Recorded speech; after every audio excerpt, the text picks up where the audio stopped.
Hey everybody, been a while, and here we are. And yeah, one of the reasons why I have been away is because I've been a busy beaver working on RizzOtto.gg tournament site, or rather a competitive site. I'm going to explain a little bit more about that, what I'm trying to do with the site, and what the whole purpose is. And yeah, hopefully you're gonna enjoy today's stream and enjoy the site even more. I think there's enough to be excited about, and hopeful that you guys will really enjoy and get that site used, because I think there's wonderful potential. And yeah, let's make the most of it. Okay, I'm gonna share my screen here. Actually, usually I just share the game, but I'm gonna share my browser and show you what's happening with the site. And yeah, then we will look at the site together and have some fun. And in the tournament today, I think I'm probably not going to play myself. I'm just gonna stream it. I tend to enjoy that a bit more, and it also helps me to be free to admin the tournament at the same time. So I think that's probably a good idea. Just see if everything is ready here with the setup. Check-in period is beginning for the tourney. And yeah, let's just have a quick look what the sign-up situation is like. Oh, Jesus, we're up to 31 sign-ups. 2 people dropped. So that's 28 still. That's pretty good. Yeah, a bunch of new sign-ups in the last couple of minutes. So that's really exciting. Happy to see that. And it's probably one of the biggest turnouts we've had in some time in the community. So yeah, that's great. That's great. Very happy about that. Okay, let's see. Where are we with the front end? Okay. Looks like I can share my screen now. Let me check real quick if this is working.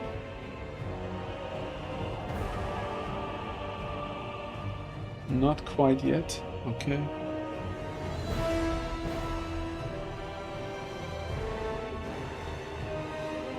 All right. Yeah, and if you guys have any questions regarding features, regarding how it all works and all that, then just feel free, and I'm happy to answer your questions. Just gonna still have to help out with the new player tournament on the side a little bit. They're playing the 5th round of Swiss at the moment, so should be the last time that I have to admin anything, because once they are hit the semis, it's kind of gonna run itself. So there's nothing to do for me then. But until then, I am probably needed. Okay, so let's see. Yep, that's looking good. Okay. All right. Let's get into it. All right, so I'm going to share my screen here, and we're going to... I should have looked I should have looked into that before I started to stream.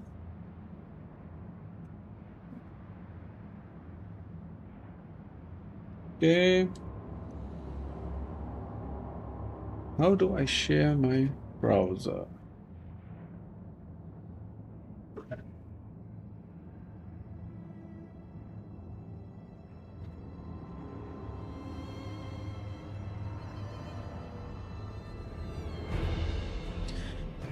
Okay, let's figure that out here. Okay, I have a browser there, but I think I'm going to add a new browser. Okay.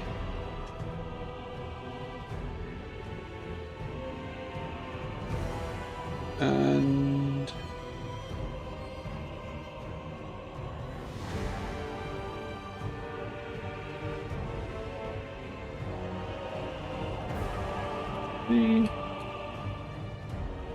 this, let's say okay. Okay, that seems to work. We can make it full screen somehow.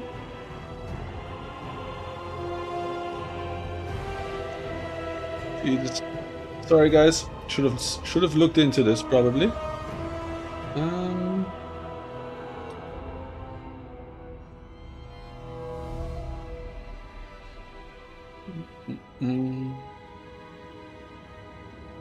I think I just resized it to full size, and that should also be okay.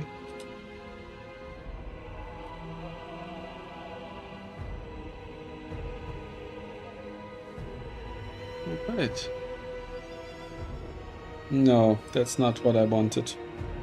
Okay, I'm gonna remove that. Sorry guys, learning as we go. I thought this would be easier. I guess I'm a bit spoiled by just working with Zoom. So select the display. This looks good. Okay. Yes. Okay. Okay. All right, guys. I'm just going to share the screen then here.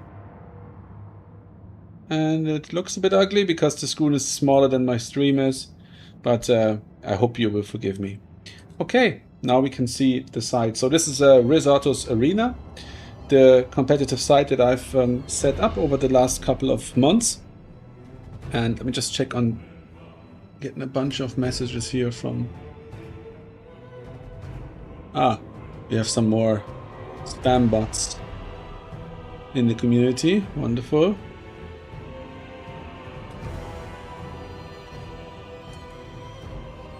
And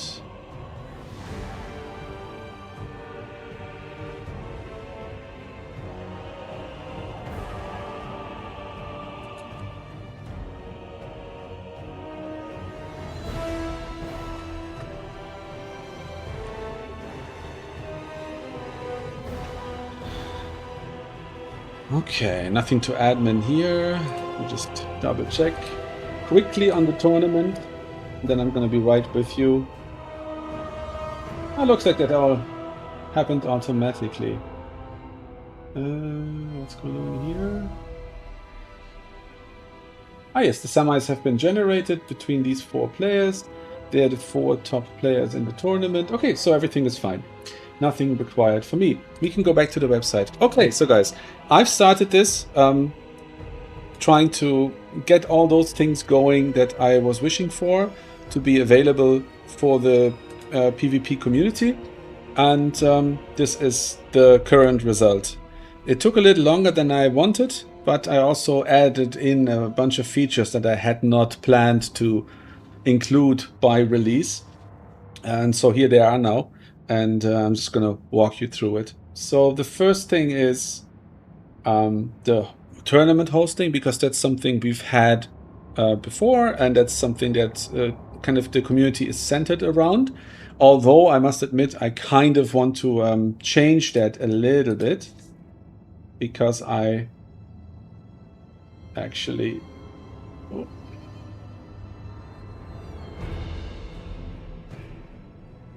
What's going on here? Okay. Gotta fix that.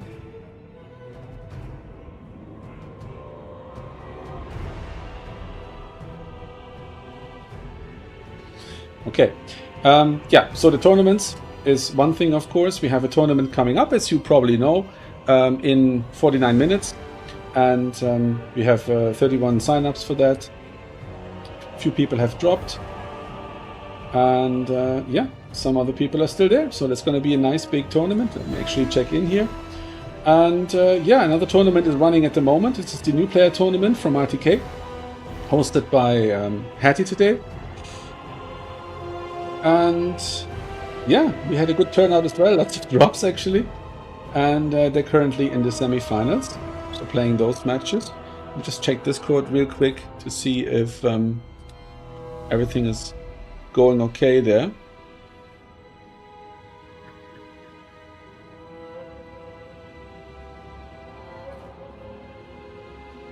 So let's see. Yep, that went smoothly. Okay, so that's the tournaments. So basically, with the tournaments, everything works the way it used to work. Nothing has really changed there. Just a few more possibilities. When you create a tournament, you can actually pick the name. You can pick the format. You have single elimination, double elimination, Swiss, round robin, Liechtenstein, my format that I came up with. And also Auto Swiss, which is an interesting format that adjusts its size automatically to the number of players you get. Then we have the mode, which the default is pretty much SFT. And then you have blind pick tournaments like the one tonight, 3x3 matrix, and in the future we're also going to do support for single list tournaments. And there will be more modes added to this as people ask for them. Start date, pretty much a no-brainer. And then you can pick if you want your matches to be best of 1, best of 3, best of 5, different selection option for the semis, and again for the grand final. And you can also choose to give your tournament a match for 3rd place. So that's like another match that runs alongside the final. There's 4 ways of setting the maps. You can either give every match a random map, or you can give every match a random 3 maps that then are banned and picked by the players, or the host can set a specific map for every round of the tournament, or the host can prepare a selection of 3 for every round of the tournament for the players to ban and pick. Yeah, and if you do the random one, you have to select what maps you want to include in the tournament, or if you want to exclude some maps. And then you have the faction pool, so you can say everybody can play except Slanesh and Norska, for example, or you can just not use this function and allow all factions. And then, because the leaderboard is very important in this stream, on this side, I also have this feature here. If you restrict any faction, so if you introduce additional unit caps, or if you ban units completely or anything like that, then that faction, all the matches that faction plays, cannot count towards the leaderboard. And so you just select the factions that you have messed with. So for example, if the Bloodshriek Chimera is banned, the Beastmen have it, so Beastmen don't count, Norska have it, and the Warriors of Chaos have it. So these 3 factions then would be excluded from the leaderboard for that tournament.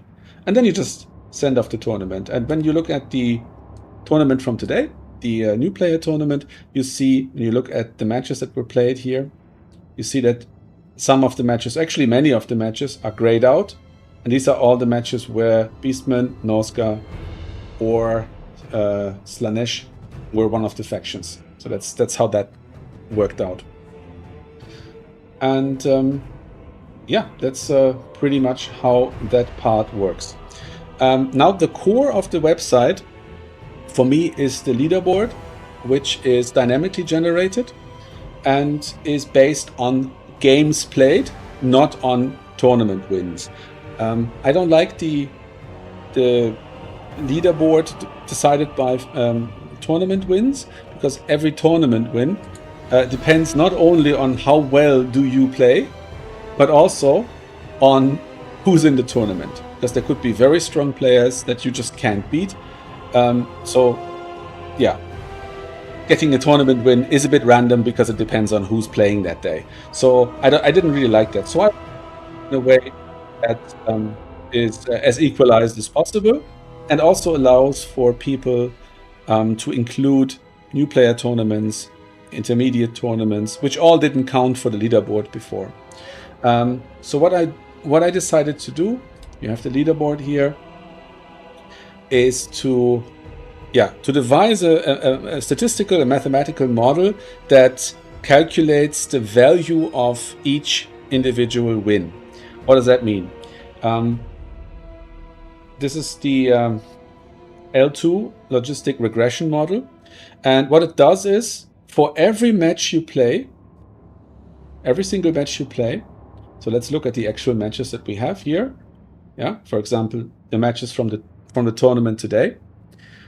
Every match you play considers 3 + 1 factors in evaluating how likely it was for the winner to win that match. The first one is, how proficient is that player in playing the faction that they played? Second, how proficient was the opponent at playing the faction that they played? And third, how favored is the winning faction into the losing faction, taking out of the equation the strength of players? So the clean faction win chance, basically. And that's what's calculated. So the game looks at, or the site looks at, how strong are you at your faction, how strong is your opponent at his faction, and how good is your faction against the other faction. And based on that, it calculates a likelihood for you to win that match. And based on that, you are awarded points. If you had a 0% chance to win, you would get 100 points. If you had a 100% chance to win, you would get 0 points.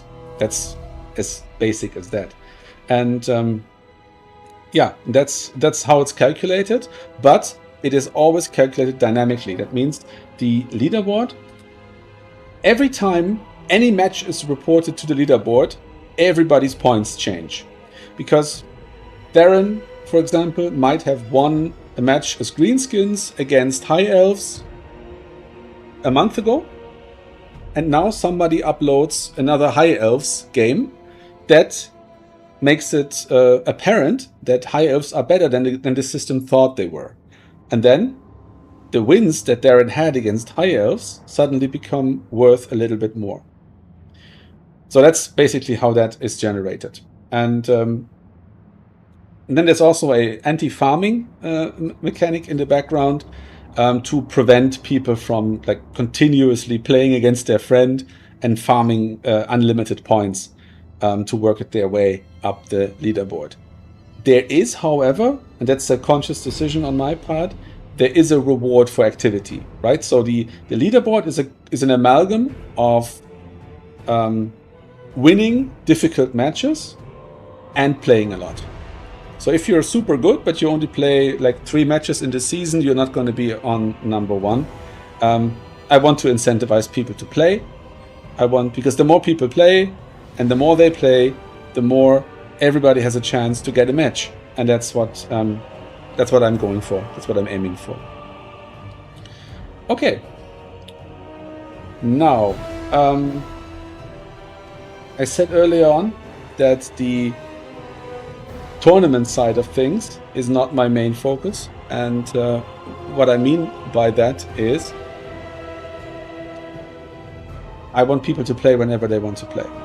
And I've noticed that I was playing a lot of ladder, CA ladder in the game in May, and I met a lot of people on that ladder that are actually from the domination community around Turin.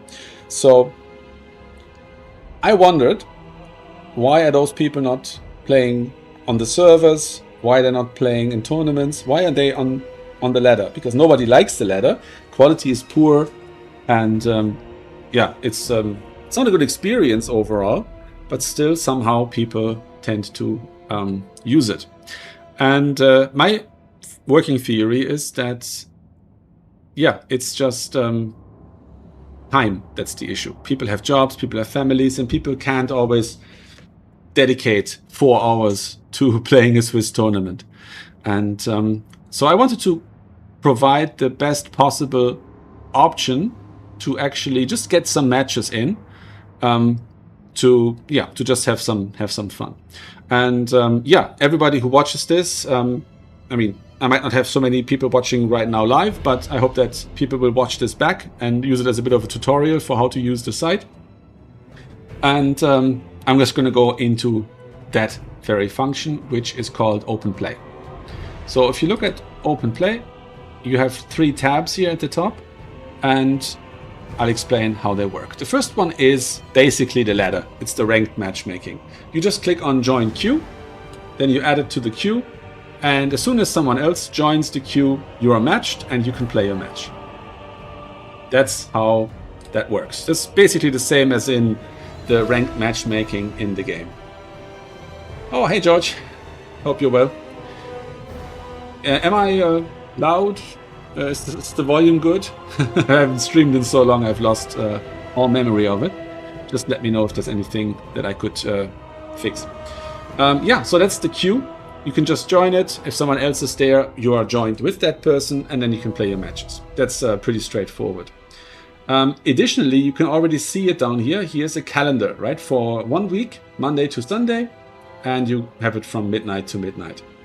And you already see that there is some stuff here. If you mouse over, you see 1 player available, 2 players available, 3 players available, and I hope that after today, after everybody's been familiarized with the site, that people will use this even more.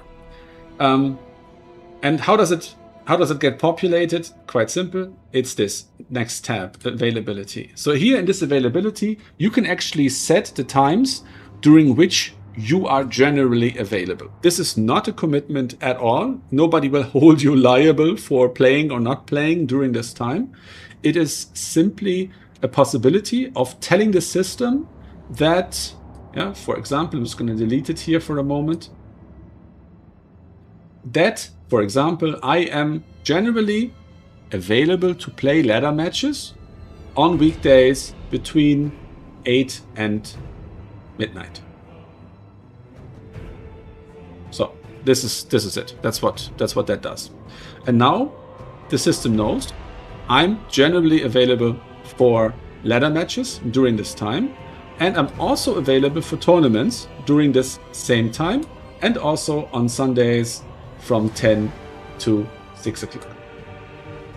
And now, every time somebody goes to join the queue, during the time at which I'm available, I didn't save because I wanted to keep mine, every time somebody joins the queue when I'm available, I get a DM from RizzOtto, and in the DM, I'm offered to accept the match. You don't have to. Nobody knows that you got it. Nobody knows who is available here. So it's no commitment, no pressure. But you have the chance to get this message, to accept it, and then to play that match with that person.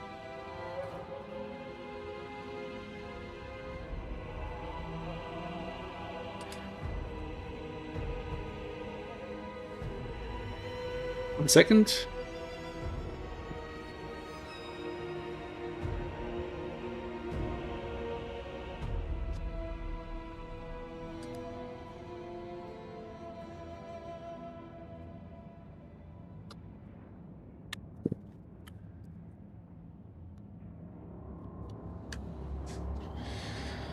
Okay, so that's how that works. So that's something that I really hope is going to get adopted, because that's going to make a huge difference in the community. And I've already noticed this lately, because I've set my availability to the whole day.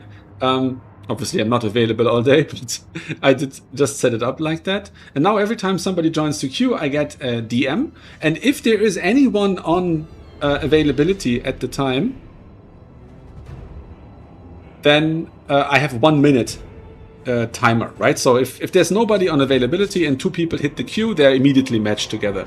If there is somebody who gets a DM, then the bot gives that person 1 minute before it matches other players on the queue.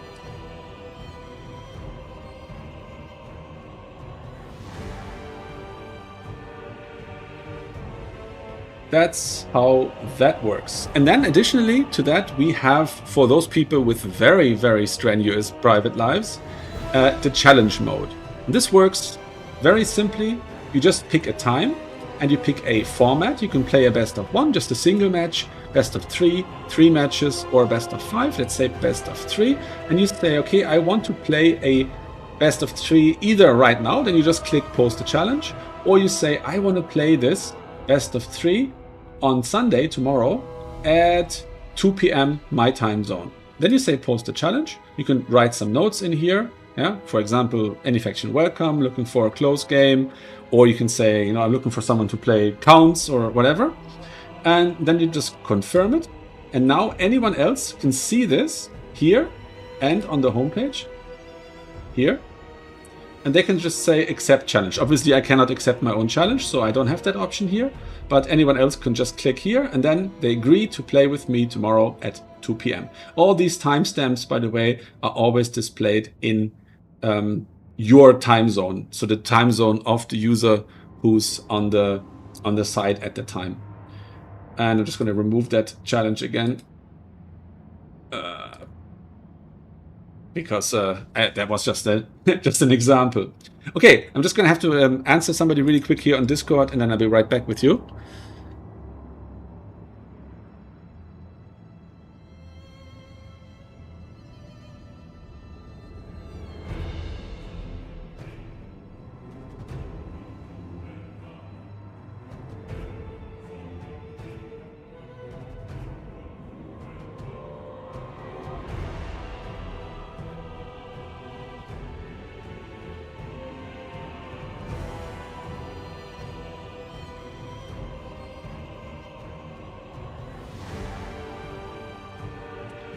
Okay, so that's the system here. So every user on the site ideally populates the calendar with as much or as little availabilities as they want. It doesn't hurt them in any way.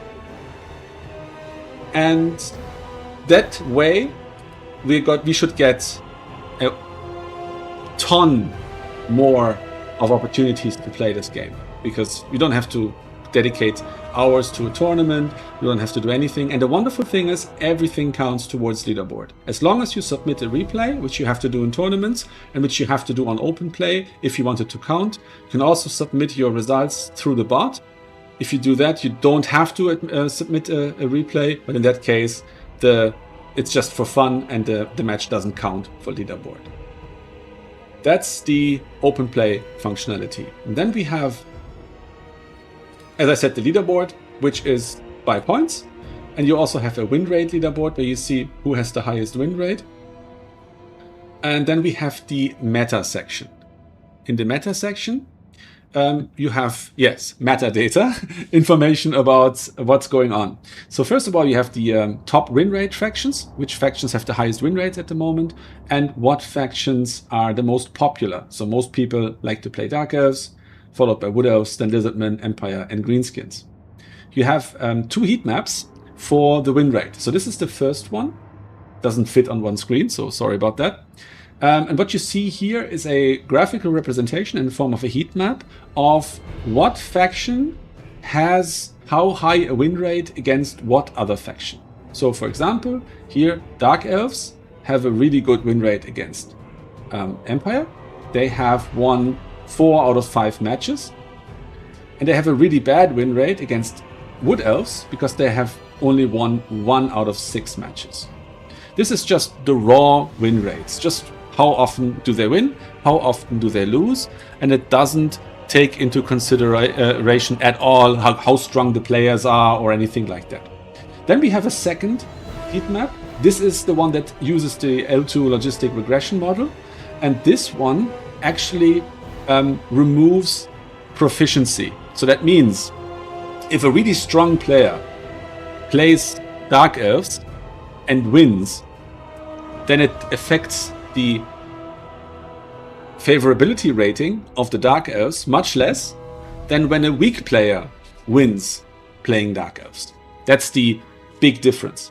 So that's why when you look at Dark Elves against Empire, they have won 4 out of 5 matches, but their chance to win is only 66%. Because strong players have played Dark Elves, and it was likely that they would win, and they did win, and that's why the win rate is affected in a slightly milder way than you might expect on the raw statistical information. And again, on this meta page on the bottom, you have all games, so that's 299 at the moment. That's all the games that have been recorded here, and you can download the replays, which are mandatory to upload with every match that's being played.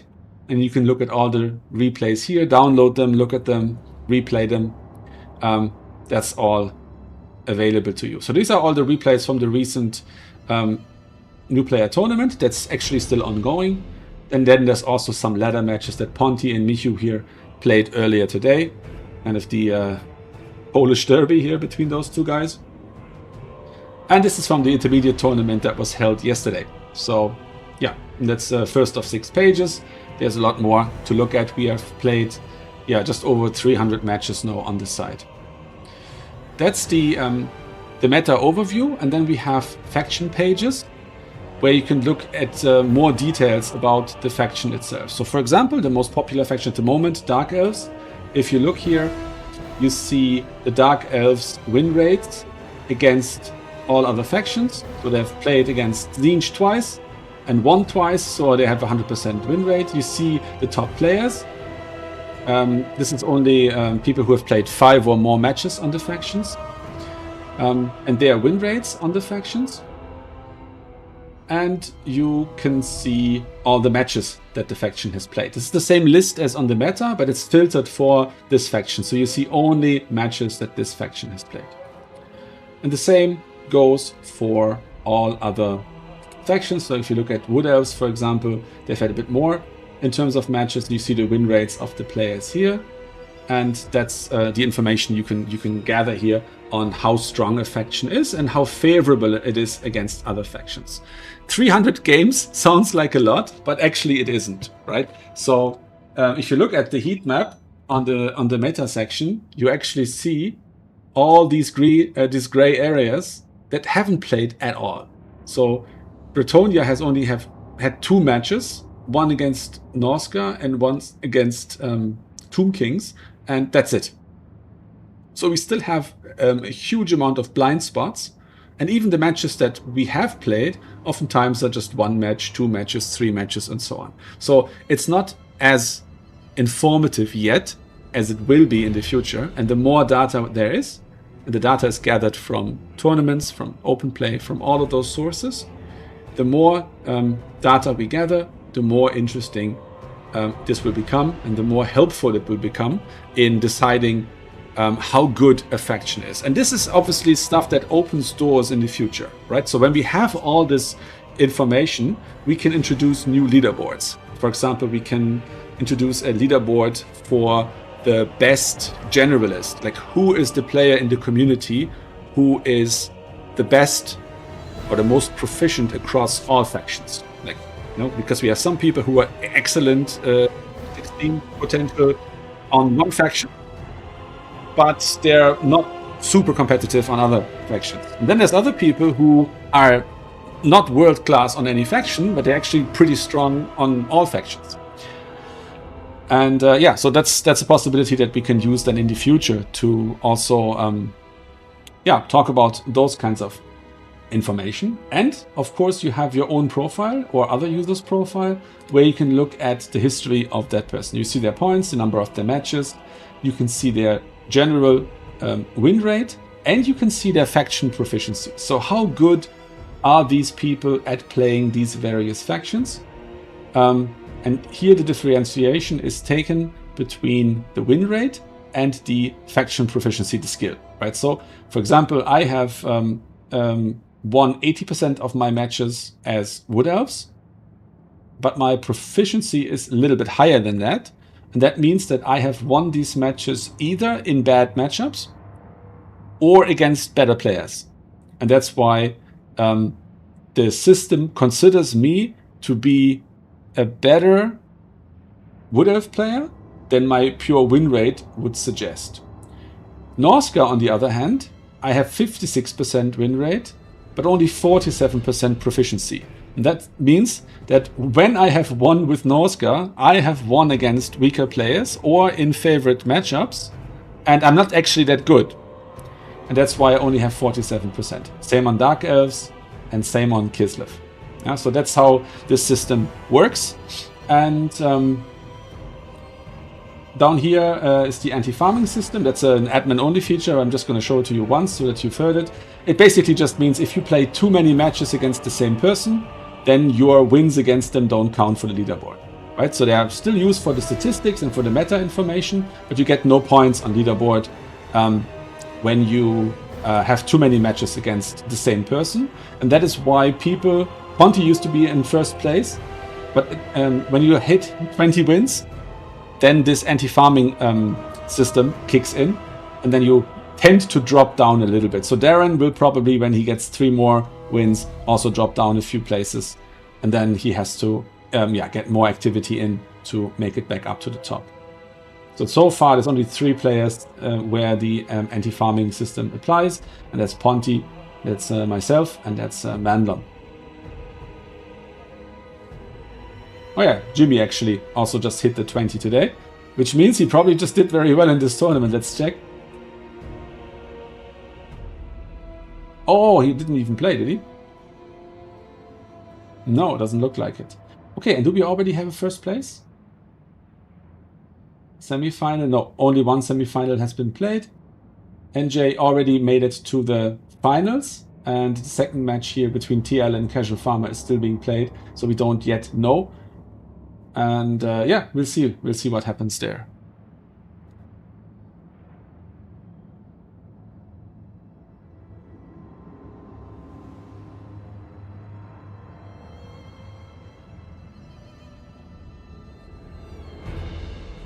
Okay, just had a late sign up for our wonderful tournament.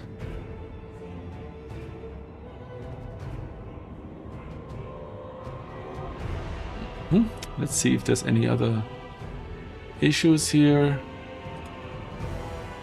Okay, that looks good. Everything else seems to be working. And yeah, I think that's pretty much it, actually. Let me see if I can do anything else here.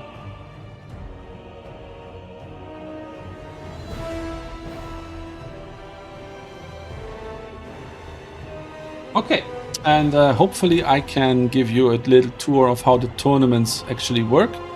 Just have to get a dummy account up so that I can show you.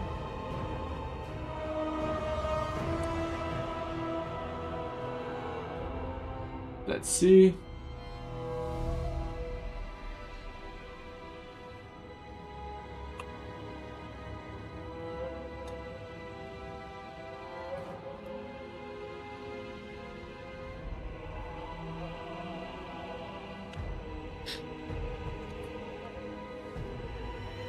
Okay, looks a bit shit at the moment. I think the site is just refreshing, so I'm just going to stay on the normal side. And let's look at our tournament for later. We have 32 people checked in. Sir Sippy wants to play, but had to drop.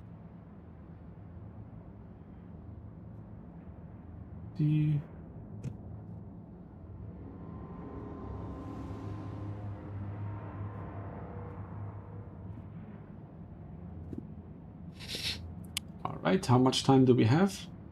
We have 19 minutes to the start of the tournament. Okay, let's see if this is refreshable now. Still not. Ah, it's still loading. Okay, we'll just give it a moment.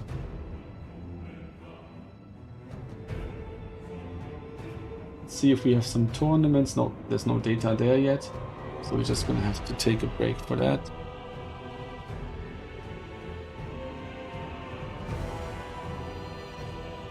Okay.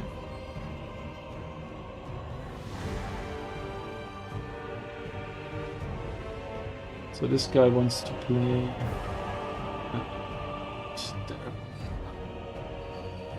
I'm just gonna check with Darren if he actually meant to.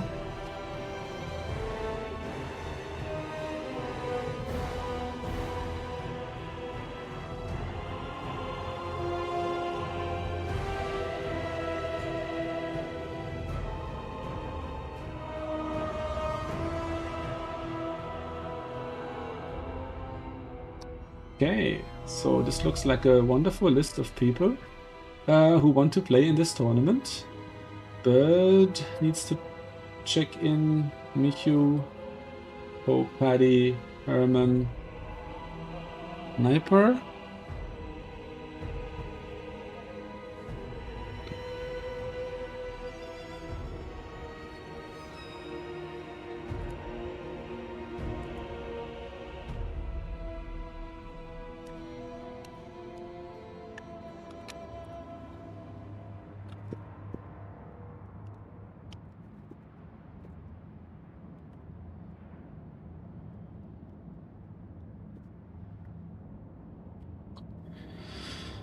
Okay. Okay, so let's just message the people who have not yet signed up, not checked in.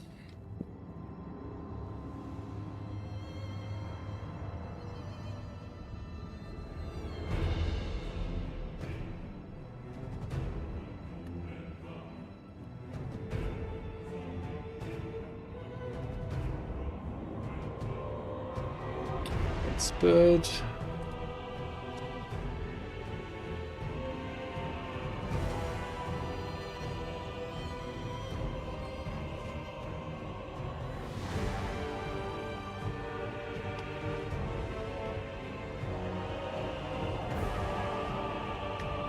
Don't forget to check in. Okay, so that means Bird is now... Oh, it's not refreshing. Yeah, Bird is checked in. Michu needs a reminder.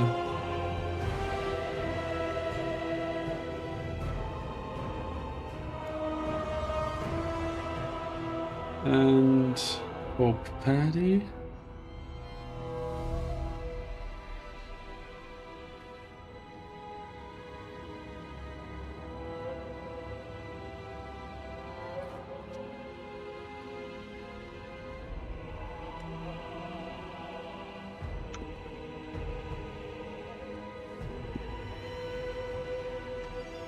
Okay.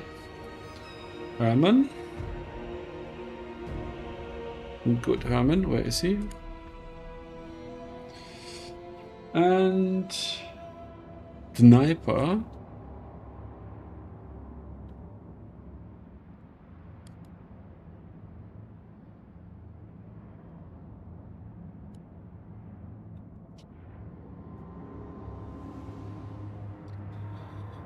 Okay. And who else do we have? Tsar. Sorry, this is a bit boring, but it needs to be done.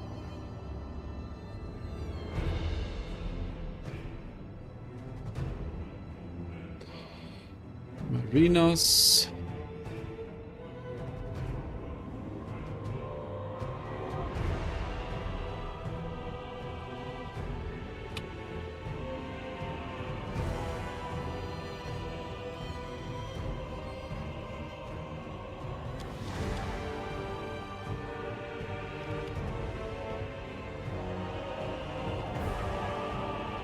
Okay, and Hydron.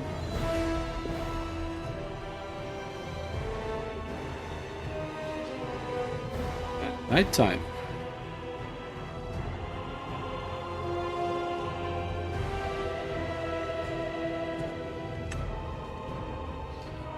Okay, and Robert.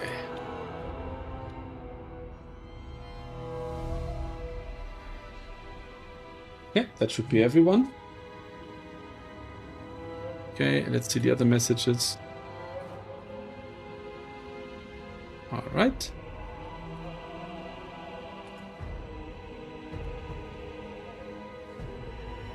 Okay, it doesn't work. So we have to do this some other time. I think RTK wants to do a feature on the site as well, so we can do it then.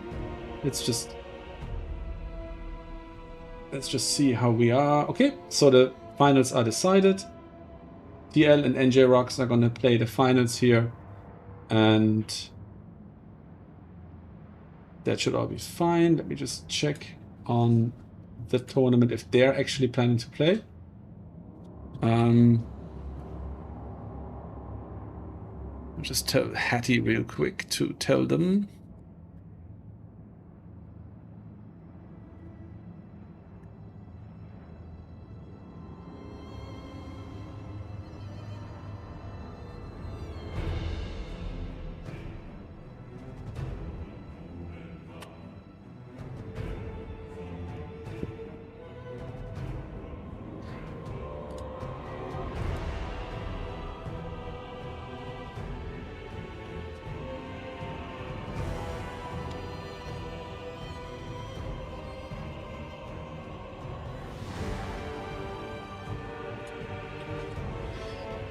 Okay.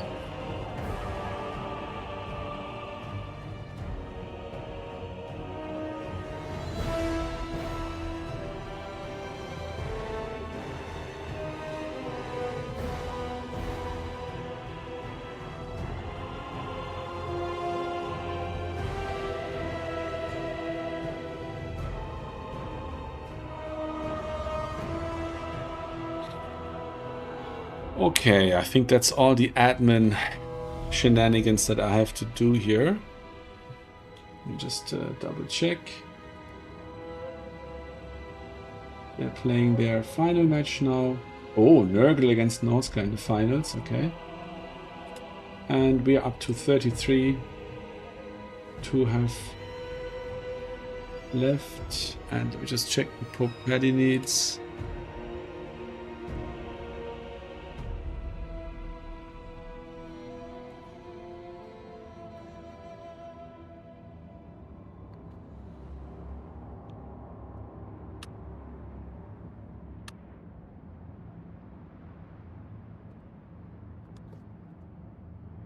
All right.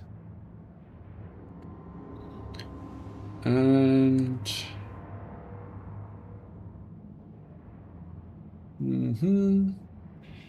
okay.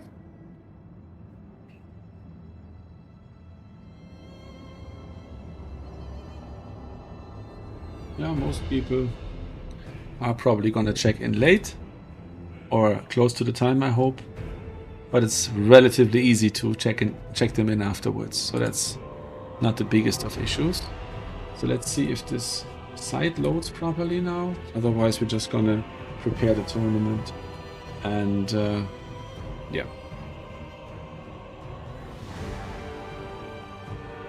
Okay. Let me get a bit of a drink.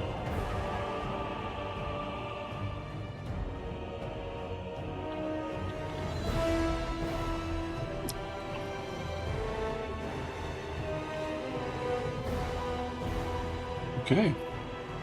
Yeah, I think we are getting closer to getting this show on the road.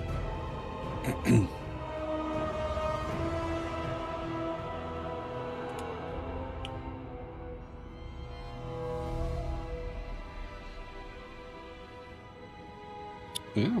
Okay. So, guys, if you have any questions regarding the site, anything that I've described or shown to you, then now's the time. We have 10 minutes before the tournament starts. I'm going to occasionally look at the list of participants to make sure that everybody's checked in. And yeah, now I have time for your questions if you have any. Or feedback even, you know, if you want to make a comment on something I said or I showed you.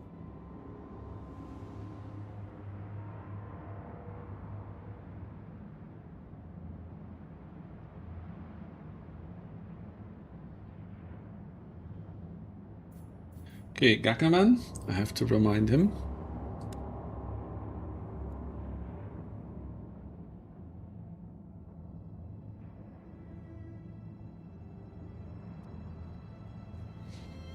Okay, I'm going to change it actually for the future that people who sign up during the last hour before the tournament, when the check-ins have already started, that they are automatically checked in when they sign up.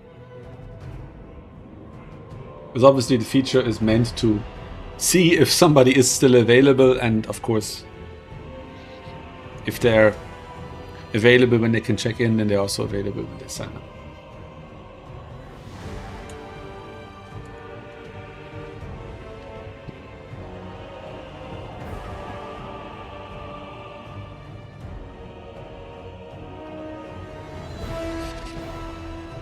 Okay.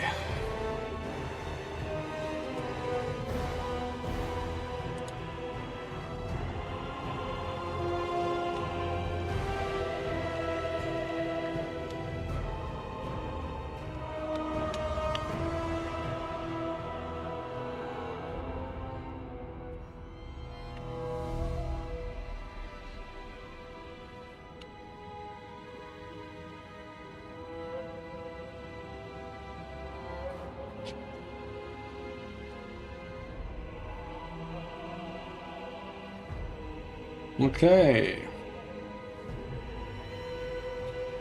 So we are 34 now.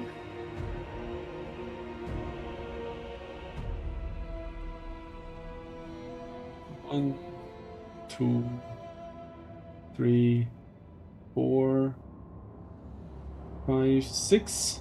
Still not checked in.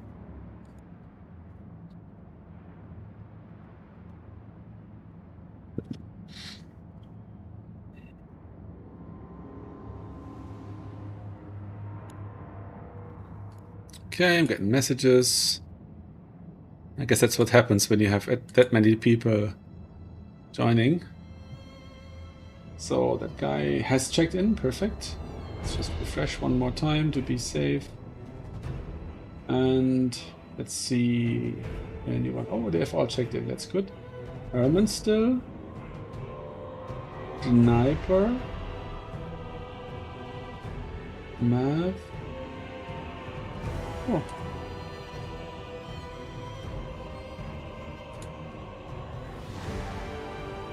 Okay, is that We're a new user. Perfect.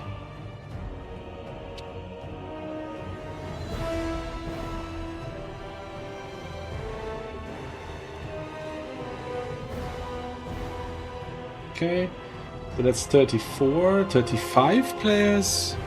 Yeah, this is wonderful. I'm very happy that so many people come and get a chance to experience how the tournaments feel on this site, and then hopefully they will also experience the ladder functionality. Okay, so George has a question. With the part where you can look at specific factions and then see the factions replays at the bottom, could there be a way to filter that by specific faction matchups for educational purposes? That is a good suggestion. If you could send me that in a DM on Discord, I will make sure that down here you can just click on the other faction and sort it. I guess you'd have to do it in 2 batches. So because once the faction is here, once the faction is here, but sorting it at least should fix that you see all the wood elves first and then all the wood elves here. So yeah, hopefully that works out fine.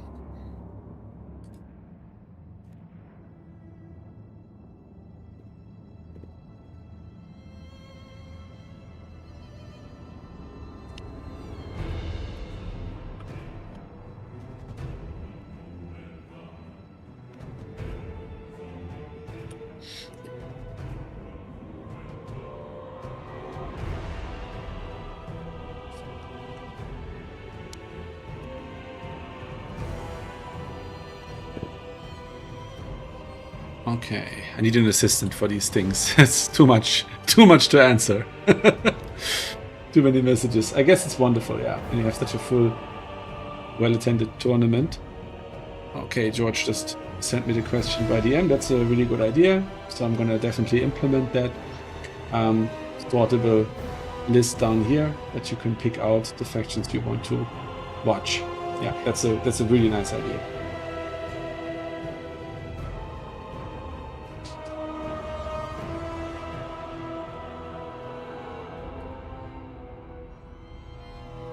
Okay, Suck is going to join us for the second round. That is completely fine by me. 4 minutes to go. Let's just look again at the check-in situation. Sniper, Maverick, Sloth, Hydran are the only 3.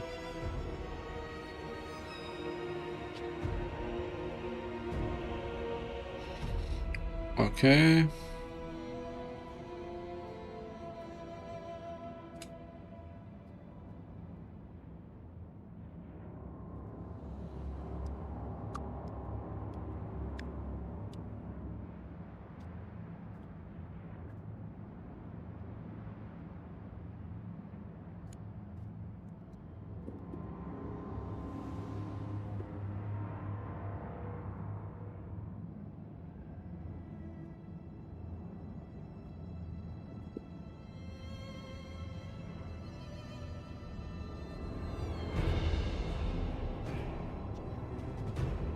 Okay, here we go. 3 minutes to go, and we have, yeah, still the same 3 people. Everybody else is checked in. I will give Sack a buy round if we have an odd number of players. We shall see. And who was the other person?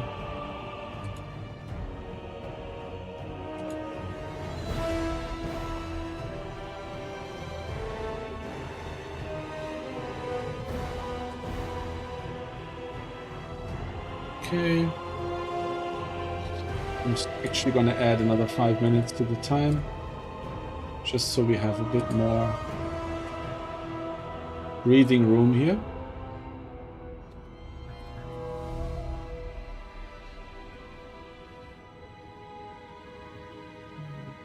Okay, Hydran checked in, very good. So we just have Mav and Sniper, and I assume that Mav is probably still streaming. and that's the reason why he's not here yet.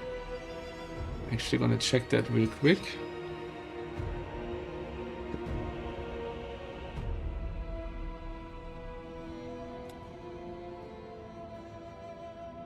Yeah. He is streaming at the moment, so that's the reason why he can't be with us. Okay.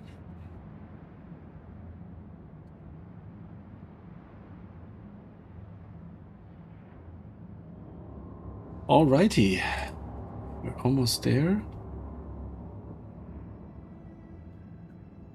Everything looking fine here. Everything looking good here. So, the meaty dangler is with us. Yeah, you checked in now, Hygiene. Yeah. It's just Mav and Sniper that are not checked in. But with Sniper, I've had zero contact with that person, so I don't know if it was an accidental sign up and they actually wanted to play the new player tournament or anything like that. I'm just gonna DM him here.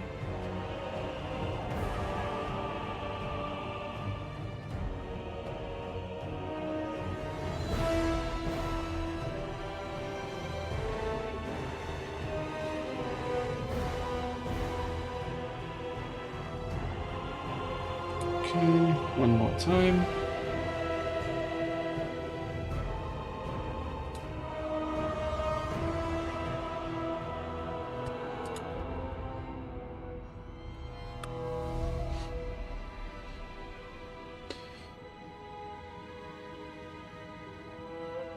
Okay, that's looking good.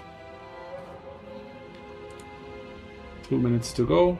Oh no, actually it's already 36 we got. Okay. Ah, Hattie joined. Nice. That's wonderful. And I think Maverick Sloth might have to join us a little bit later. And I'm just gonna start the tournament because we're already 1 minute past. There's no need to delay any further. Okay, let's see how things work out. I'm gonna close the bracket and start the tournament. Well, actually, no. I think I should drop myself first. Okay, so Mr. Sippy. Undrop. Ah, I have to do that when the tournament has started, yes.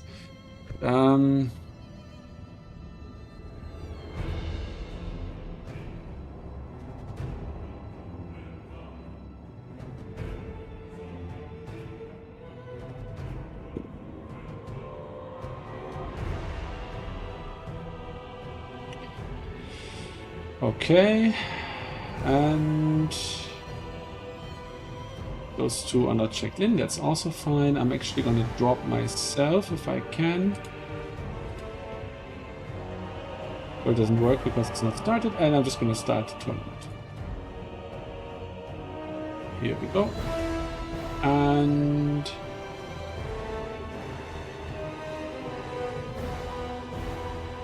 undrop. Sippy. Okay, we had no buy round. Now Sippy has the buy round. But we don't want that, so we're gonna swap him out for Suck.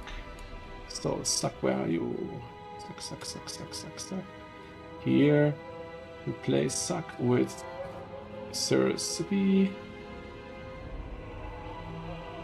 Sir Sippy. There.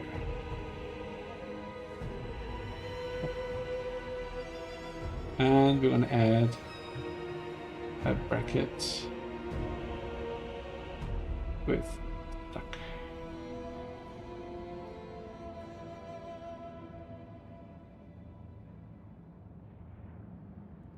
Oh, hang on, actually, where am I?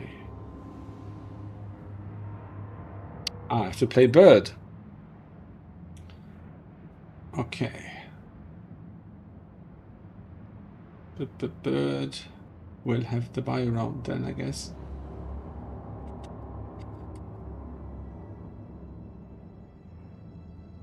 Yes, Bird will have the buy round. I'm gonna drop myself.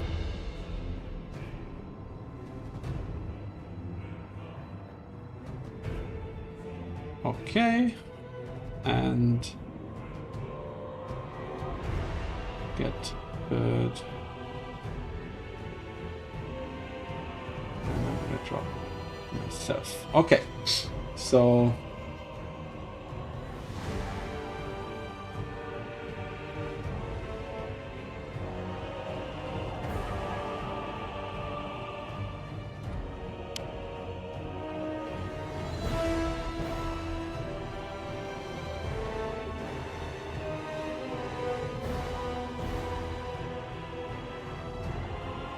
hang on, what's going on here? Conti thinks he's playing with me? No.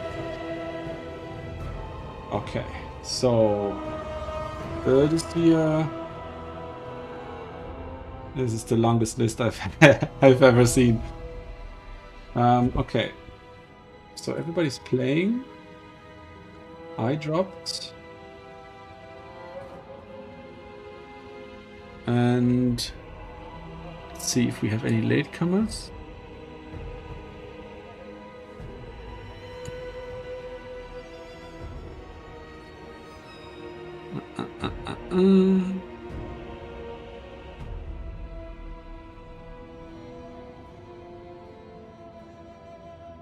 This is all working.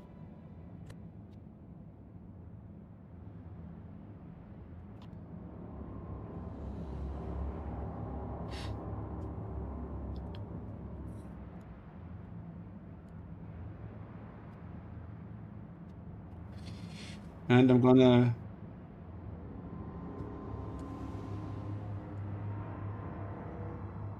gonna actually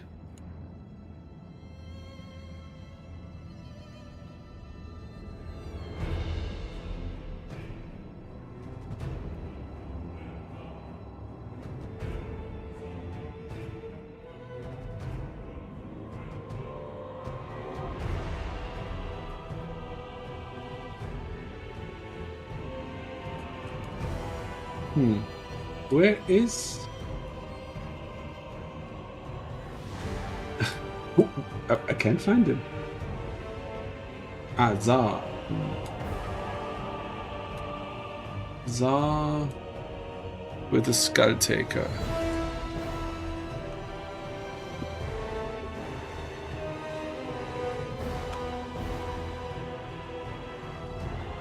Okay.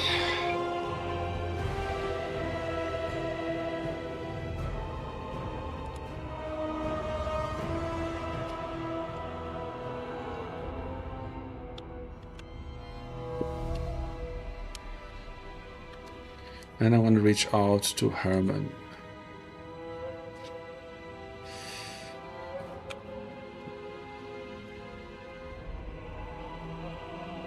Okay, we're gonna watch two new players duking it out.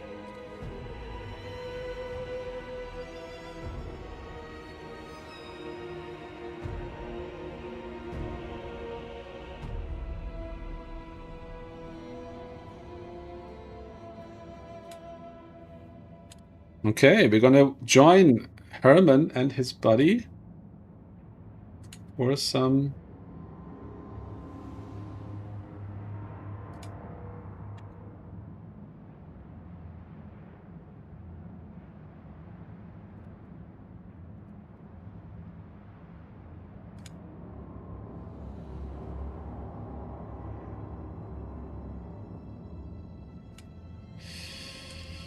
okay, Herman. Okay, I have to change the stream from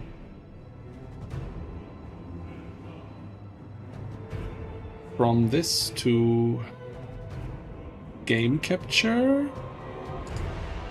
Kill this. Yep. And now we should be in the game. Ah, hang on.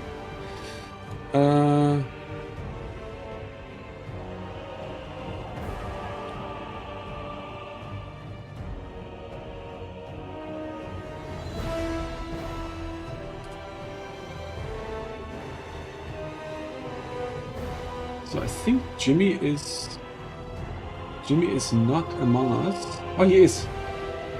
Oh, he is. Okay, good. Just gonna double check here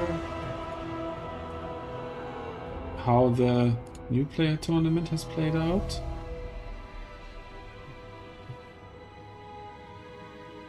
I'm just gonna invite one of them to join.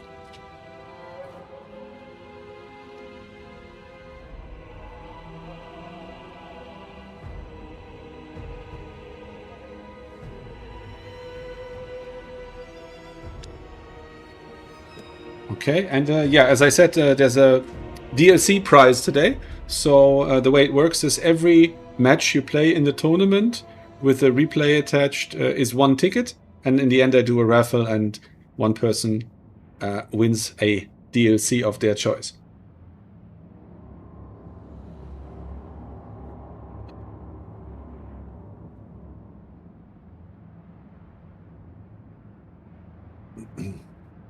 Angel Rocks 1. That's neat. Just gonna check here real quick and...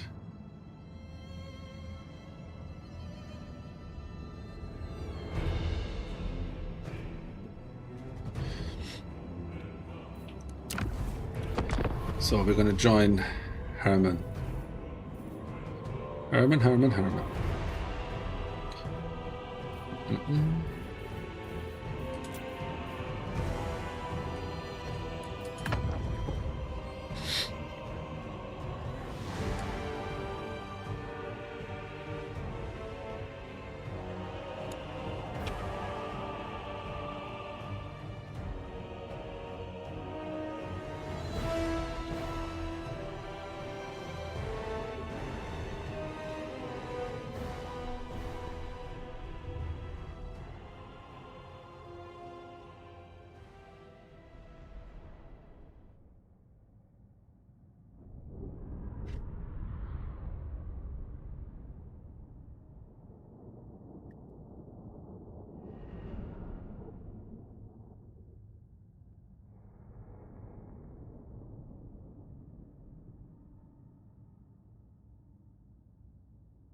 Okay, back to the big main tournament. Okay, we're loading in here.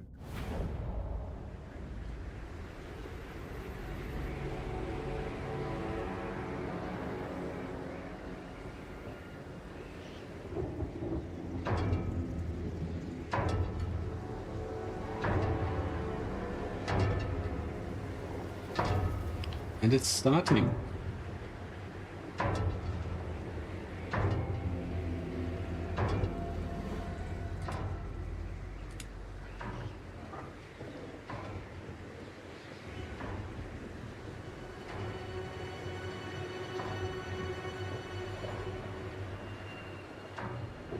So what's going on here? They're still setting up. Okay. What do we have here? A very chaffy Skaven army, controlled by marvelous Herman. Red Ogres, a Ruin Gracier with Scourge, Unholy Clamor as an ability, Warp Lightning, Howling Warp Gale, and a Dreaded 13th. It seems like Skaven are about the only faction that gets away with bringing a lot of abilities and spells on their lords. Over here we have 2 Scourge Runners, yes, and 1 High Beastmaster, probably also on a Scourge Runner. Yes, looks like it. We have Knights of the Ebon Claw and Bleak Swords. And what's this? Which? No, Black Ark Corsairs. Okay, let's see. We have the Night Runners here in front. Yeah, pretty standard build, I think. Not much in the way of... Oh yeah, anti-large is here. Okay, well, let's see how it goes. Could go well, could go badly. They're both fairly new players. Herman is more experienced, certainly, than Gackerman here is, who's called Gaxi in-game.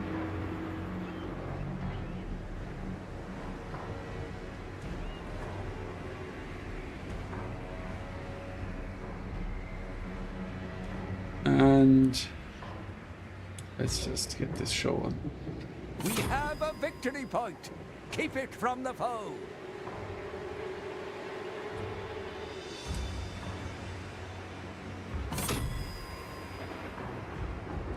Okay. Sorry about that. I had to do some stuff. Okay, so this is a bit of a timid assault here. The Scourge Runners getting a bit too close, taking unnecessary damage. They have amazing range, so they could have outranged these guys and damaged them. The Knights of the Ebon Claw get their charge off into these guys, and then they get sandwiched with the infantry. That's going to be very bad. I would be kiting a lot harder here, and especially trying to shoot into the Corsairs and not the shields of the Bleak Swords, but we'll see how that goes.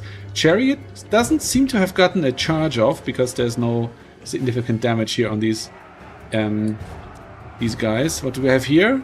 Soul Stealer and Doombolt. Not a fan of Soul Stealer on a throwaway caster because, yeah, what do you care if she's healed or takes damage? But yeah, we'll see. Maybe it goes well. So here we have the Natibubos coming around and taking pot shots at the High Beastmaster. Skaven dominating over here. So looks like Herman is pretty happy with what he's doing. Some damage spell coming down here. Ah, it's the Scourge, okay. Pretty decent hit on these two units here. The leadership seems to be suffering on the High Elves, on the Dark Elf side. Yeah, so far the value is pretty even. Currently still a triple cap for the Skaven actually. Don't think it's gonna stay that way, but we will see. Let's see if he has something to protect his Natibubus here, because they don't want to be charged by these Corsairs, but I guess the Skaven slave slingers walking right into them. That didn't look like a charge. Okay, that's Globadiers. Yeah, they're gonna be able to take out these Corsairs here. And yeah, I guess the Skaven probably just have too much on the field here. This is just all chaff mass, and there's just not enough cycle charging and clearing away of targets from the Dark Elf side. It seems like the value counter is lying somehow. It looks a bit like the Dark Elves don't really have that much on the field, but it's probably because two very expensive units, the High Beastmaster and the Knights of the Ebon Claw, are both taking a lot of damage. So that's a lot of value right there. Here we have two Witch Elves coming in. Are there? Yeah, their icons are a little more curved. I guess these cutlasses here are a bit straighter than these sabers. I guess that's how you can tell them apart. Okay, still some shooting here from the Scourge Runners. They have pretty low ammo, so you want to pick your targets very well. They're shooting the Rat Ogres at the moment. That's a good target. And here the Knights of the Ebon Claw. They're probably tired, winded. Yeah. 63 speed. They're slow to start with. I don't like that about them. Okay, after all, the Corsairs actually managed to catch the Natibubos here, so that's terrible for Skaven. That's a linchpin unit. Very, very useful unit. But with the way the capture weight is distributed here on the map, this is probably just a clan rat. Yeah, so sending over a single Witch Elf or something could have thrown the Skaven into disarray here a little bit, because they are a slow faction. They have fast infantry. All Skaven are fast for infantry, but they're not really that mobile. So having something that's good against wolf rats and good against spearmen, like a Corsair, like a Witch Elf, would have cleared up this point here quite nicely and put some pressure on the Skaven. But yeah, it's probably a bit too late for that. Still a value lead for the Dark Elves. I just don't see it. I just don't see it. Also, their Lord has taken quite some damage. There's some Doomflayers coming in here in the background, taking out the Black Ark Corsairs. The Lord is still healthy enough. Another Scourge here on the Witch Elves. Well, they're naked, so they don't have the best protection against damage. Over here we have the Bleak Swords into Skaven Slaves, or is it Clan Rats? Yeah, Clan Rats. Okay, so this might result in a triple cap for the Skaven again, actually, because there's not that much capture weight here. The Bleak Swords are broken. These Clan Rat Spears are gonna spill onto the point in just a moment. And yeah, down here the Bleak Swords might actually take out the Night Runners. Okay, that's some significant damage here on the Lord.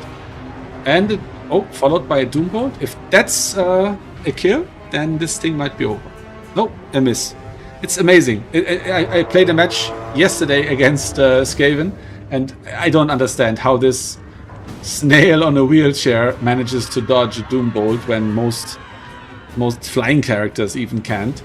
But yeah, it's just wild. But somehow the Grey Seers can pull it off.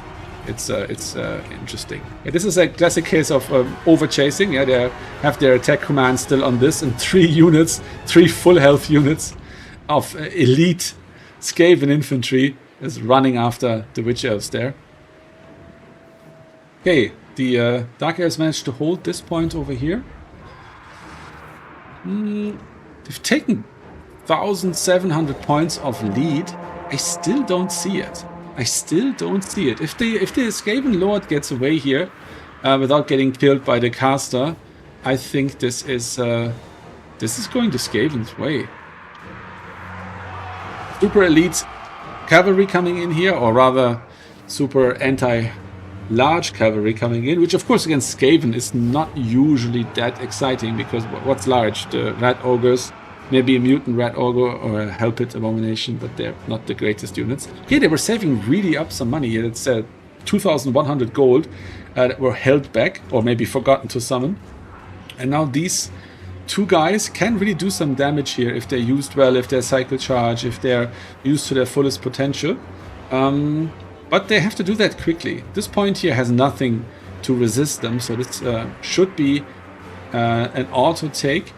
But it also hurts to park a 1,050 gold unit on this point for all the time that it needs to get this point when there is fighting to be done. Yeah, there's still time, there's still enough time to scrap for value. And that's actually a mistake that I'm still making sometimes, and that is especially common among new players. The overcommitment into trying to capture points and try to trade for value, because both at the same time usually doesn't work so well.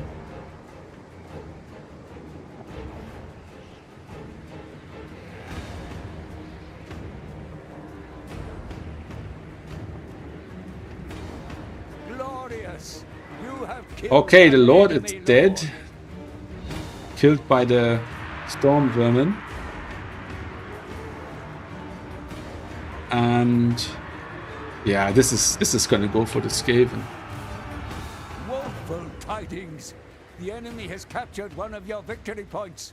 Take it back. Okay. Yeah. Oh, Knights of the Ebon Claw are back. But I think it's too little too late. Okay, so this is interesting now. So the spears are coming in. They're Clan Red spears. Skaven slaves have probably been too weak. Let me just check some admin. What's Tsar doing?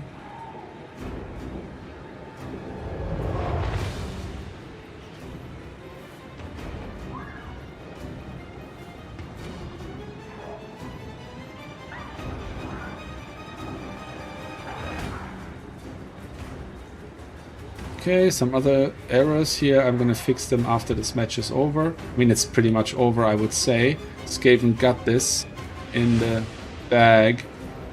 Yeah, even if they don't win this fight, they're out trading here in terms of capture weight. They're double capped at the moment, but it looks like they're gonna get this one back. The leadership on the Cold One Knights is actually suffering. Oh, that's not a good move. I would have kept them in the fight here, because now they're gonna potentially get some little charge bonus off. But we'll see. We'll see. Over here, capture weight in the favor of the Skaven. This map is dangerous because the edge of the map is so close to the objective that you can very quickly route off the map. I would manage to keep my units on the point here, actually. And what else is happening? Yep, this point went back to the Skaven. This point is going to go back to the Skaven. This point is surely going to go back to Skaven. Let's see. Dark Riders might be getting caught by the spears here. And yeah, you have the Idle Lord up here. Yeah, see, that's what happens. When you give them any chance to move around, their damage multiplies. You don't want to do that. And yeah, I would keep the units on the point here. And then it's sure. Although actually, yeah, we're still in a phase where Herman can absolutely get away with spending some time on trading for value, and that's exactly what he's doing. So that's actually a good call. Over here we have the Doom Flayers over chasing some Bleak Swords. They can't do anything up there, so even if they came back, it wouldn't matter. So sending them down here to do some damage would be a good idea. I don't know why the Cold One Knights are actually fighting down here. They have nothing to gain against Skaven clan rats. And yeah, so anything summoned? No. We have some more Witch Elves coming in, eating some skirmish fire here from the Night Runners. This point, actually, the Dark Elves got the capture weight back, but not for long, as you can tell. This is dangerous. They're pretty tattered and they're waving, but they might yet. Oh, let's see if he hits with that. Ah, well timed. Nice. He hit them. 9 models left. Yeah, they probably can't beat the Greyseer now in this tattered state. I would have ran the Greyseer into the approaching clan rats to cut off the chase there. So still on the... Yeah, now we have the double cap back. And yeah, let's see what happens. Oh, the dreaded 13th.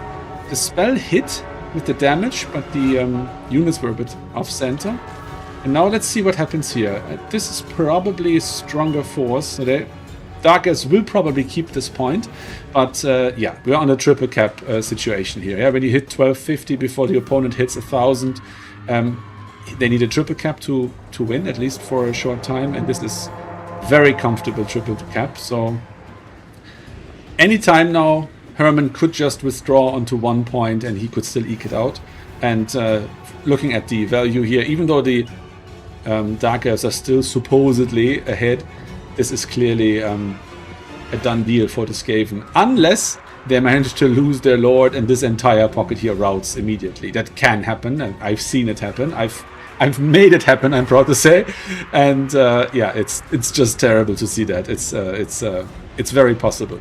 So yeah, be careful with this guy. If this lady here has another Doombolt in her, this could go another way. Or if the Knights of the Ebon Claw catch these guys, this guy, of course. Okay, the Cold One Knights actually came back. Very interesting. Is the Lord back or what? No, isn't. Just they fled again. Okay, leadership wasn't that stable. And you see here the Slingers get caught. Here the Bleak Swords run over by the Doom Flayers. Not ideal. And yeah, it looks like they're going to eke it out on this double cap. They're not going to bother for the 3rd point. That's actually, I like this, yeah? Just poking a little bit with cheap units at this to keep the Dark Elves investing resources into this point, which they need, but the Skaven absolutely do not need. The Skaven can sit on 2 points so comfortably, and even if they lose this point, this is a mistake in my opinion. This is going to take a while for the Dark Elves to take, and these units could be used here to make super sure that nothing happens. I mean, we're in the clear here. We are 35 seconds away from the victory, so this point won't even be taken, and these guys won't make it there either. But yeah, just generally speaking, you want to be planning ahead for those eventualities a little bit, because like getting triple capped is the only way for Skaven to lose this. But here you see this point is being captured now, but barely before the match is over. And there's no capture weight here at all. So let's see if they actually get it. Yeah, I think they do. Yeah, okay. Now it's 9 seconds left for the win of the Skaven. And still no flipping power. And then they're actually getting this point back here over there. So that was pretty clever to do it that way. Very nice. Fun match. They were, yeah, closer in skill than I thought. So, very nice. I got some admin requests, so I'm quickly gonna look at those and then we're gonna go over the replay.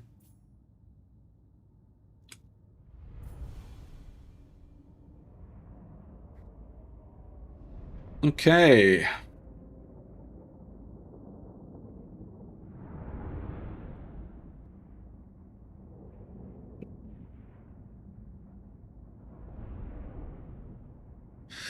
Okay. So, more requests. What was the issue here?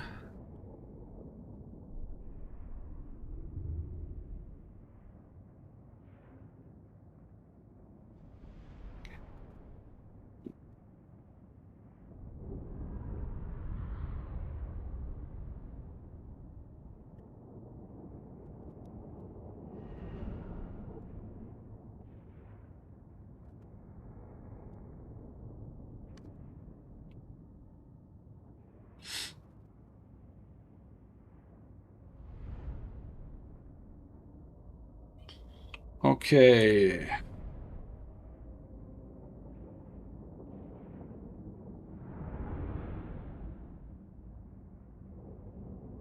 Yes, George. Imgur is blocked in the UK by the government. Okay, so I'm gonna have to change factions for the Meaty Dangler because he's a major coward and only plays greenskins. Here we go.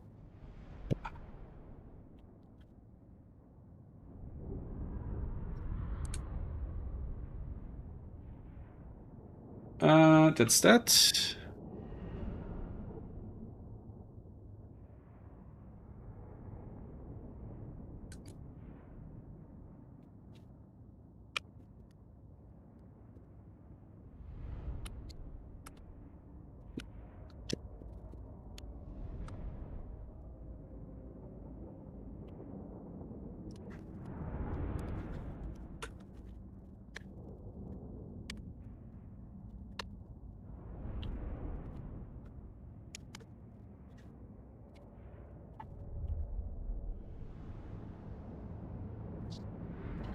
Okay, that's sorted. That's sorted. That's sorted. Okay.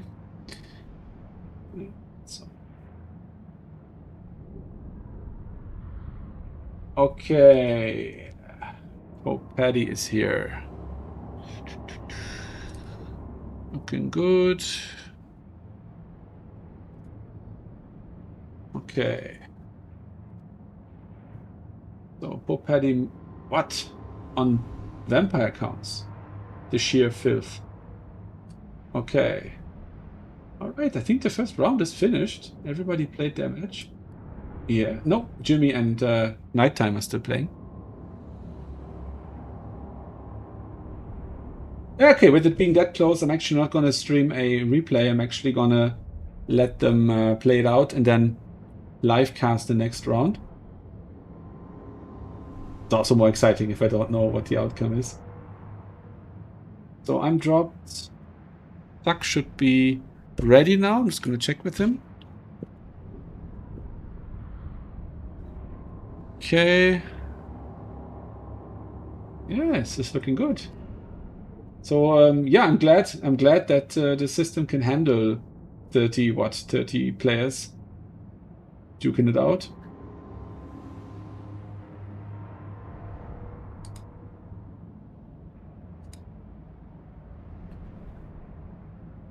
Oh, disgusting. We have a vampire counts mirror that we can cast later. Very nice. Very nice. And yeah, that's about it, I think. Okay, yeah, just waiting for Jimmy and nighttime.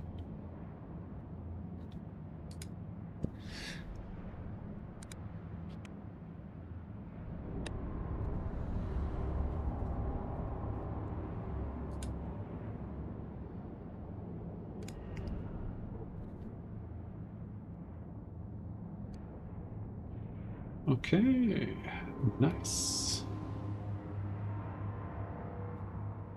That's looking good.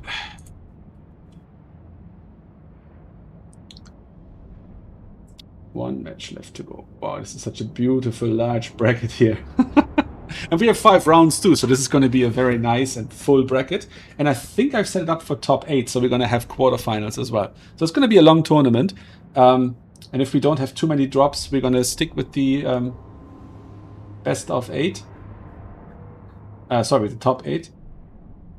Just check. I think I've set it up for top 8.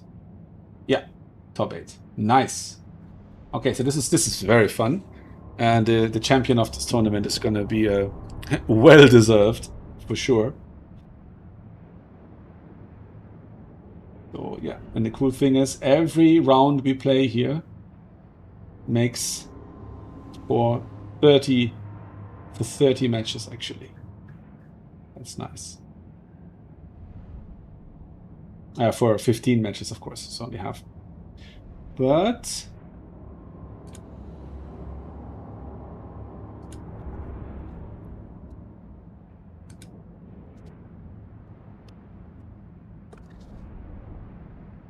Okay. Let's see.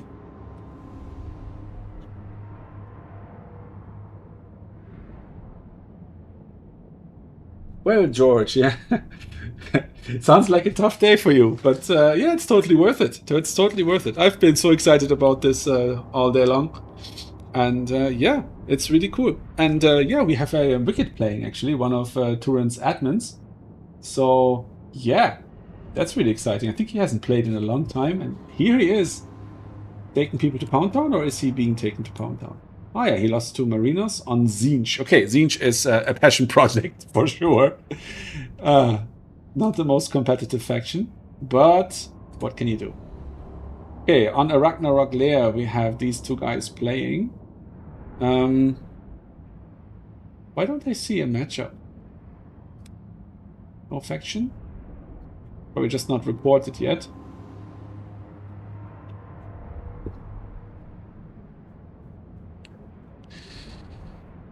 Just give him a moment. All right, all right. Hey guys, welcome to the stream. Filling the downtime between turns. I would have started casting another match from the replays, but with only one match still being played, I figured I might as well wait for them. It's just Jimmy and Nighttime keeping everybody waiting. It's just awful of them. And yeah, we should be good to go in just a moment.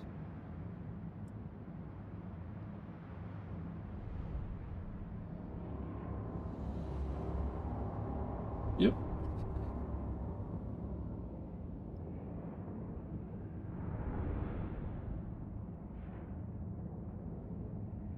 Let's refresh once just to be on the safe side, and then we can... Okay.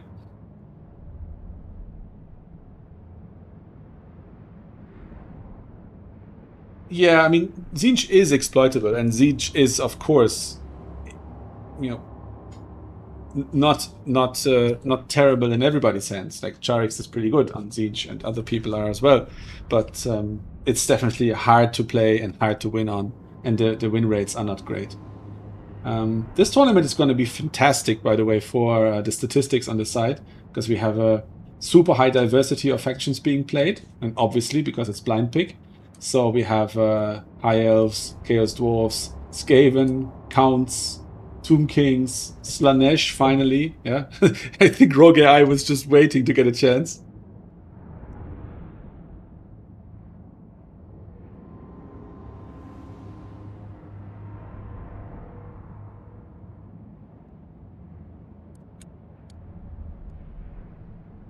And yeah, Skaven, Counts, Dwarves, great.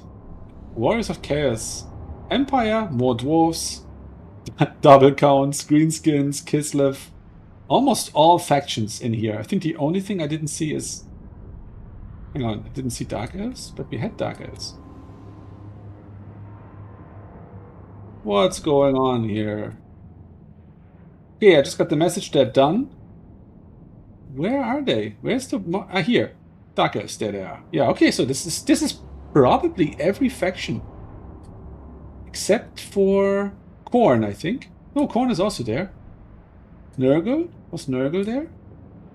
And I think Nurgle is missing, and I think Coast is missing. Oh, that's a super diverse roster. Fantastic. Great, great, great. I think our last match is done. Yes. And I think we can advance to the next round. Isn't that beautiful? Okay, let's do it. Next round is up. We have one bracket less. I think there is some mistake somewhere, because there should not be an odd number of people. This last round we had 2 buy rounds. We shouldn't have a buy round now. So who's here? Who shouldn't be here?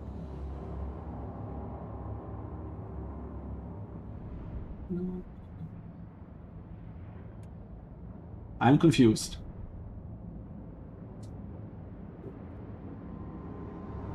Maverick Sloth. He's not supposed to be here. Let's see if he's still streaming.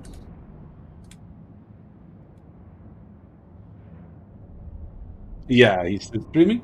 So we're gonna drop him and replace him with, who was the guy on by? Skull Taker. Actually, no, we have Sniper also. It's also, so this is this is great. So we can just cancel this match. And drop these two guys. And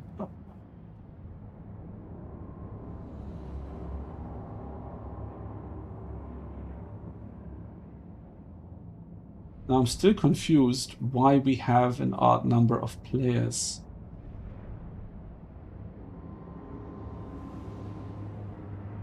How is this possible?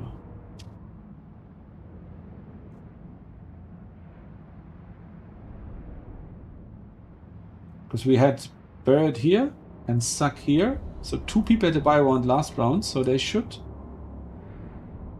really be playing now.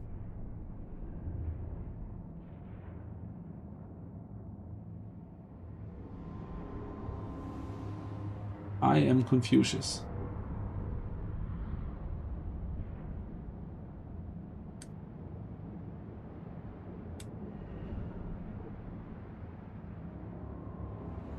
Ah, Gackerman, he dropped.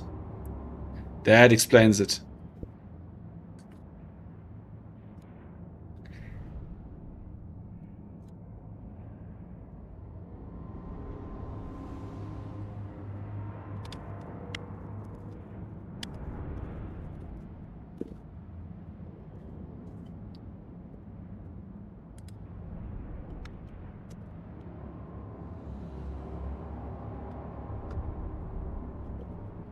Okay, so who we're gonna spectate today?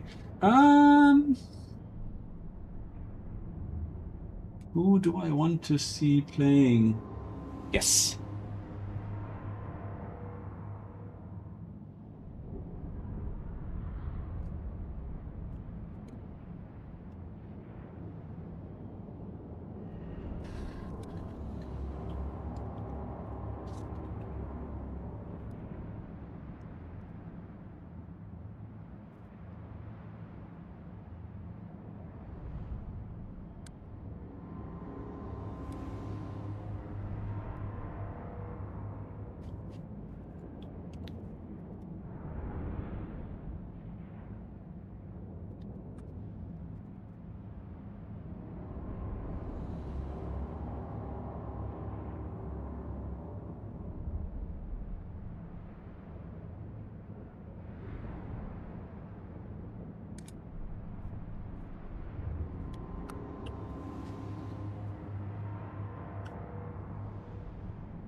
Okay, let's just join their lobby and see what happens. Sorry guys, we never looked at the value from the last match.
Okay.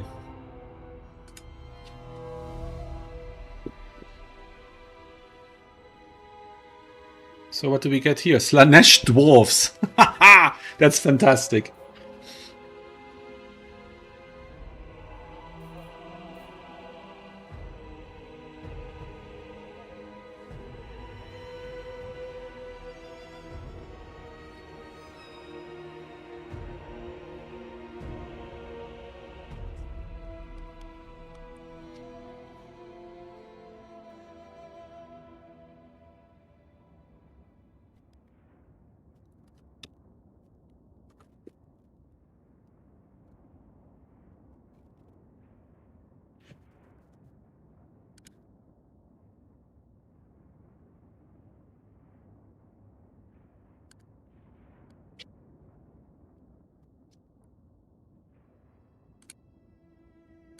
So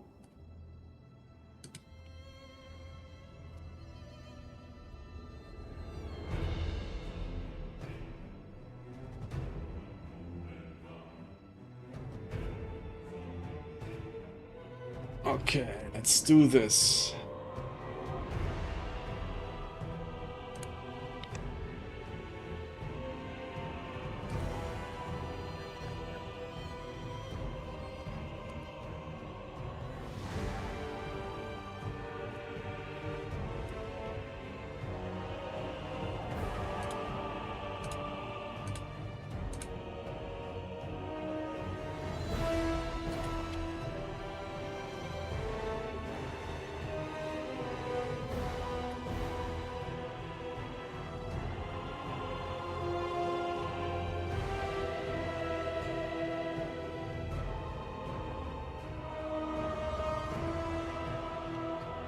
Okay. Okay, they're just landing in. Perfect. Isn't that fantastic timing? Wonderful. All right, guys. Army blocker. Ah, no. These guys are OGs. They wouldn't. I would not think that either of those guys would ever do that. Okay.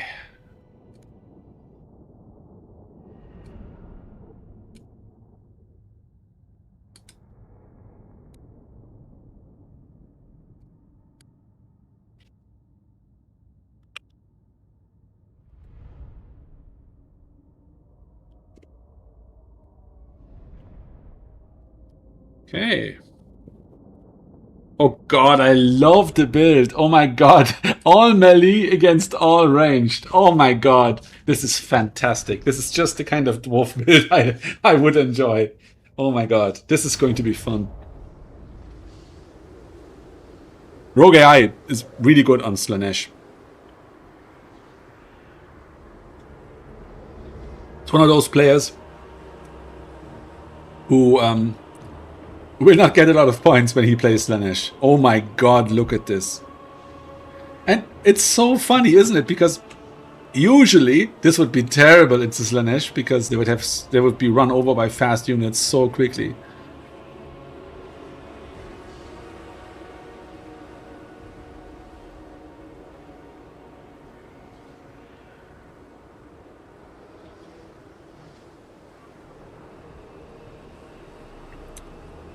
Ah. So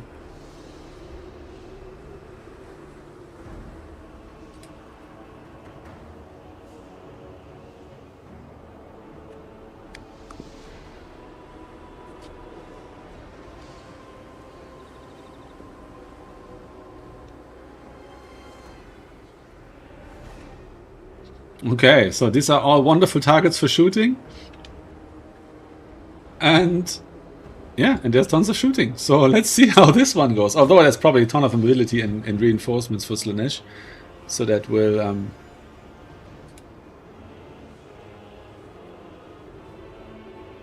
this will be good. This will be good. All right. Let's enjoy this.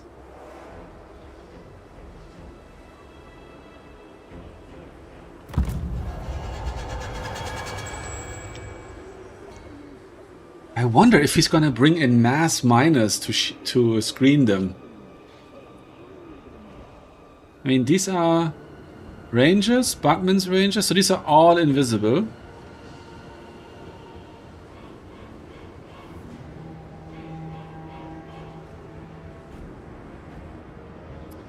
Okay, so yeah, these are gonna be like insta-deleted, I would say. Because there are 4 or 5 rangers shooting at them in one volley.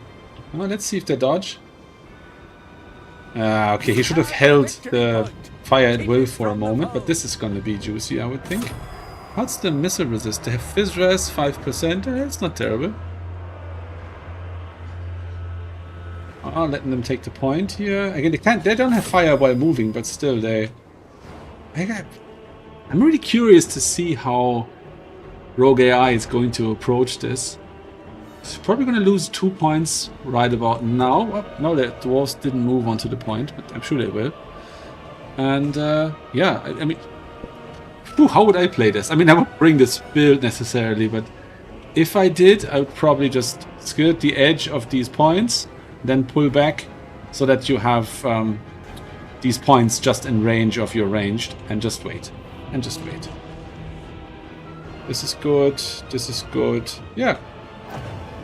The only thing he shouldn't do is overextend, because then he's going to get in trouble. 130 range. They have 160, so that's good. The Kala's coming out. These are Slayer pirates shooting her. It's her missile resist. Fizz Res 20%. Oh, that's decent. And we have the first Slayers coming out. Okay. Rum Brindle is here. And yeah, don't overchase. Please don't overchase. That would be awful. And yeah, settle on 2 points. Pull back and enjoy life. Have some Bugman's brew. No, I think he's overchasing. I don't think this is good. Because the closer you get to these damn points here, the easier it is for the opponent to jump you. Especially if you consider when these guys start charging, you can't pull back because you are not fast enough to escape them. Like they have speed 55, you have 33. That's going to... there they are. 3 Furies. The Flamethrower is probably going to cook them quite well. Oh, nice. It's actually decent damage on the Furies. This was not good. There was no... I don't know what happened here. They were probably still moving in formation and didn't really get any fire off. Is this the Doomseekers? No, Dragonback Slayers. All right.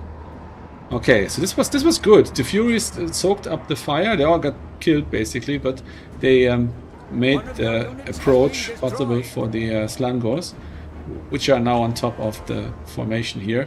Probably disabling these ranged units for a moment. No, actually, these 3 can still shoot. That's not terrible. Slayers fighting Slangors is terrible for the Slayers.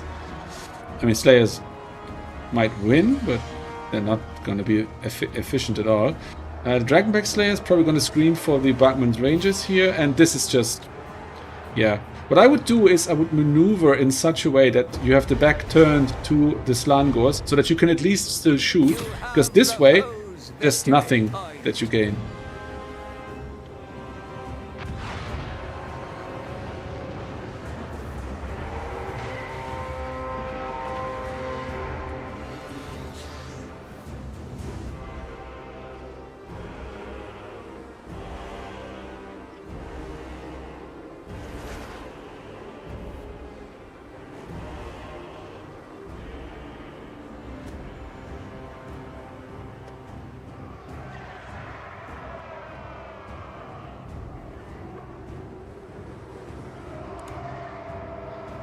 Okay, this is not going well for the dwarves. Value lead 2000 for Slanesh. Yeah, I assumed this would happen. He could have prevented this, I think, by sitting back, taking the points and sitting back. This is pretty hopeless. I also think this is like a mixture of win conditions. Like Slayers are a win condition, ranged is a win condition. But if you go 2 ways at the same time, it's not going to work out. Like the old, Indian saying, the hunter who chases 2 rabbits will catch none. You have the ranged. The range can win you the battle if they don't get attacked. So what you want is something to keep the range from getting attacked. And I just think that 10 miners are going to do that better than 3 Slayers. So, yeah, I think mass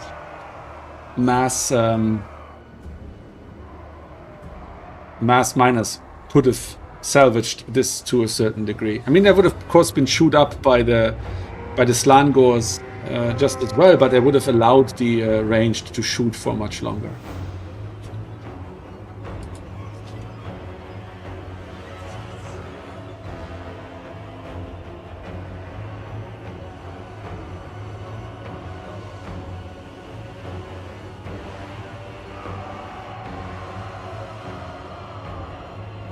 Okay, some demonettes coming in. Exalted demonettes. Ooh. And yeah, we have a triple cap. We have a 4,000 points value lead. That was definitely a fun build for the dwarves. 100%. This is a Seeker Chariots. It's supposed to be one of the worst units in the game, but yeah, I guess they're okay against ranged units. Petted dwarves. You don't see that every day. Rangers. Yeah, I don't think there's much they can do. Jesus, they're so fast. 54. And they're already tired. Crazy.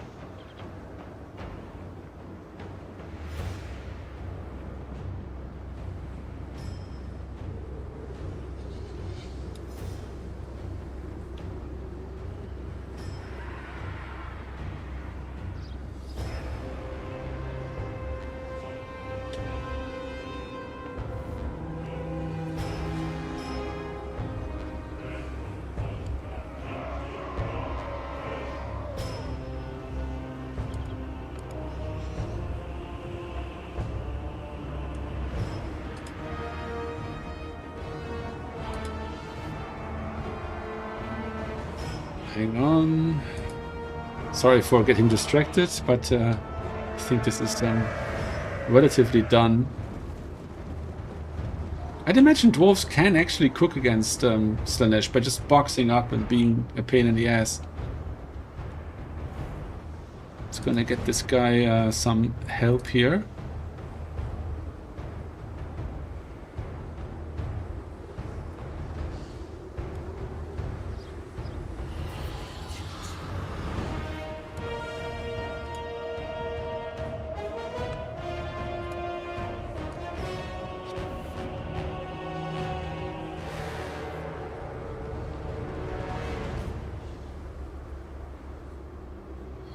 Okay, back we go, and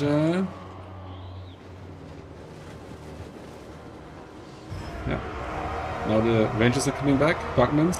Okay, yeah, you see now this when you here have the home field advantage, you can summon units on top of the Slaaneshi units, then you can cook, but not when you overextend into the other half of the battlefield.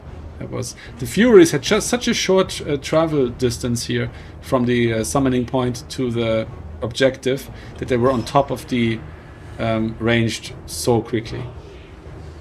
He reacted quite well, Wicked did, but it wasn't quick enough.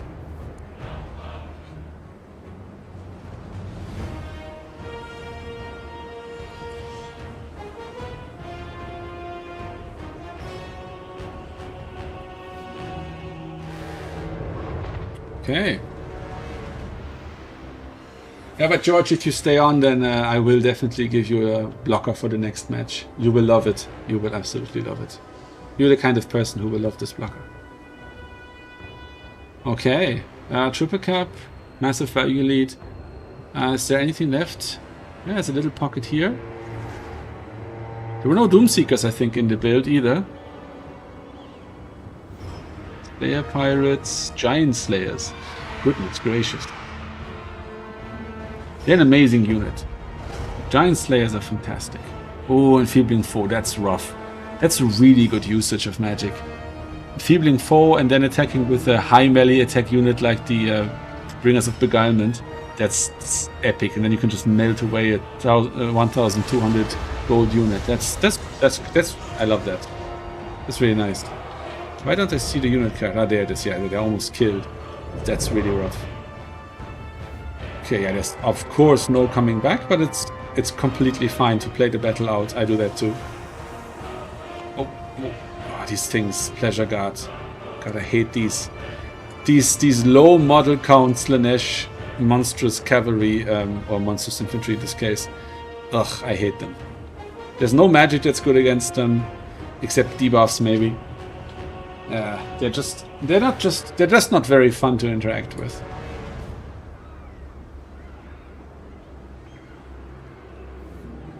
Yeah, how's the bracket looking? 3 matches played.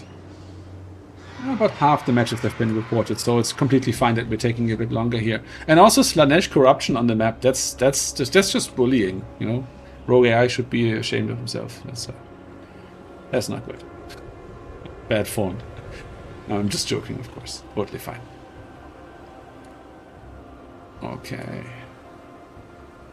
All right. I knew it. Nice. Unending glory Okay, is that was a fun ours. match. Really fun build. I'm gonna give them the GGs.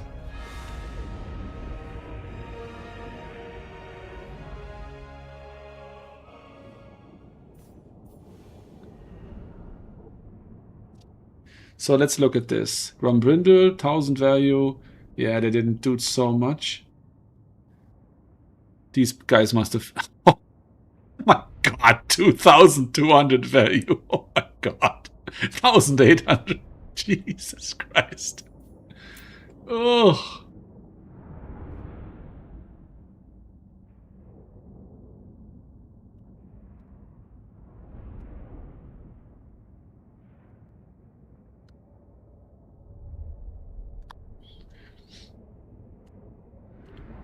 Yeah, totally elite reinforcements. I think, yeah, so if this had been 10 minus and then Dwarf Warriors, or what else? Something fastish, ish, for a dwarf, that would have actually worked. I think so. There's at least some potential. Because you don't need the anti-large, you can just shoot the large stuff. And maybe a runesmith with the slow. Eh, who knows? It was definitely a bit of a meme build.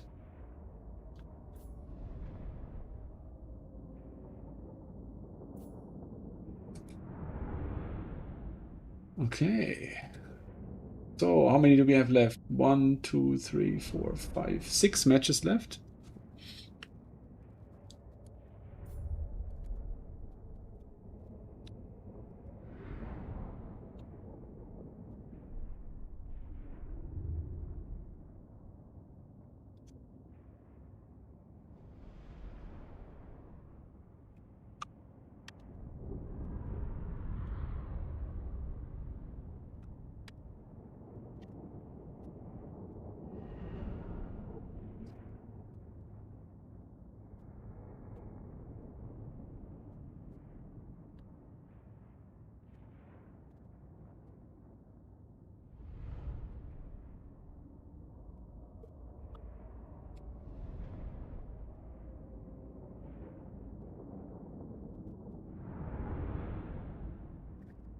Okay.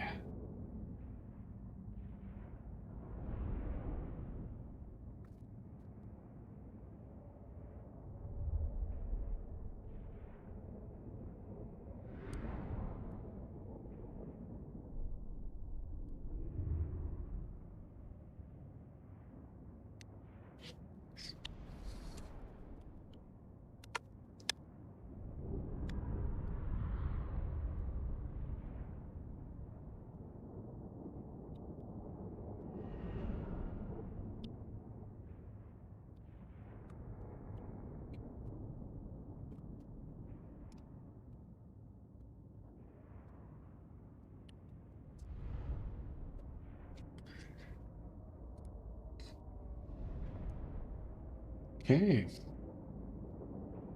1, 2, 3, 4 matches still being played. What's the leaderboard look like? Hope Paddy, Meaty Dangler, Mr. Razak, Zar, Gotrek, and Ziblon, all on 2 wins so far.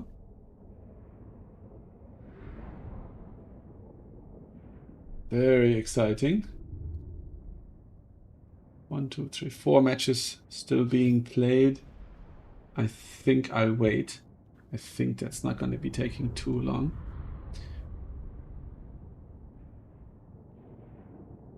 So, how did he do? How did the 1000 gold? It's all right. It's not terrible. Fury's really cooked. Yeah, Demonets definitely had a good place here, and the Pleasure Guard. They didn't have enough time to really cook here because they still have full health and they got 500 value, so that's good.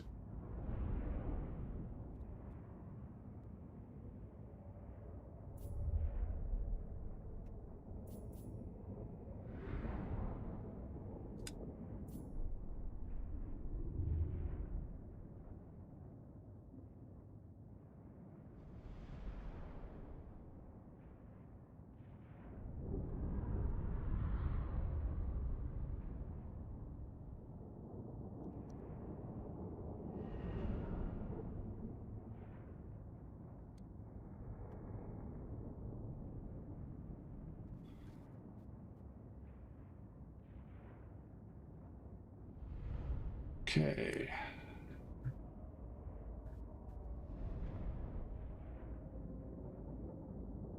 We had a drop. Vernus dropped.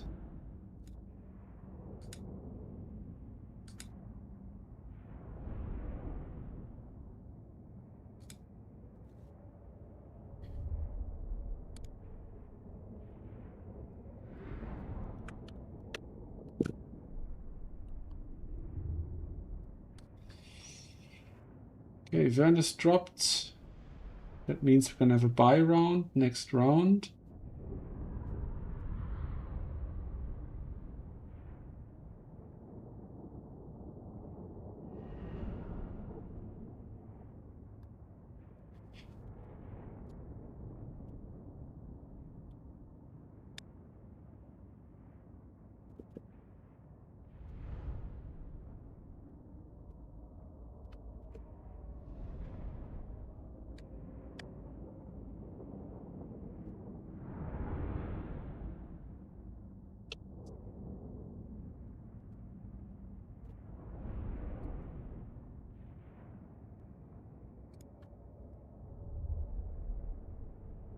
Okay, we got some more replays.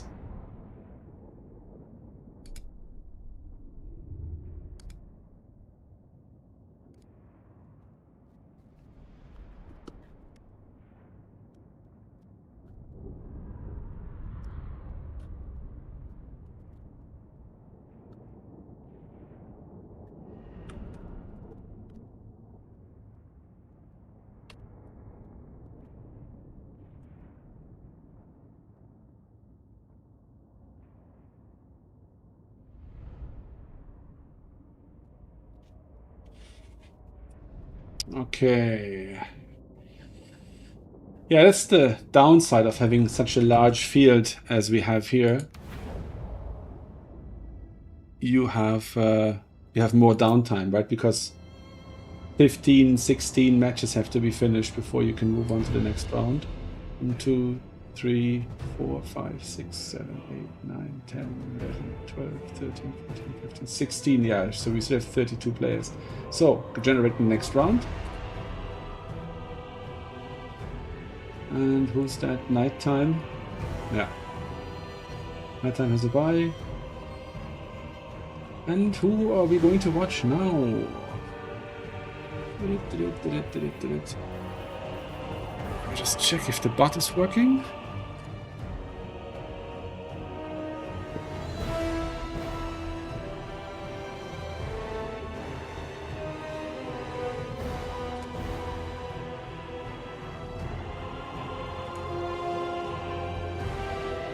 Okay, great.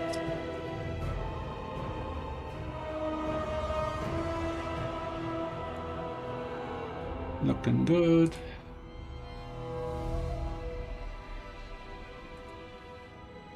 Okay, who do we want to observe here? Oh, this is going to be a good one. Tsar and Gotrek.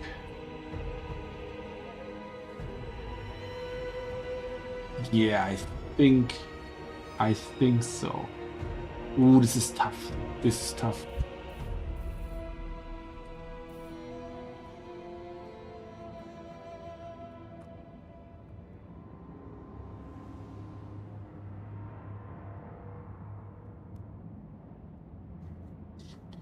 Just gonna leave it to people.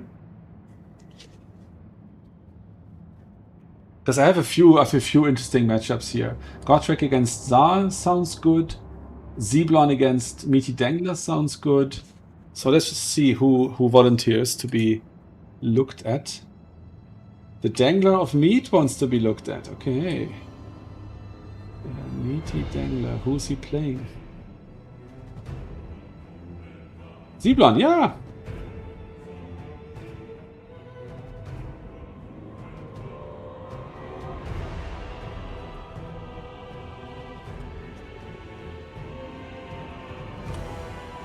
Okay. This is gonna be good. The Meaty Dangler.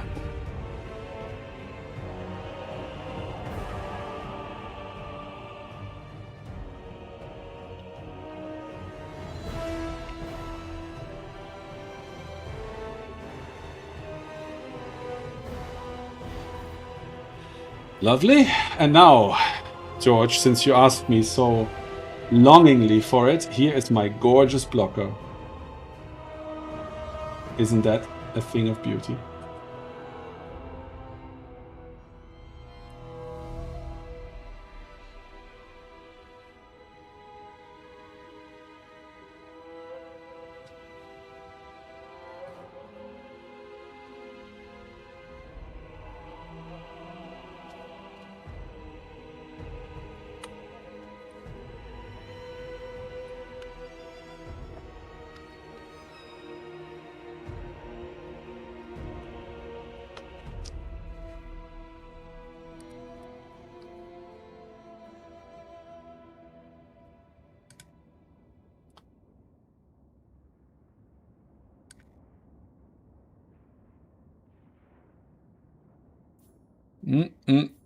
Isn't that a blocker? Now, if somebody comes into the room, you have to explain yourself. I don't. I'm at work.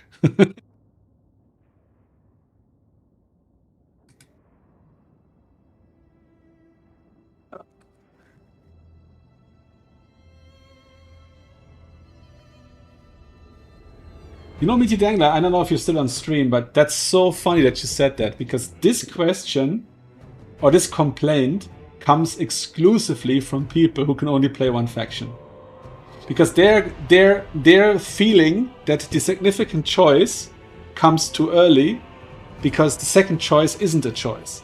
The reason why it is set up this way is because with the maps, you only have 3 choices at best, and in this case, you just get a random map.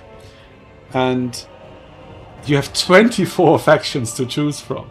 So the significant choice is given at the right point in time, but because you're depriving yourself of that choice by only playing one faction, yeah, that's why. I mean, obviously, for somebody who's dedicated to playing the same faction, a BPT is of course a disadvantage.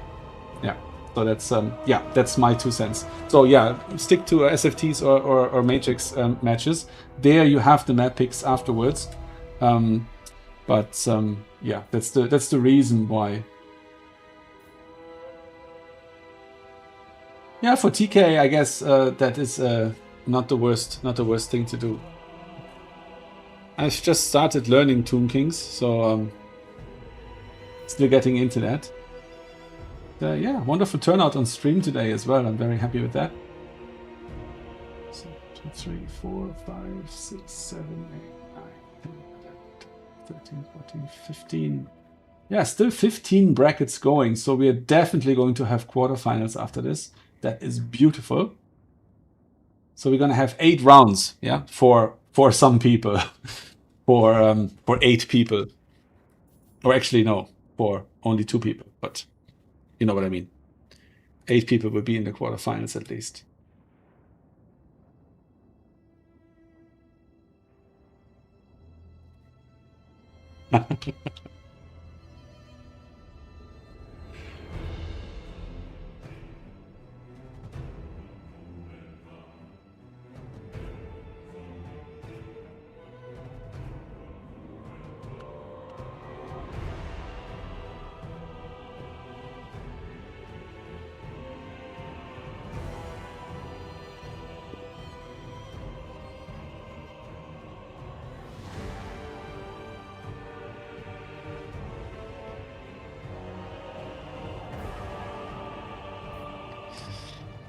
Okay, we're getting there. We're getting there. Okay, this match is gonna be very fun. So let's see what they're building here. Ooh, this is very meta. This is very meta, and this is very interesting. Okay. Okay. Yeah, I think they know what they're doing here.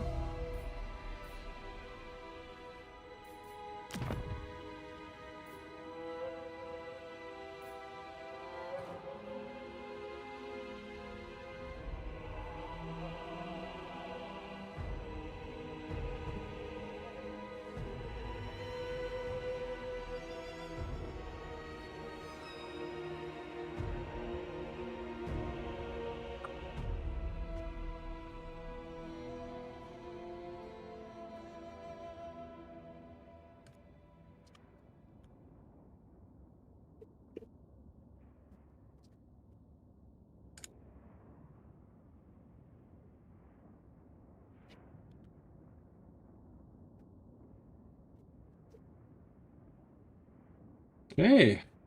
Maverick Sloth is joining us for this one. Undrop him. And add him to the bracket.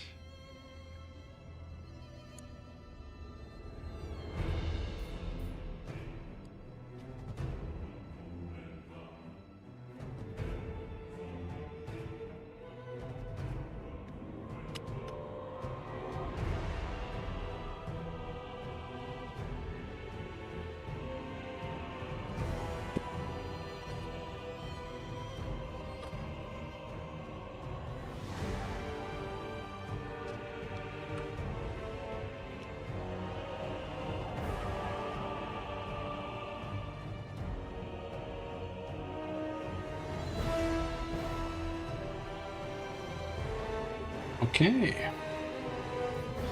The dangler of meat is ready. Oh, sorry, I've been confusing these guys. The dangler of meat is indeed not ready. It was Dim. Who's Dim? Ah, yeah, Zeblon is Dim. Yeah, it's very confusing that they have multiple names. Stop that.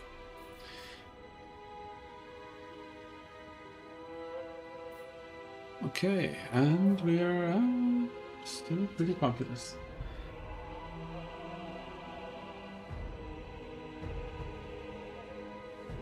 Huh, it's a bad matchup. Interesting. Why is it a bad matchup? I would like to hear about that afterwards. I'd wonder that the Greenskins are quite happy to beat up these flimsy bones.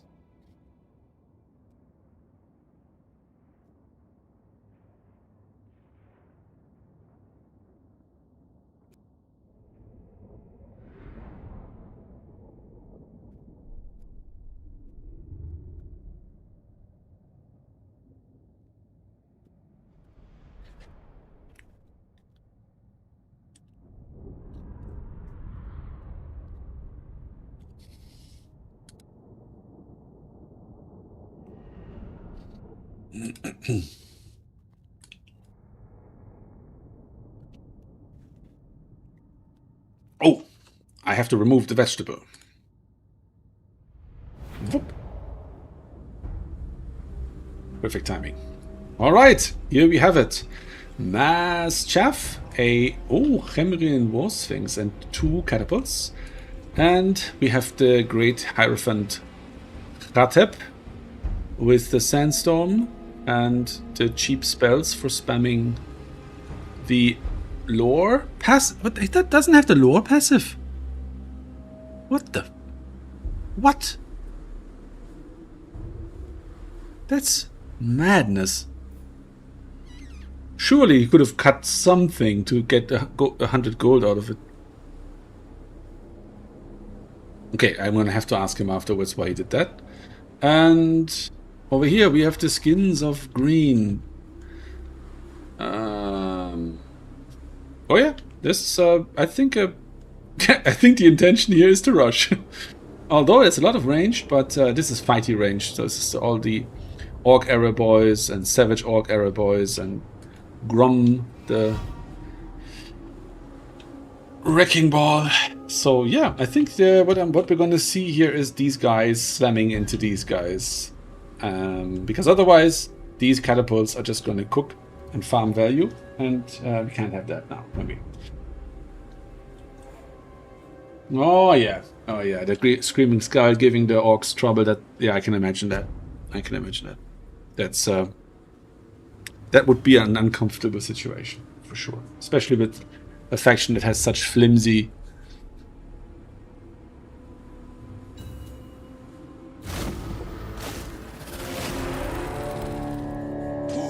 leadership, I wanted to say. All right, let's see how this goes down. All right, I'm gonna grab this point on the way through, rolling forward. Okay, they're trying to meet in the middle. Screaming Skull catapult soon going to be in range.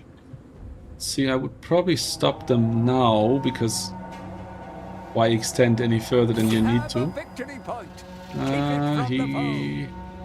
Is he going to stop them in time? No, he's still moving them. Why? Why is he still moving them? Ah, maybe he wants to get the archers, I don't know. Still moving? I don't... See, in my book, I don't see a reason why the range should go beyond this line here. But yeah, I'm not a Tomb King expert, so I'm not entirely sure what's the right thing to do.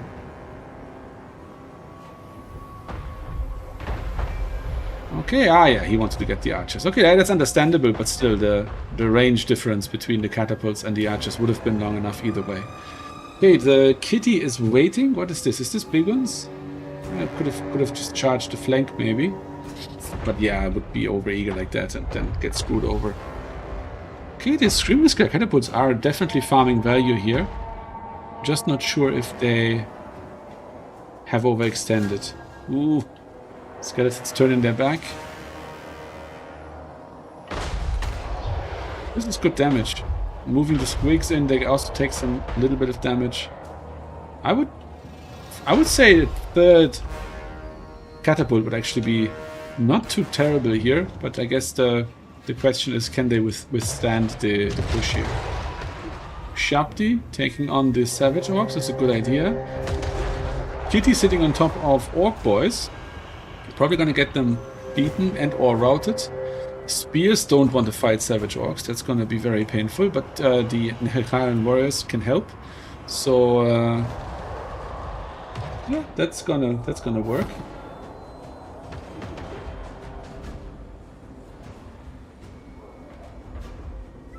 Over chasing. Oh, this is a nice wedge. Good. Yes, valuable unit. Probably taken out here. Same here. Okay, it's the fear from the catapult that gets the orcs here. That's the thing. They're in melee. They would otherwise probably scrape out a win, but because they're getting the leadership debuffs from the magic, they're falling apart. And yeah, the value counted says it. 700 in the lead for the Tomb Kings. Kitty is chasing down the Savage Orcs. There's more Ushabti being called in. Also perfect summon here. I wouldn't be surprised if the catapults now start targeting the Broken Tusk mob. Nope, still underranged. Probably a good idea. And now the Ushabti is going to slap down on one of these ranged units, I'm sure.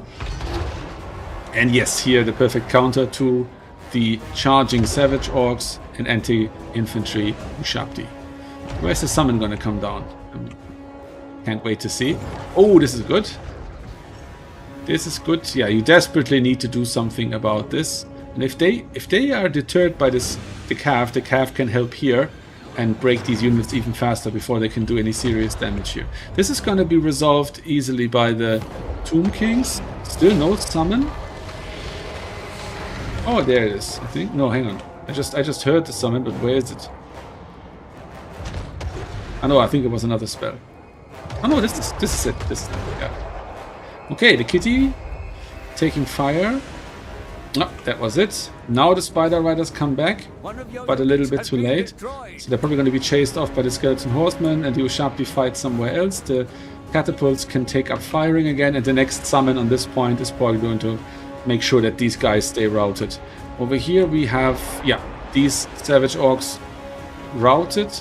Now these 3 units can filter in there and take care that the middle is won back for the Tomb Kings. And this is exactly the right play, to play for value rather than points. The Tomb Kings could care less if they have this point. The Tomb Kings probably wouldn't even care if they have this point, because they know they're going to farm the value here, and then they can take the points back at their leisure. This is a nice summon. Chosen of the Gods, cleaning up the cavalry. They're almost a dedicated anti-cavalry unit. They are okay against infantry, but they do so much damage against cavalry. And the cavalry is coming in now. You have one boar boy here. You have another boar boy Biggins coming in there. And yeah, it's a very good call. And this orc boss here is, the shaman, I mean, is also on a pig or something. So yeah, that's definitely good. Definitely good. What do we have here? Just some cleanup crew. 400 gold for this unit is such a joke. I mean, they're so good. I mean, obviously they're not good, but they're so practical. Okay. This is, yeah, probably targeted at the Ushabti, but the spears are gonna throw a spanner in the works here. The point is back into the control of the Tomb Kings, and let's see if our Tomb Kings player has the discipline not to overextend and to just stay here on the middle rather than push for the 3rd point, because as we see, he really doesn't need the 3rd point.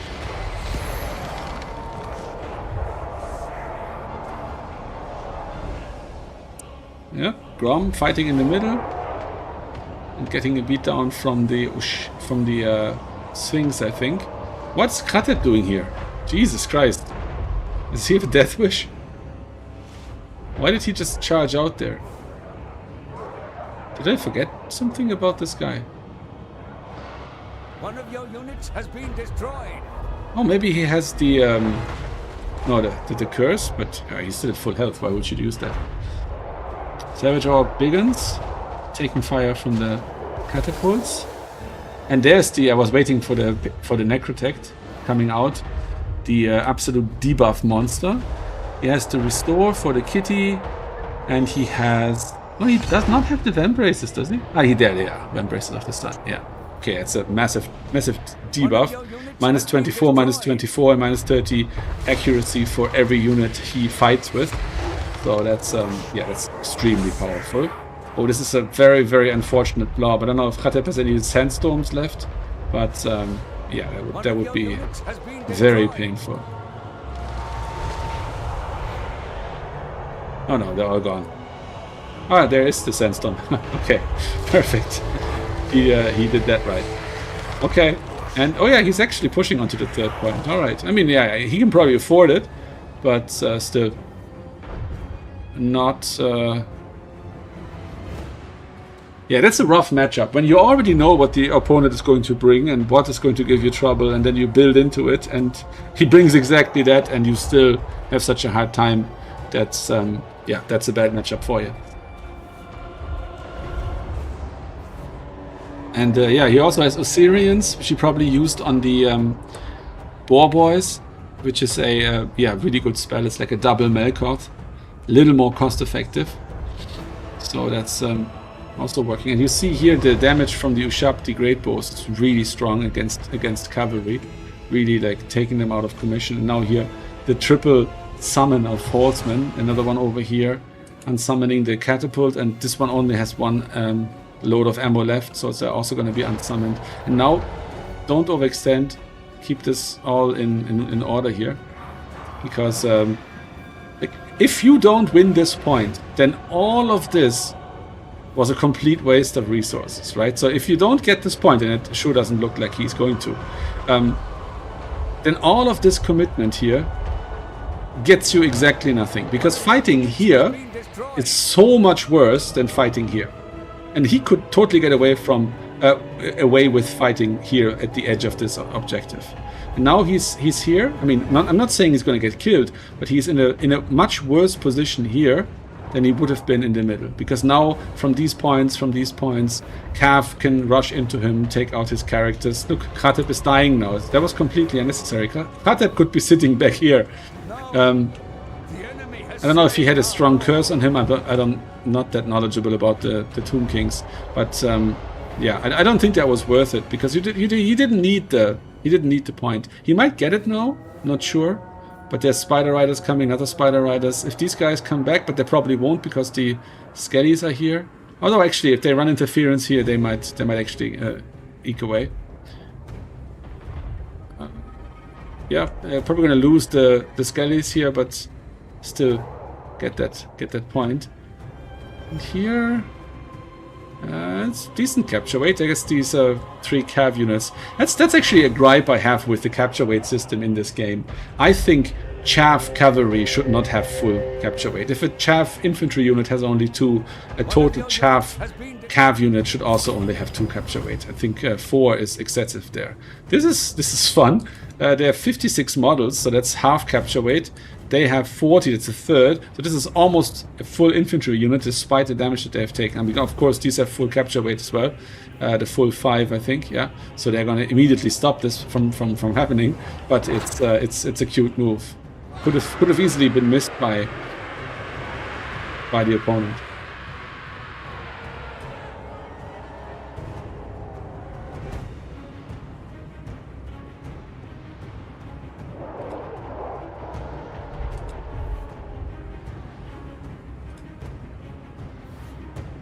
Okay. Yeah, it worked out in the end, but I think it was an unnecessary risk. I'm not saying it's a risk I wouldn't have taken. I very much might have, but yeah, I've learned the hard way that this is not often a good idea. And now the capture is actually coming back to the greenskins, and with the arrival of these guys and these guys, it definitely will. And now these guys have to scramble to make it there to save the rest of these units because there is actually time left. If they kept this point back and then roll onto the middle, this might not be very comfortable. See, the Lord is dead. The Ushabti are crumbling. They're going to get rear charged here probably and fall apart. Yes, indeed. And yeah, this is getting ugly all of a sudden. You can move these guys like onto the edge of the point here. That's a good catch on the spiders, but Grom is probably going to be pretty happy running rampant here inside of these Nehakaren warriors. What else do we have? Oh, pump wagon. Yeah, that's perfect against these 3 units. As long as Grom can take care of the Ushabti. Well, actually, the Boar Boys would do that. And yeah, Boar Boys. Yeah, yep, anti-large. Oh, that's not going to be good. They're going to rout. They're going to rout. Oh, God. Look at that. Like, you know, more than half health. The Lord is right next to them. Yet, they rout. That's just brutal. Okay, I get why this is a bad matchup. That's really rough. That's really rough. Oof. Oof. GG. Well played. That was a good performance by Dimitri Dengler.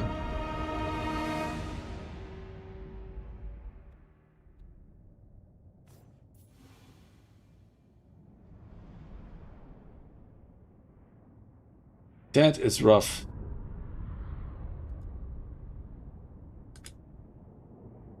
Okay. And that's... Oh, wow. The round is almost finished. There's only 2 matches left. That's fantastic. Okay, that's great. We don't have to wait very long here at all. Oh, wonderful. Okay, what do we have left? We have Rogue AI and Renataki, and we have Nighttime and Maverick Sloth. So, let's look at this. 1,700 value on the Lord. 1356 and 1,000, so they both paid for themselves. This guy didn't pay for himself, but that's the thing with these elite SEs. If you have one, then it's the target of everyone and everything. So that's just the way it goes. These guys probably didn't make value. Nope, barely. These guys, 770 is pretty good, but they probably summoned twice. And what do we have here? Double Necrotect, 900 on this one. Shabdi, that's actually a cool idea, to have two and then to have mass heals on these guys. 1350, that's not even paying for itself. It's 1350 when you pay for it. Grom, 2000 value. The Squigs, they did nothing. Deranged, how did they do? Oh, very badly. Only the Rugrats did alright. Ooh, this is such a rough matchup. When none of your units can actually make value because they're just running away from the Screaming Sky Catapults, that's really rough. Oof. Oof. I don't like playing into greenskins most of the time, but that is just disgusting. Yeah, the undead factions are a different beast entirely. Very, very rough. Very rough.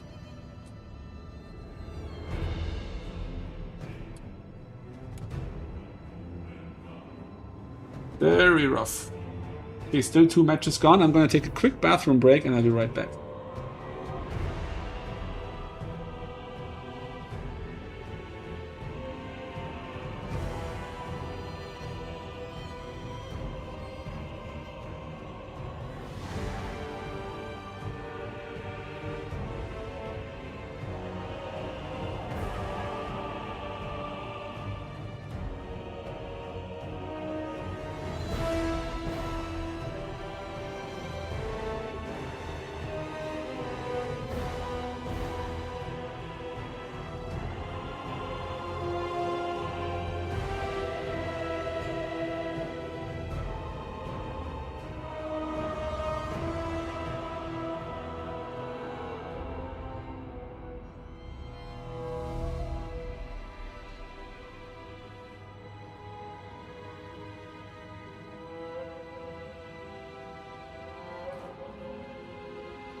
And I'm back. Okay, let's see. I think the matches must all be done. No, our stragglers are still there because they started late.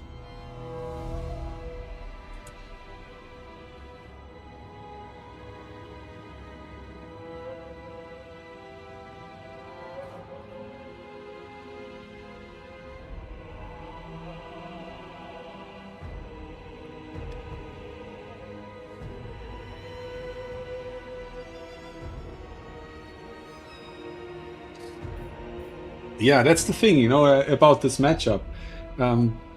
If you're known to play only one faction or like heavily lean towards one faction, and then you play a BPT, and everybody knows that you're going to play that faction, yeah, you're going to get counterpicked.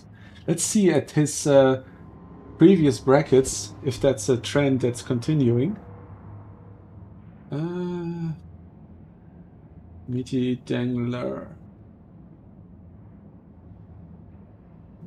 Where is he? There. Against Tomb Kings. Against... No, Rats. That wasn't the counter pick. But it is also a new player who probably doesn't know the counter pick.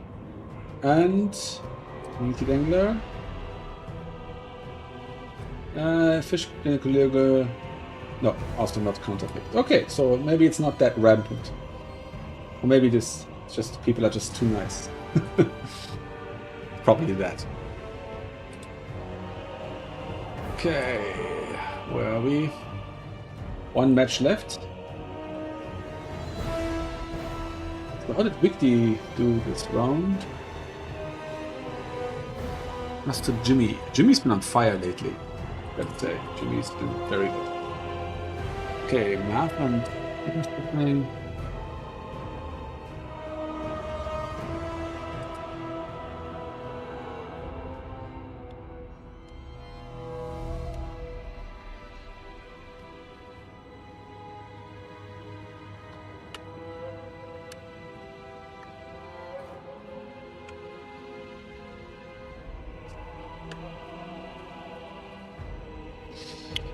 Okay. Maverick Sloth and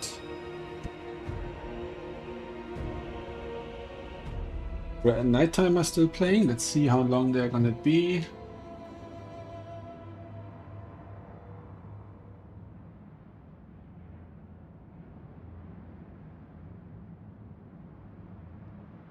Okay, they're done. Perfect.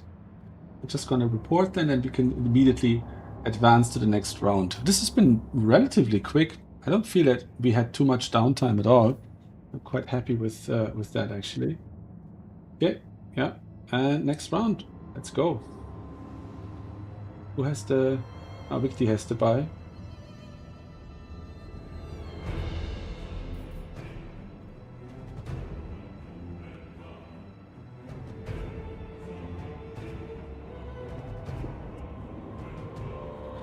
Okay.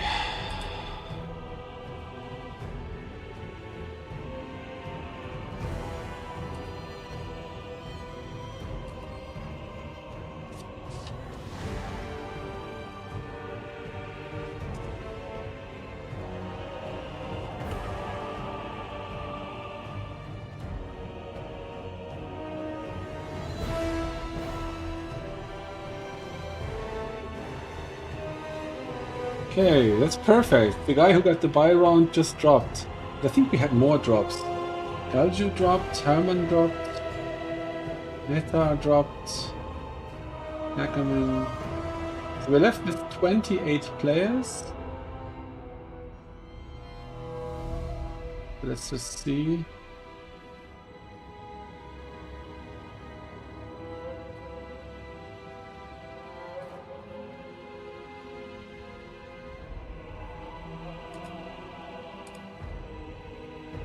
Okay, everybody's still here, everybody's still here, everybody's still here. Yeah, looks like it worked perfectly. Wow, I'm impressed. All the people who dropped.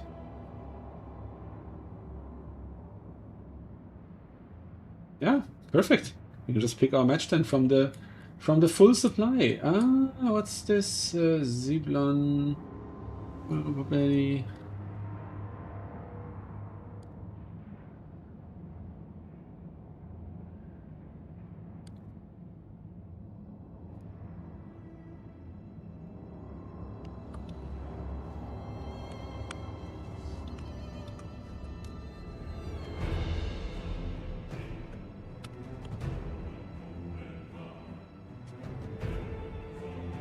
Okay. Oh, Razak and Zar might be interesting. Razak and Zar.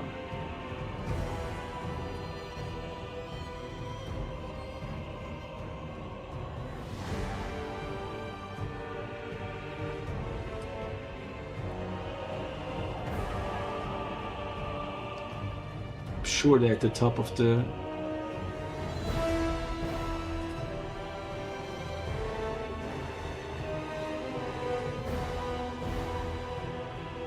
Oh yeah, I can do that. I'm gonna spectate with Michu and Bird.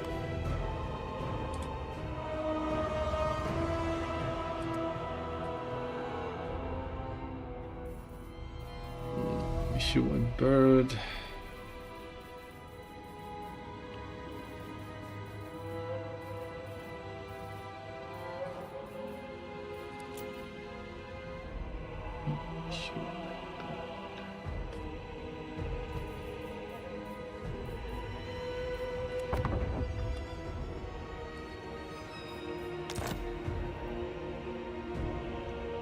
Is this the right one? I'm just joining a random lobby.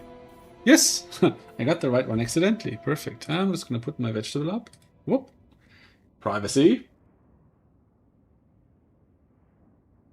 Oh, poor Paddy is uncounter pickable because he can play filthy vampire accounts. Disgusting.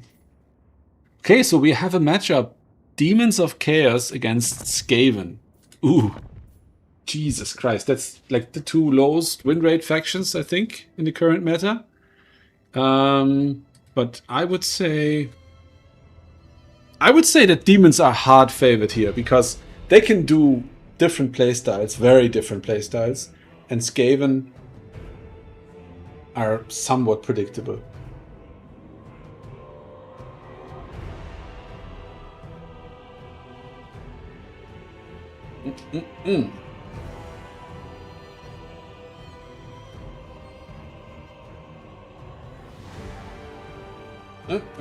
Okay, this is gonna be a good one. This is gonna be a good one. I have a good feeling about this because they're two very tenacious players, and they're probably relatively close in skill level. It's an RTK against Rad match, so yeah. Oh, we have a Rad fanatic among us.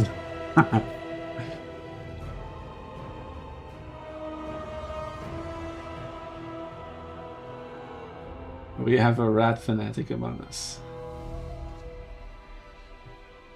Okay, that's just beautiful. Like after 1, 2, 3, 4, 5, 6, 7, 8, 9 drops, we still have 28 people playing, 14 brackets. I love it. I love it. And we have only half the tournament done. So yeah, that's so much fun to be had still. So I think Skaven looked like they're about done with their build, and Bird is still tinkering away here.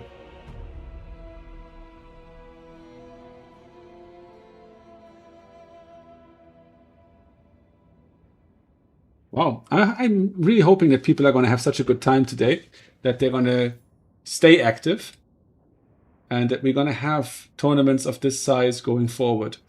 And the beauty of it all is, I don't know how many of you have been with us about a year ago or 9-10 months ago, when I started using the Liechtenstein format. So, right, at the moment we have downtime because everybody in the bracket has to wait until the last match is played, and then we can advance to Swiss. So that's tedious and it takes a long time, and you have a lot of waiting in between matches.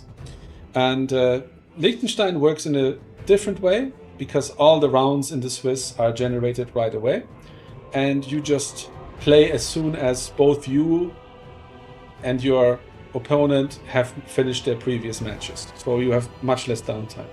The problem is that it's not balanced, right? In the Swiss system, you always play somebody who has the same amount of points. So if you have won 3 games in the Swiss, then you will play somebody who's also won 3 games, and that's balanced. So it balances out against the tournament winner. That everybody who wins the tournament must have had strong opponents, and Liechtenstein doesn't do that. So that was the problem that contractors or detractors actually had with that format. But on this side now, with the leaderboard and all the balancing mechanics that we have, you can actually make sure that you're matched with somebody who's as strong a player as you are, as often as possible. So we don't have that problem. So I'm very gonna run the Liechtenstein tournament relatively soon, because like this tournament alone is gonna generate about 200 games on the metadata. So we're gonna have a very good basis for win rates and for player strength and all that. So yeah, really looking forward to crunching the numbers when this thing is through.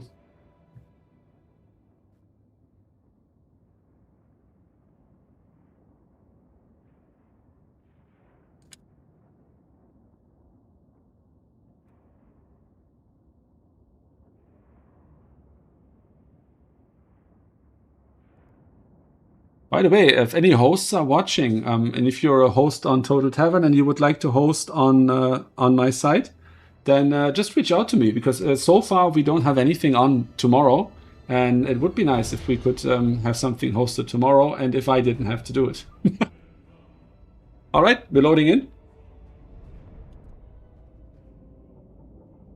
Almost there now. Almost there.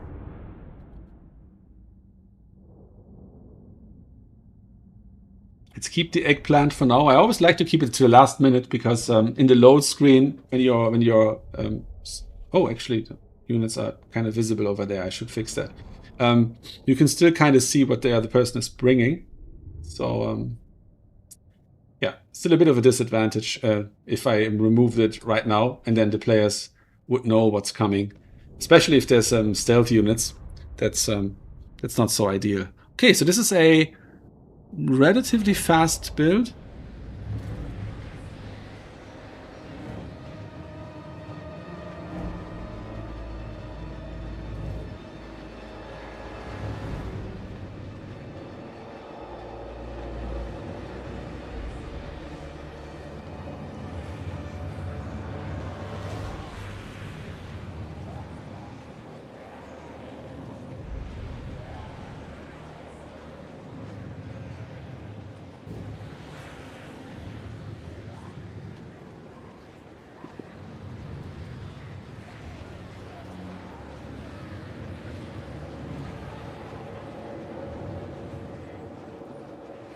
Okay. Ooh, Vanguard deployment for the Nurglings, for the Fleshhounds. More Fleshhounds over here, and then the main...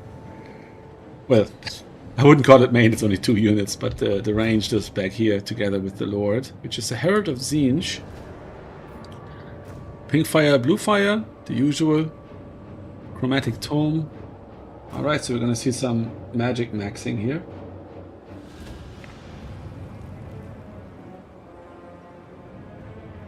Alright, we're starting, are we?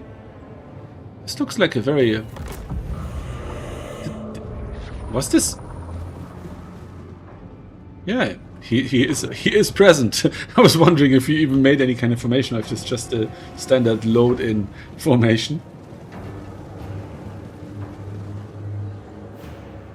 Okay, doggos over here. I'm gonna jump someone or something. Somebody saw the Turin stream, I'd say.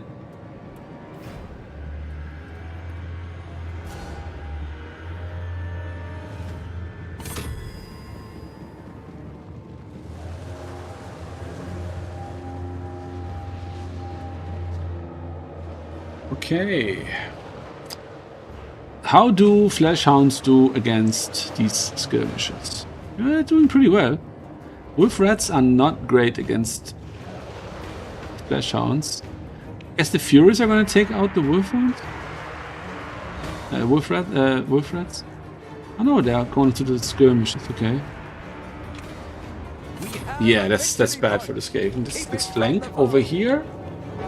Mass Nurglings. They're basically just chaff. Blue. Are Exalted Pinks? What is it? Yeah, Exalted Pinks. Okay. Yeah, they're very popular at the moment in the current meta. Or more Wolf Rats. I don't know if that's a good idea. They're just much worse than Fleshhounds. The Furies are going to get on them. That's the problem with them. They're not demonic. The Fleshhounds are demonic. They're just going to disintegrate when they get low enough, but they're not that easily scared, and they're probably immune to fear as well. But these guys are just going to flee. 1, 2 friendly units already routing. The next one might rout soon. Actually, no. Wow, it worked out. I take it all back, and Bird was right. Sorry, Miku was right. Oh my god! Oh my god! Do you see that? Oh, these chariots! My goodness! Heralds of Success. They were also good against the dwarves. Crazy! Really crushed those rats over there. The value is not that far apart, so it's a 700. Oh, take that back. 1000 value lead. What's the Herald doing there? Probably summoning on top of the.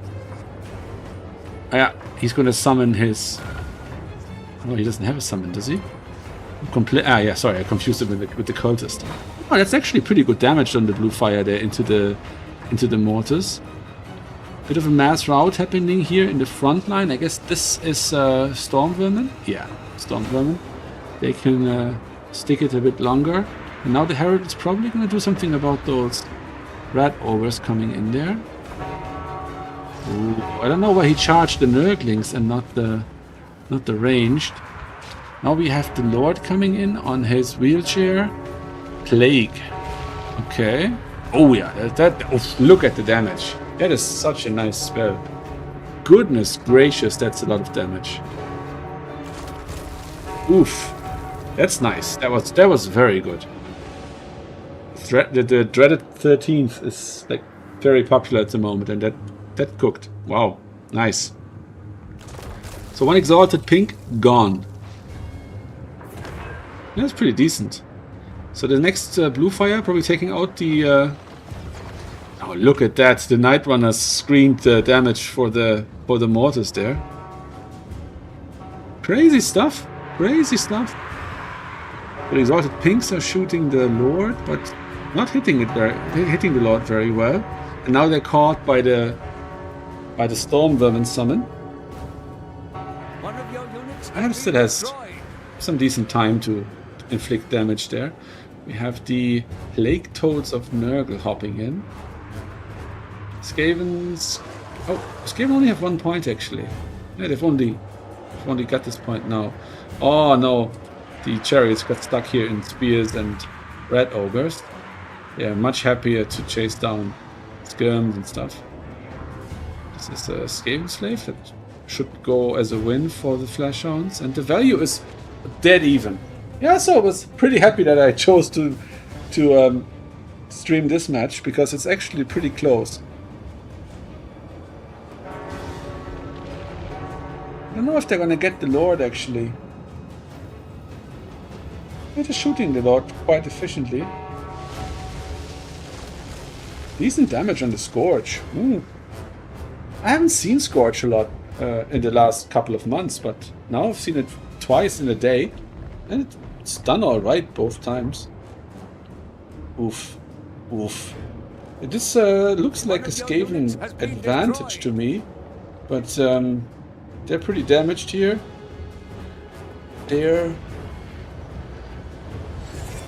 pretty chaffy actually. Yeah, a lot of Skaven slaves. Okay, yeah, that's actually... If they can rout this blob here, then they probably have a decent chance. Let's see how much damage the range does here. Oh, that's pretty decent damage. Letters of Corn, nice. Yeah, they should be able to rout off these doggos. Yep, there they go. And now the ogres going through. Yeah, that's pretty good move actually, to just jump these ranged units. But here this blob. Oh my god, look at that damage. Jesus. 67 health left. Yeah, I would shatter too if that happened to me. So now we have 2 points by the Skaven. And yeah, this is I wouldn't be surprised if we see a tap out here in a moment. This is terrible. Look at the value counter. It says that you have 400 value difference, but that's just because the crumbling is not counted. And oh, that was very lackluster. That's a shame. That is that's a complete letdown there. Okay, the exalted pinks can't even kill the Lord here. I wouldn't be surprised if the Herald charges into melee here to just do something at least, just out of frustration. Ugh, oh, that's rough. And the Lord is probably gonna die here. No, actually. No, isn't. gonna get away. Okay. Yeah, Poison Wind. No, what are they called? Are they called Poison Wind? Yeah, Poison Wind. Mortars. They're fantastic unit. If you can protect them, they do so much damage. I mean, this one didn't, but especially the avalanche mortars are just so good. When they are out, you have to deal with them. I lost the match to Skaven yesterday as Dark Elves in the intermediate tournament, and once I saw the avalanche, I just had to deal with them. It was absolutely mandatory. And they still got so much value. Okay, so this is a pretty solid pocket here. Let's calculate how much we have here. So that's almost 900. From 900 we need 600, 1200. No, it's not a triple cap. So if they had held the double cap for a bit longer, they would be in the clear and could just hunker down on one point and hope that Skaven can't wrestle it from them. But in this case, that's not going to happen.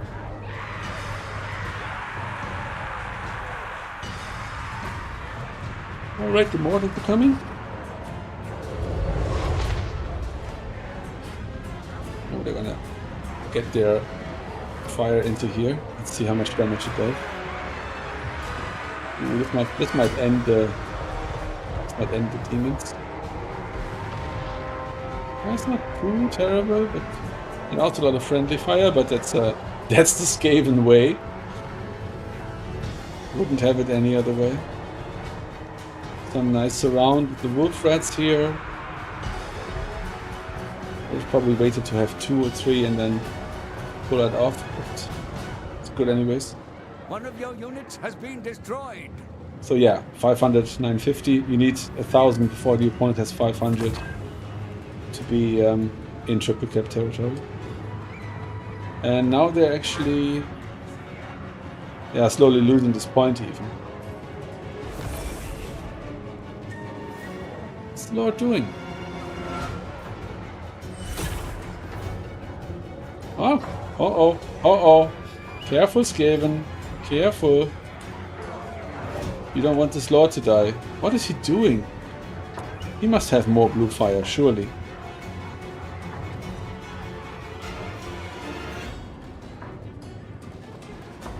Ah, he's getting close so that he can't use his spell. That's pretty clever. Still, you could have just dive bombed him or something. Oh. It's gonna break him, I'd say. That's gonna break him. And then when he's running away, you can slap him with the blue fire on the way out. Oof.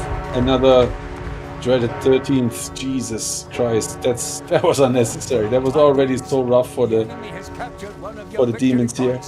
Take it back.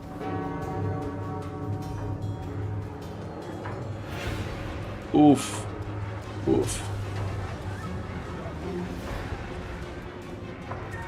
Is he gonna blue fire the Lord?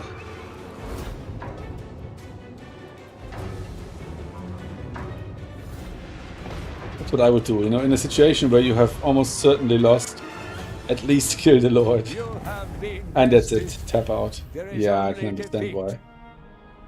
That wasn't going to go anywhere.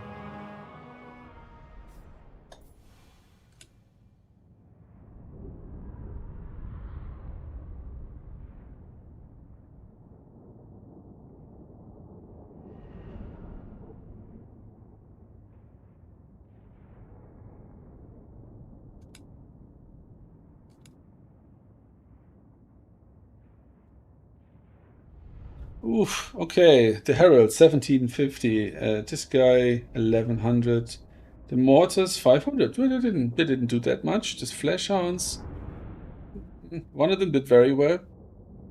The Nurglings, oof. Yeah, I wouldn't know how to approach this matchup either. Ooh, that was just horrible for the demons. You'd imagine that they could scare off the Skaven. But they did not. Maybe a more Slaneshi build would have worked here with Fiends and Seekers and stuff. I mean, there was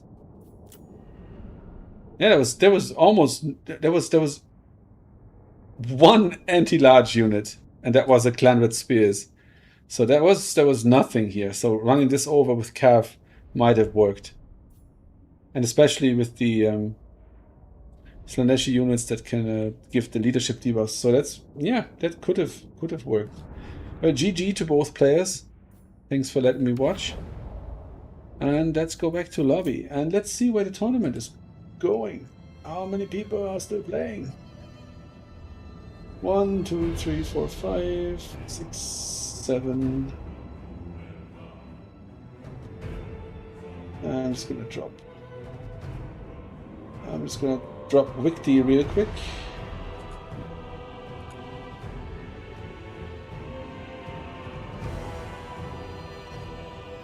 Okay, 1, 2, 3, 4, 5 matches still being played.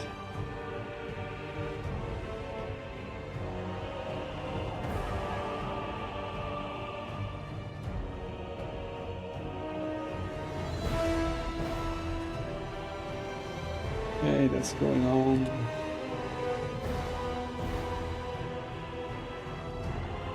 Nice.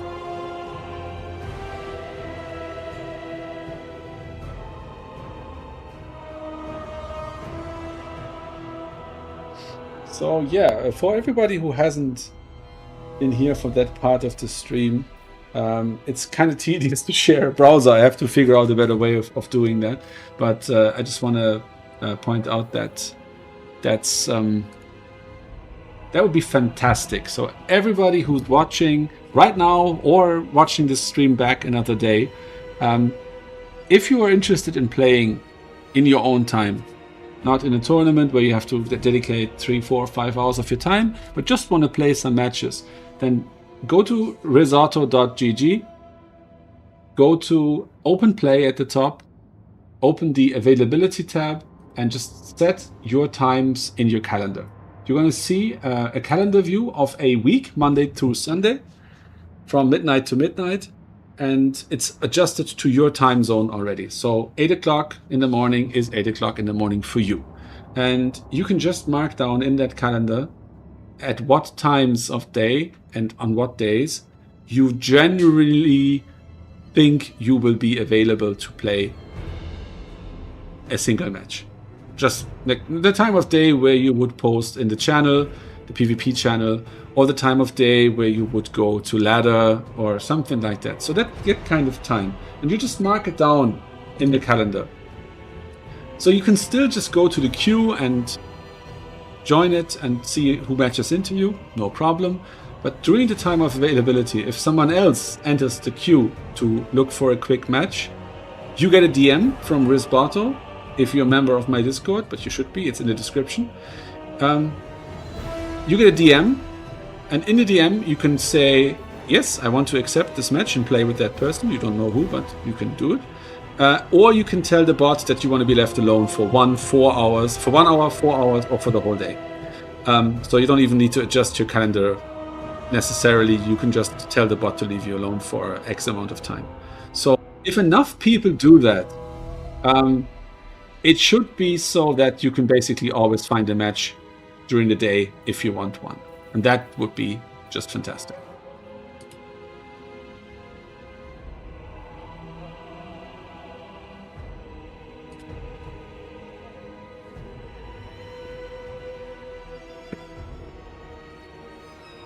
All right.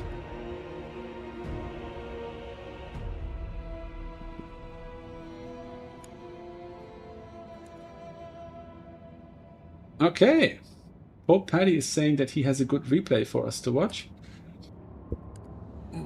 Let's see. We had another drop there. Down to 25. So we had 3 drops then. Renataki dropped, Merrick Sloth dropped, and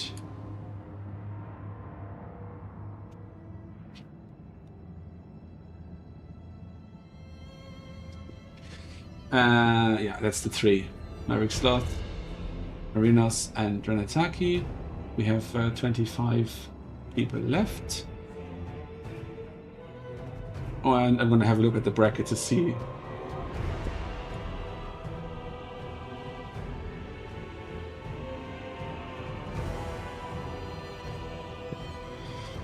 Okay.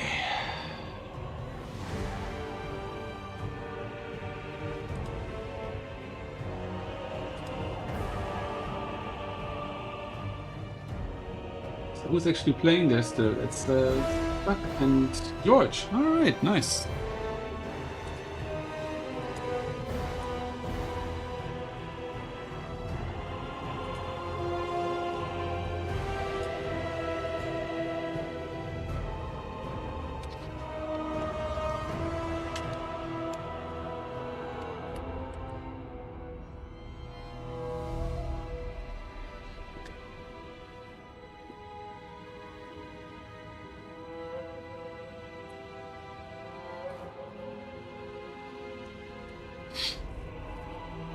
Okay, okay. I mean, if we can get this kind of turnout, even in the worst lull period for this game that I've witnessed, that's great. And then when the DLCs hit, a lot of the end times, which they announced is not going to be the last DLC, yeah, that would be fantastic. That would be rather fantastic.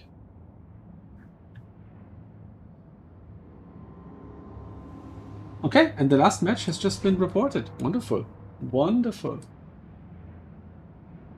It was a really, really fast tournament today. I'm really, really happy with that. Next round. Gimme. And who's that here on Hydron? Hydron has to wait.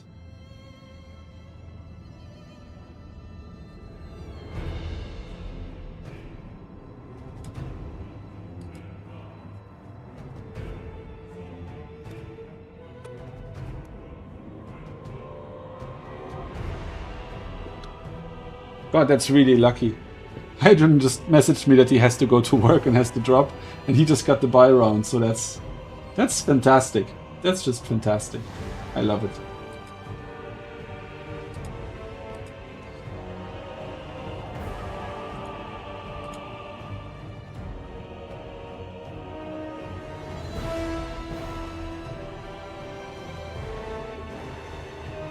Did he win any matches?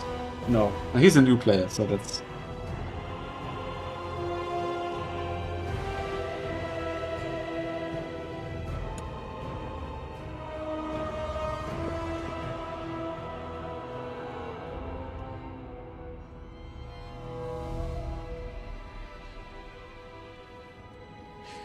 Okay, more messages coming in.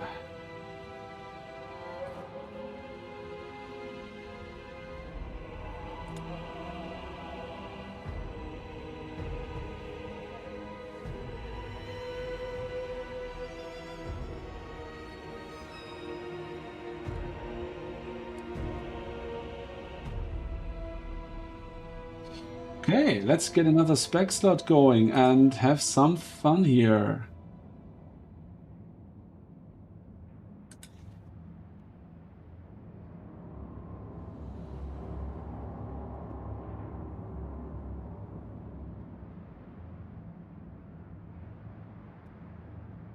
Okay.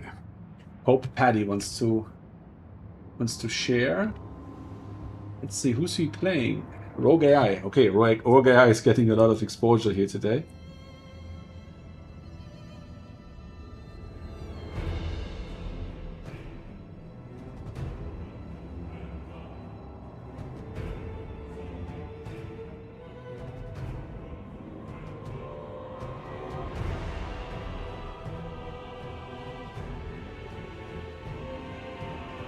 Okay.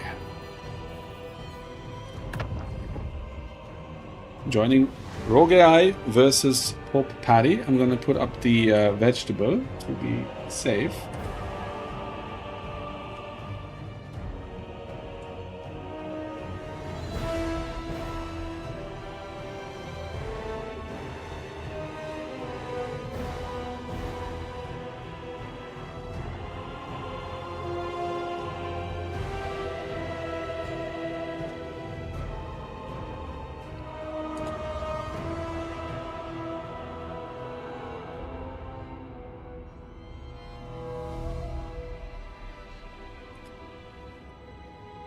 Okay, wonderful, wonderful, wonderful.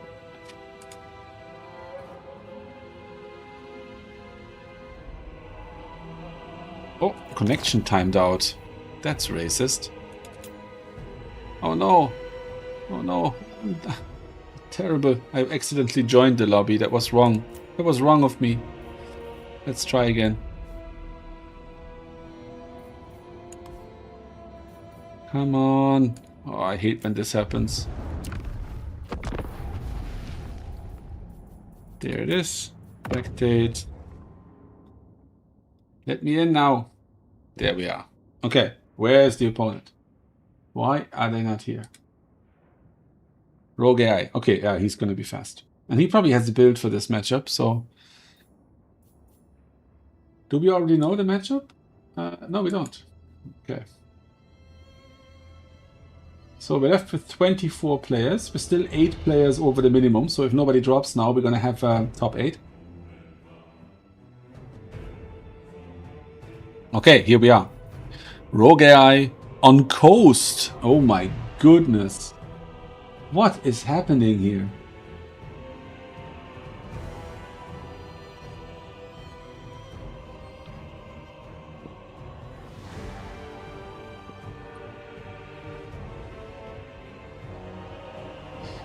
Oh my god. Okay, yeah, I guess Bretonia is the one bad matchup for Slaanesh, so avoiding it makes a good amount of sense. But a heavy archer faction into Coast is always good. Yeah, so...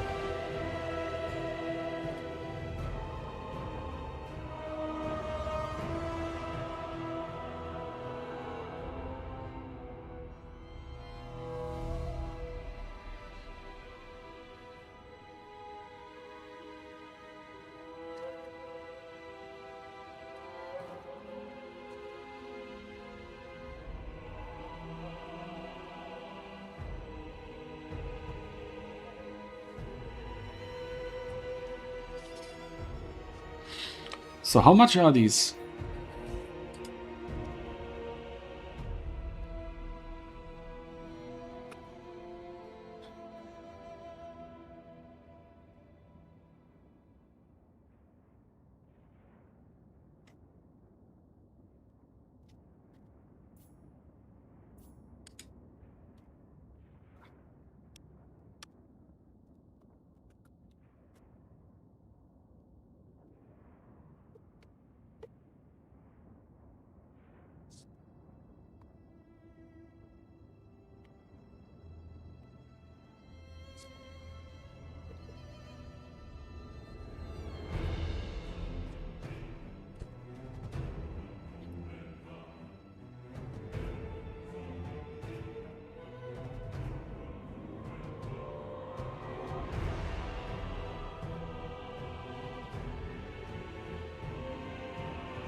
That's actually really interesting. Poke Patty just told me that this is a super bad matchup for Bretonia, and I can't believe it. I'm gonna try this out. This is very interesting.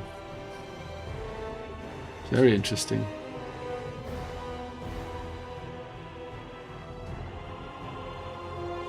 Okay, loading in. The reason why I'm saying that is because supposedly I'm gonna remove the blocker because there's no stealth units here involved.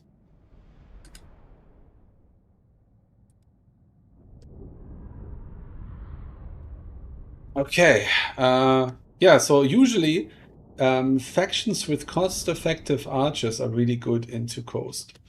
And, oh, Jesus, 4 deck gunners. How's he going to defend those?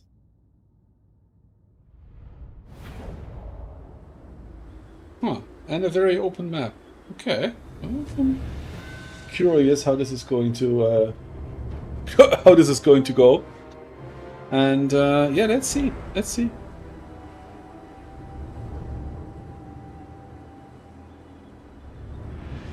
Yeah, cheap halberd zombies, anyone? Yeah, we have a few of those. I wonder if he's gonna mix it up or gonna keep it like this. And yeah, no cavalry, of course. That makes perfect sense. And we have Lewin here. Ooh, 4 deck gunners. That means a rush would probably work best, because this is a lot of money. So they're basically short. What is this? 3,000 gold. Must be more than 3,000. 3.5, I'd say.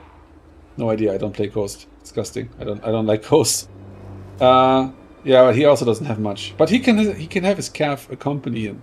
So by the time his troops would reach melee range, he could have probably 2 or 3 cav out to join them. So that would actually work quite well. So let's see. Let's see what happens.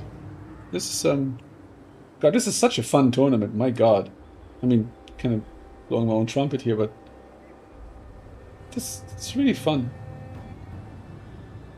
Such a wonderful turnout as well. And it was great to have so many people join who don't usually play. That was really good. I really enjoyed seeing the OGs who don't play so much. Okay, so let's see. Let's see who's gonna be the aggressive one here. And that's really only chaff. The bombers and the deck gunners are the damage dealers here. We have Salastra to put her Knight summon on top of the archers, I assume. Oh, and she has the crab summon as well. Okay. Can she actually overcast it? No. Okay. And then tight call spam. Yeah, the usual. Okay. What's the range on the slow actually for her? 35, but it affects all units. Okay. Okay. Well, it's not that. I don't know.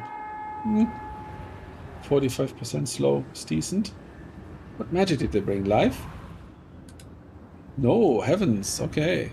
Just a wind blast. Yeah, that's a perfectly good spell against the undead. Mounted yeoman and knights errant. Okay. Yeah, so one of the best coast units is well-used dogs, but that's easier said than done. They're good, but they're hard to get value out of. Okay, the Shade Wraith Gunners are magic damage. The other ones are not, but I think they have Thundering. Oh, Shield Breaker. Okay. Ooh, dodging. Oh, he's got the moves here. Moves like Jagger. Keep it from the foe. Okay, wasting ammo. That's good. They don't have that much ammo, I think. Ooh. Could have dodged a little better. Well, that's actually not terrible. I would have expected less damage. It's probably overcast. No, it wasn't. Oh no, that's just the windstruck effect. Okay, that doesn't get an overcast effect. And now, where's the range? Range is here. Okay, we could. Oh, he's just absorbing the... Okay, yeah, they're dodgeable at max range. So if he just dances around with his Grail Relic, even if it dies at the end, there's really no harm done. There's nothing worth shooting here. Like, nothing. These spearmen are so cheap. The peasants are so cheap. It's, yeah, that's good. Let them shoot. If they keep shooting, this is a total win for Plutonium. They just want to dance at the edge of the range. Let them shoot as much as possible, waste their ammo, and then when they're running low, they're gonna push. That's what I would do in that case. I mean, from this perspective, if I was on this perspective, controlling this army, I would probably panic and rush them or something. But having the bird's eye view, yeah, I would recommend doing that.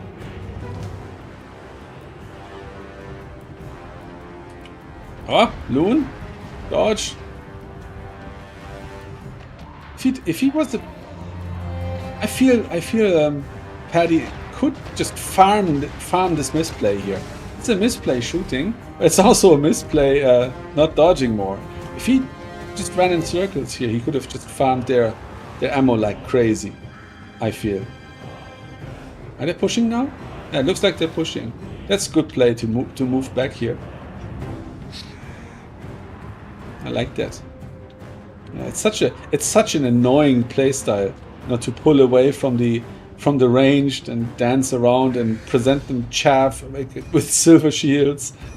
It's just, that's just gorgeous. But I think he took them off fire at will.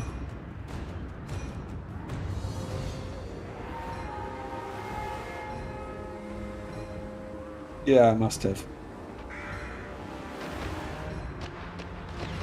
Yeah, their bullet trails seem to be more visible than other ranged units. Do they actually have gunnery whites? No. Okay. Huh. Lewin is healing away there. Doesn't really care about being shot. Now the Grailable League is taking it. But, I mean, dance a bit with it. Dodge half the shots. Is he gonna get there? Is he gonna get these bombers? I don't know if he had to do this. Maybe he could have parked on the edge of this objective here a little longer. But this is good. On top of the guys here. Diving in to take out Lustra. What did she do? Melee attack minus 24, minus 8, minus 32. So he's down to 27 melee attack. She has 11 melee defense. She's also debuffed. So, this complete wet noodle contest here.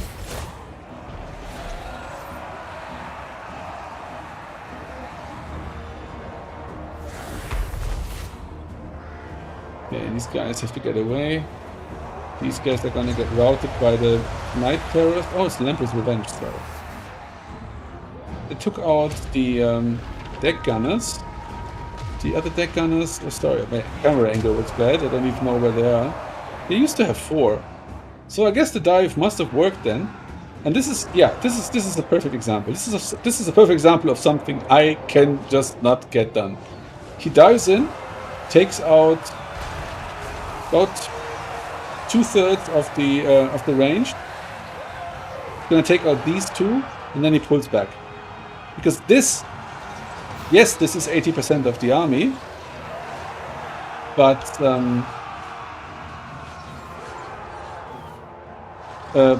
the important stuff is gone.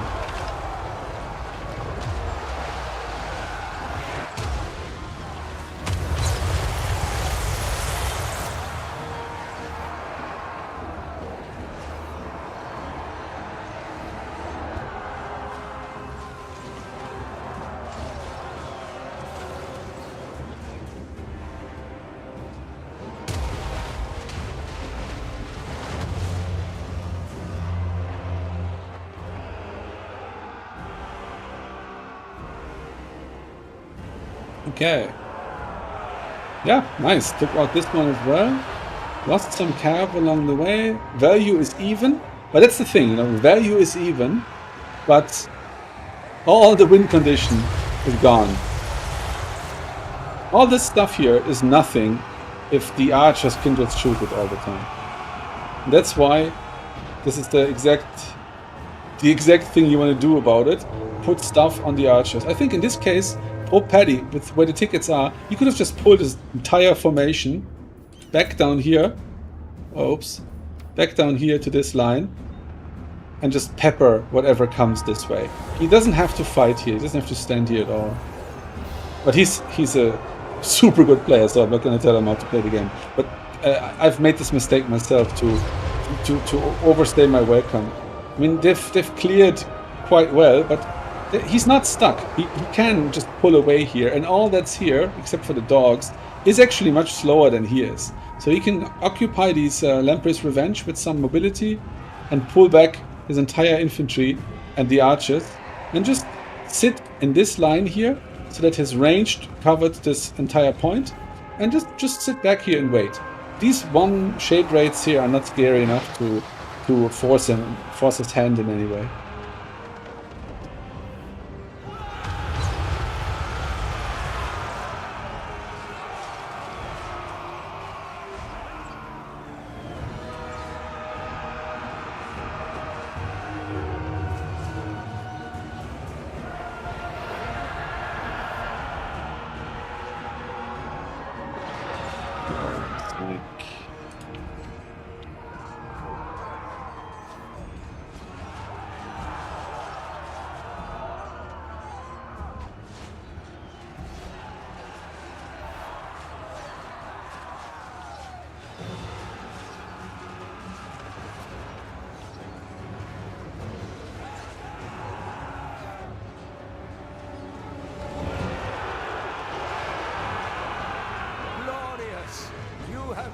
an enemy lord.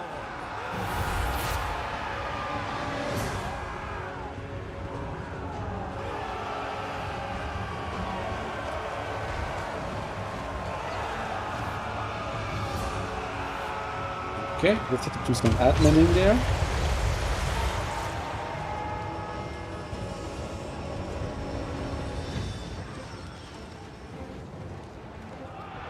Okay.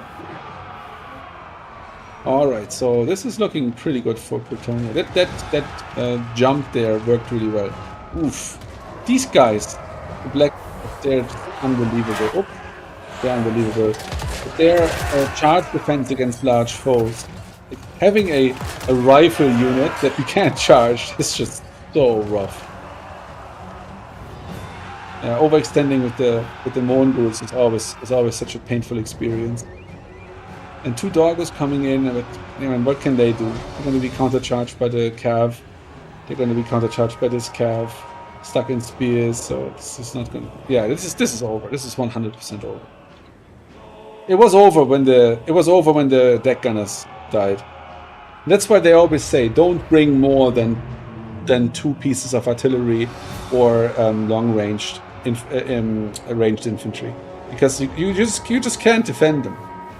You're down in value so much by comparison that you're gonna be screwed.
Sorry for the non-commentary. I just been answering a few Discord messages here, but I hope I won't eat my words when I said that this is completely over. But I still think it is.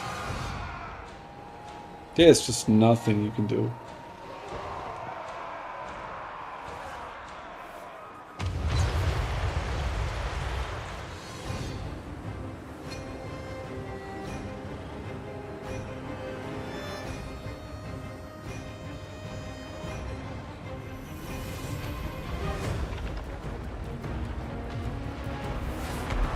Oh, Talastra died, so she got another life with another calf summon. But that's the thing with this build as well. The archers are great against this kind of army, but they're not that valuable. They're 400 gold, and they're taken out now. They're a bit too close. This calf can take out 3 of them. It's not good, but it's not really worth even spending the time chasing them down. So, yeah, and they're also low on ammo. There's just no good target for these guys. Triple capped, value lead of 2,000. Yeah, about 2,000 gold into a faction. Well, I guess the coast could have healing, but they don't. Yeah, so yeah, it's completely over. And we're also so close in tickets now that this is not. Yeah, okay.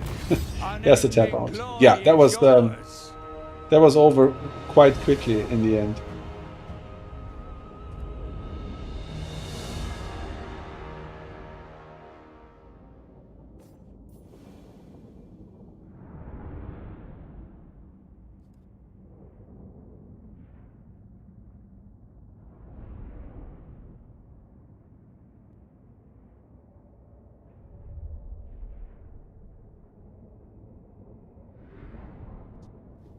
Let's see, where are these guys in the matchup?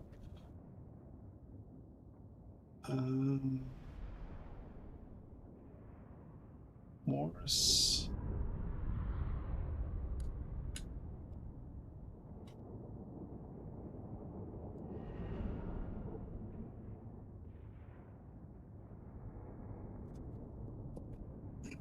Okay, it's gonna arbitrate here.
Hey, Lewin, 2,500. Caster, 1,200.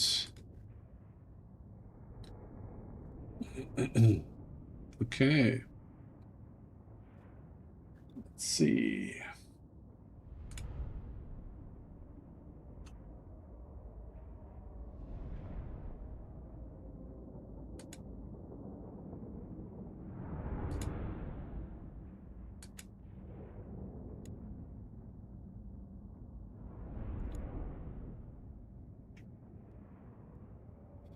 Okay. Gonna enter them as a draw. And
okay. Now we're gonna get to the top 8. Very nice.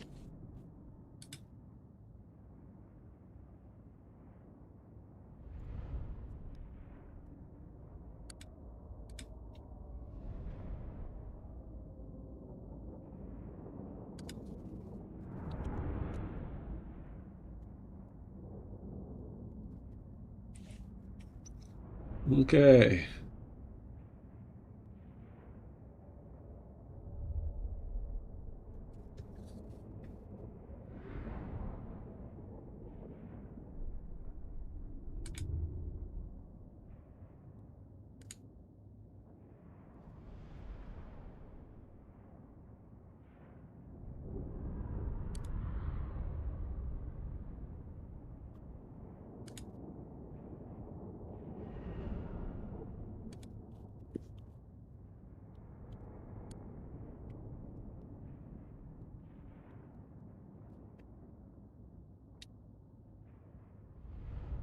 Okay, let's see. We should have the last match almost done. Perfect.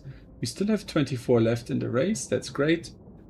I've just awarded Morse and Bird a draw because they have technical issues. They're gonna still try and play the match, but they might not be able to.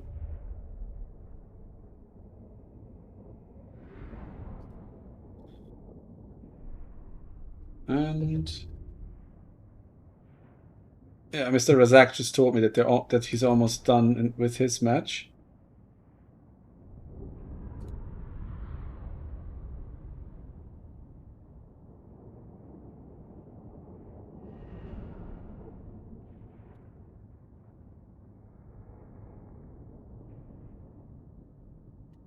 So, our late joiner actually got 3 matches out of it. That's pretty decent. 4 matches, wow.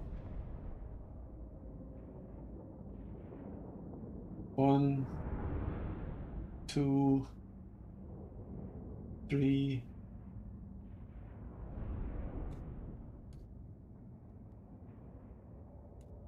And 4, yes.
Okay, Mr. Razak is done.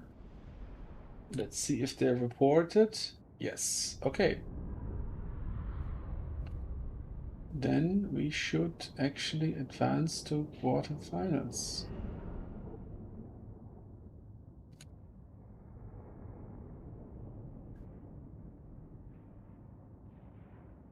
What are you talking about?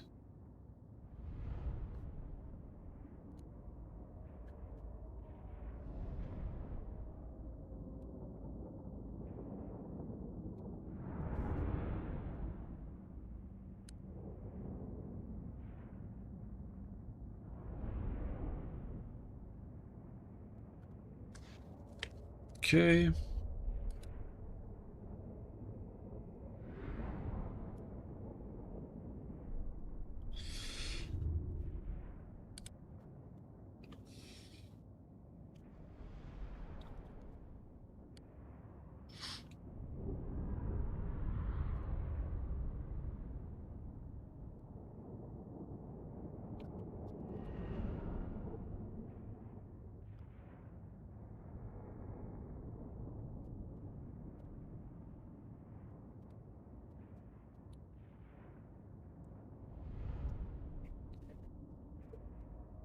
Okay.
Sorry guys, gonna fix the system here real quick.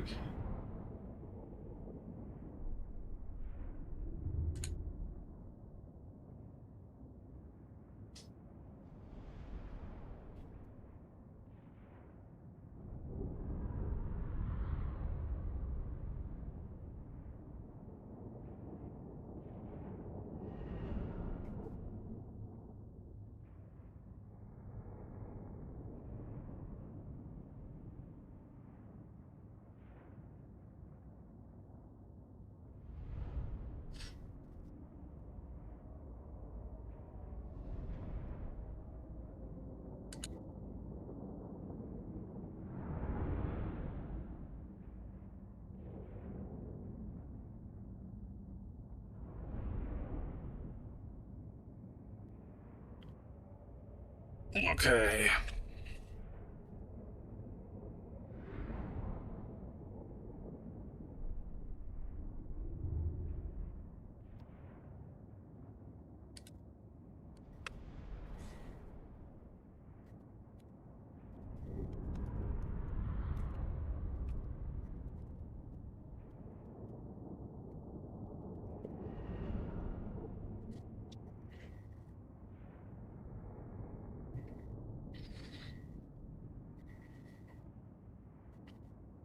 Okay, let's fix this.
Okay guys, sorry, the bracket is broken. I just have to fix it real quick. And then we're gonna move to the top 8. No, Bert did not make it. Bert was memeing too hard today. The memeing was hard.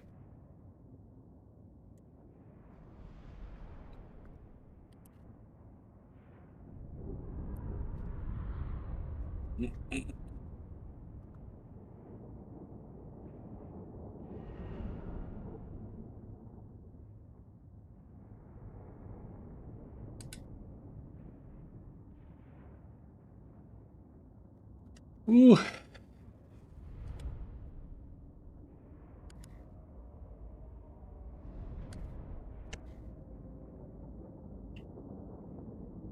Okay.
Okay.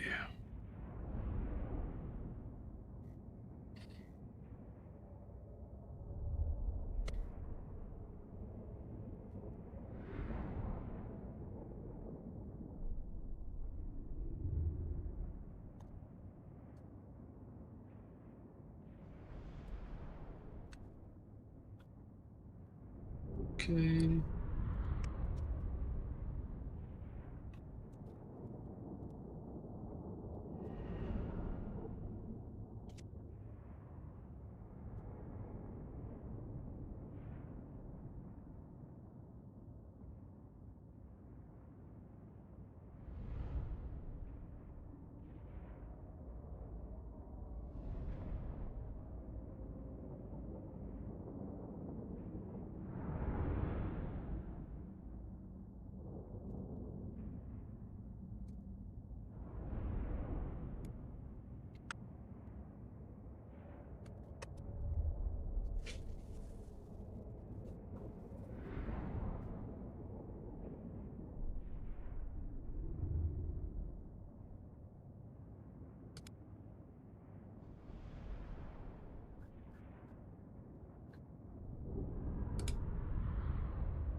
Mhm.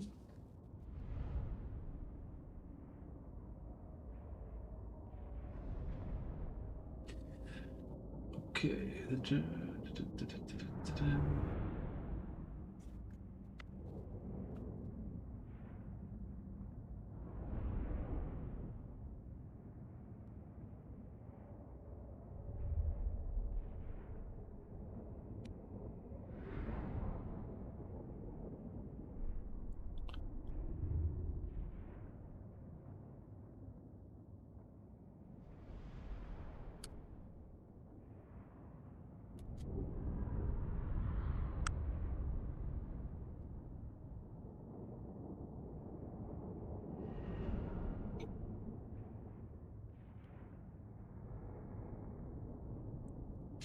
Okay, 2 matches are not completed. Mhm.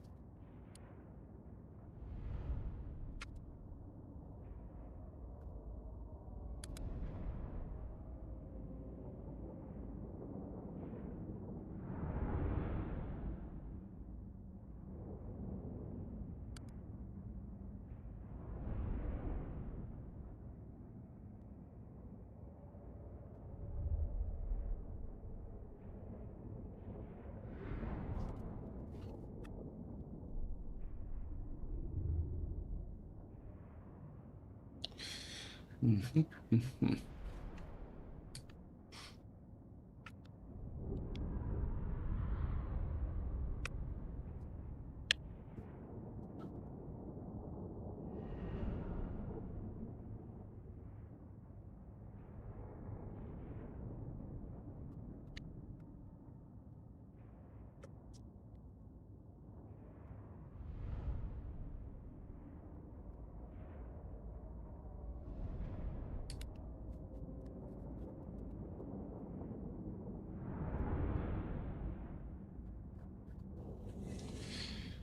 Okay, guys, almost done.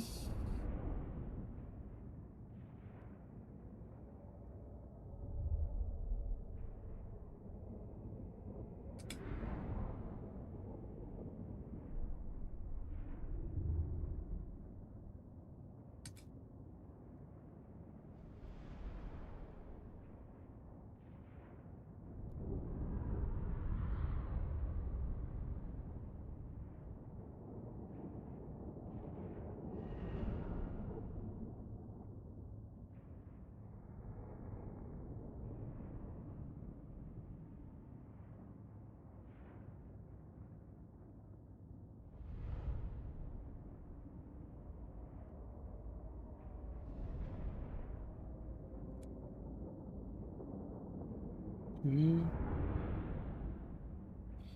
Oh, come on. Load, will you?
Ah, now it works. Perfect.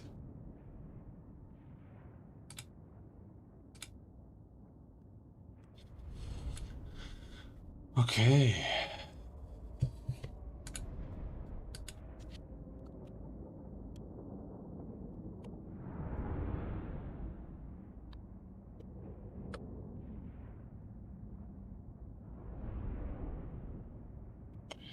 Wonderful. Now we have more stuff to watch.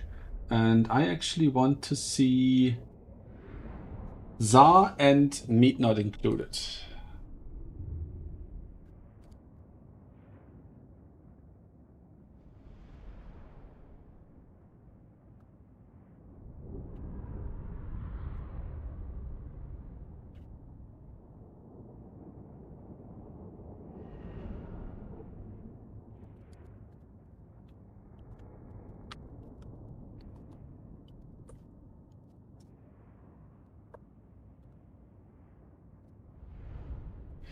Okay.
Okay. Okay.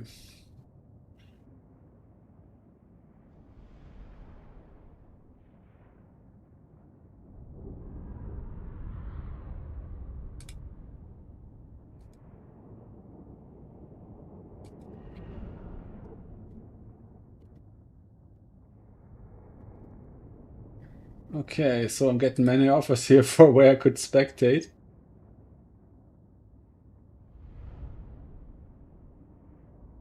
So let's see.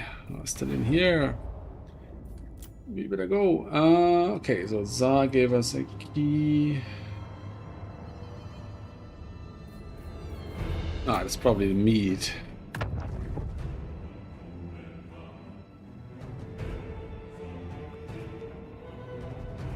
Okay, let's see.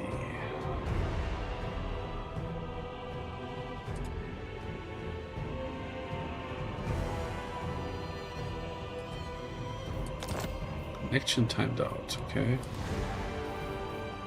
Try that again.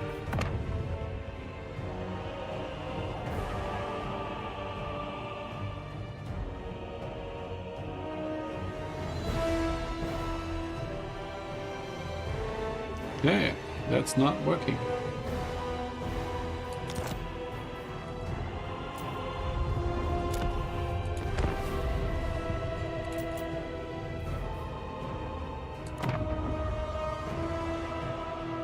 Try it again.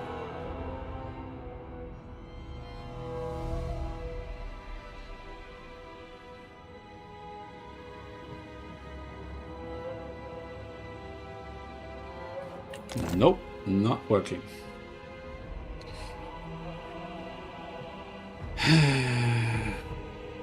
Okay, I'll try the other invitation I got.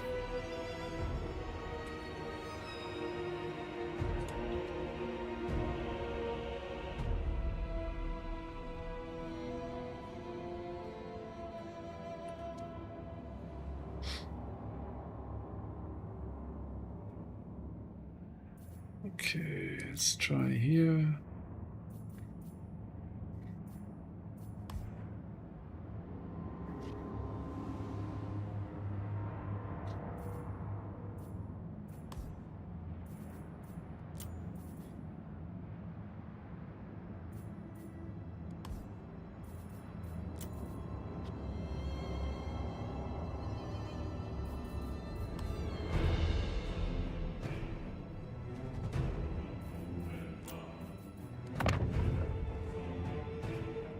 We're gonna get a spec slot here.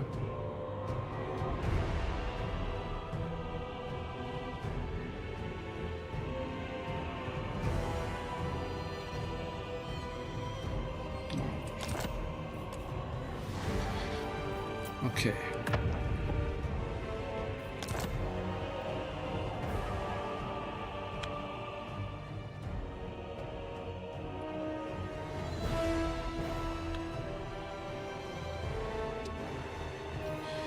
Oh, we need the vegetable.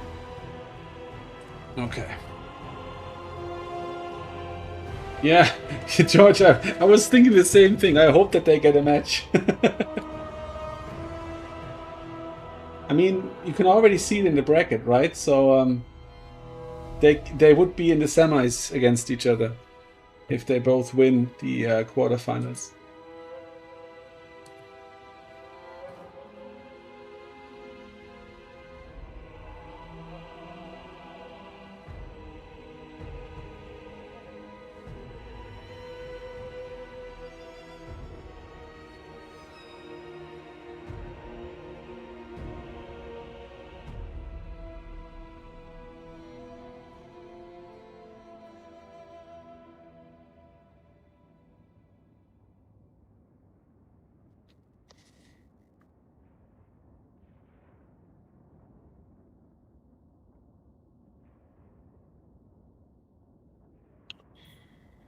Okay, let's see what they're building here.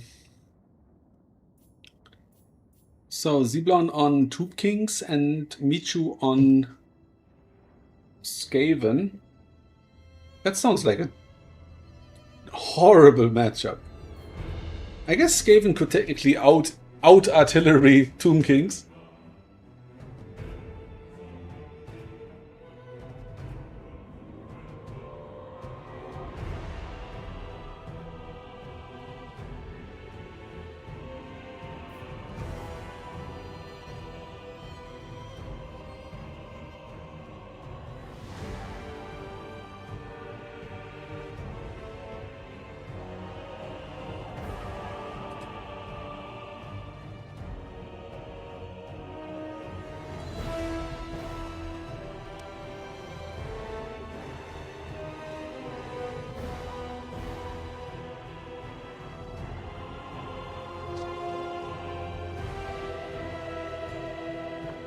Okay, just answering some messages.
All right, we're here. We're live. Let's unblock and enjoy the juiciness of this.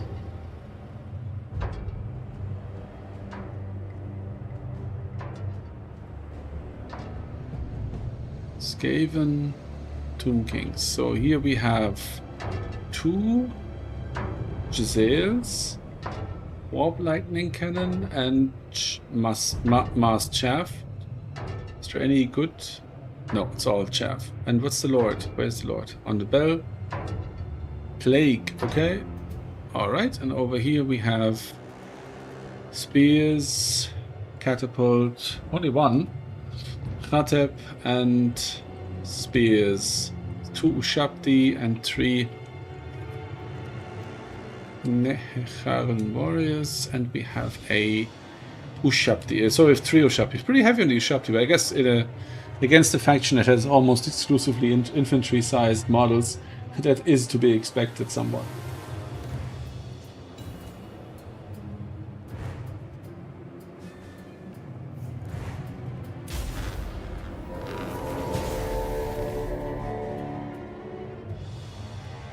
Okay.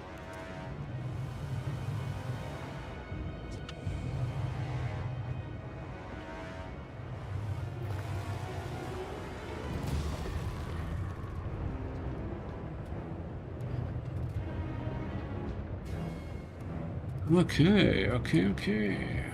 I think this is a decent enough angle. Let's see. Khatep there, speeding ahead, looking for a fight, cruising for a bruising.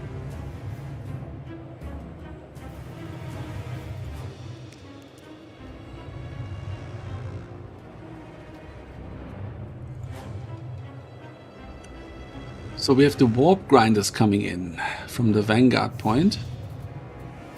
I wonder if the warp lightning cannon is going to target the Screaming Skull catapult. What's this? 380 and 450? No, 430. Okay, so it outranges it by 50 meters.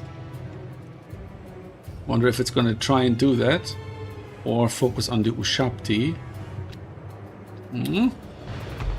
Ooh, that was a very close dodge. Okay, and we get the Ashen Triads here, or is it a... yeah, Ixchas Triads.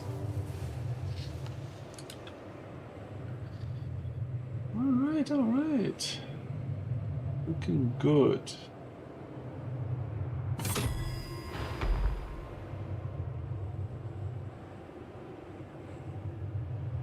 Okay, and now the battle begins.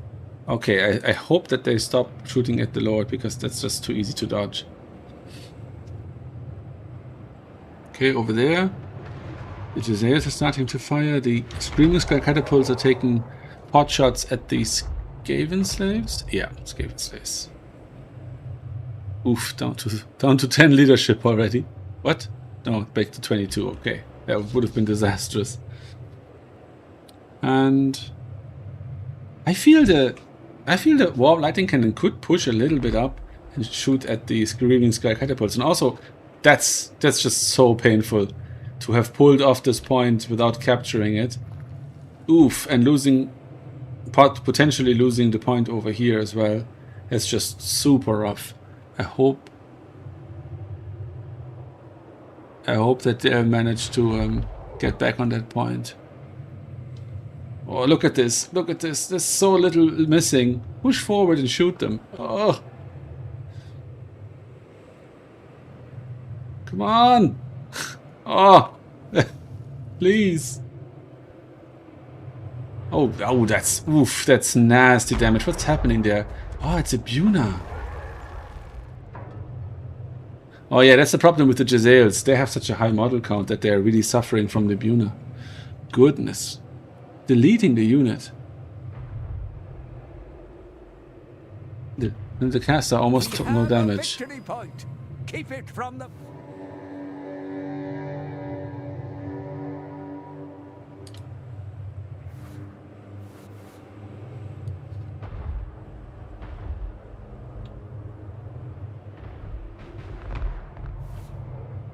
Okay.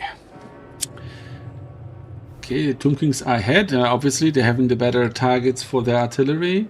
Okay, now the Warp Lightning Cannons are actually in range. Are they going to shoot? Yes. They're going to take out this... I'd imagine they take out this artillery piece very soon. Oh, actually, they're not really damaging it. Oh, they're targeting the crew, I think. Oh, that's rough. That is really rough. I thought they would annihilate that whole artillery unit in no The enemy time. has captured one of your victory points. That is Take it very back. rough. Oh, look at this. No damage. Oh my god. One piece damaged. Oof. That's disgusting. That's disgusting. Over here, the flank is a bit overloaded. Skaven might be able... Yeah, with this support, they might be able to hold it. The motorbikes might be able to... Yeah, break this. Yeah, they can claim this point back, but they have to throw a lot of weight into that. And I hope that the Necropolis Knights aren't ignored, because if they get into the large stuff, they're pretty rough. Over here, ooh, the Tomb Scorpion out of nowhere. Oof.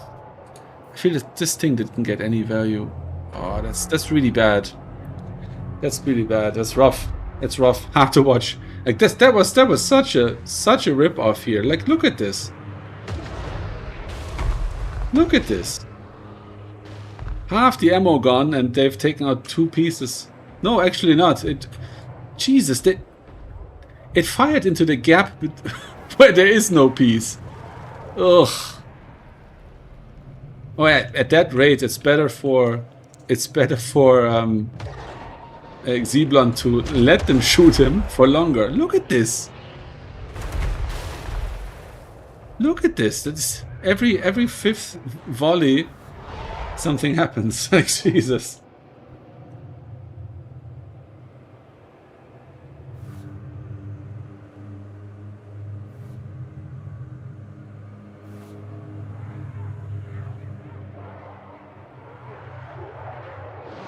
Okay, over here it looks good for the Skaven. They're pushing this back quite nicely. They got some, yeah, wonderful little chaff crap units on the Necropolis Knights. That's exactly what you want to do.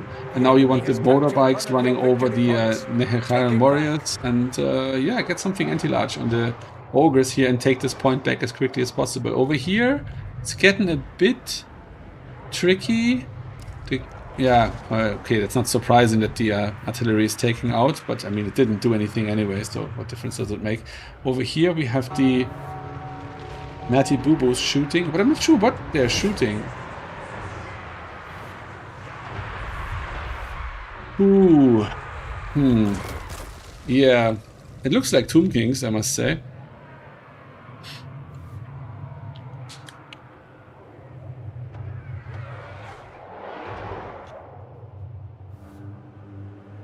Yeah, this might actually, yeah, this might swing back in the Tomb King's favor, I think. But it's really rough.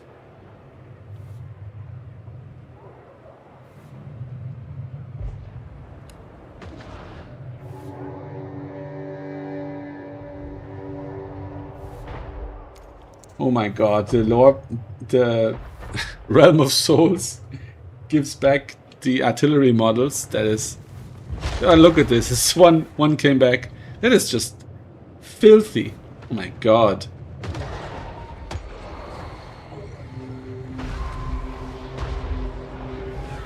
Oh my god. That is just disgusting. That is genuinely disgusting. And it doesn't even make sense, to be honest. Ugh. I didn't know this was such a weird matchup.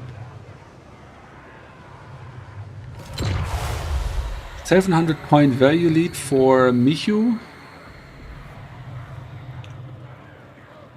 And he's taking back the back point. We're getting very close to a triple cap here.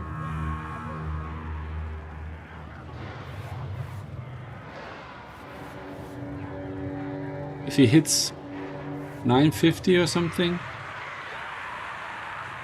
it becomes a triple cap.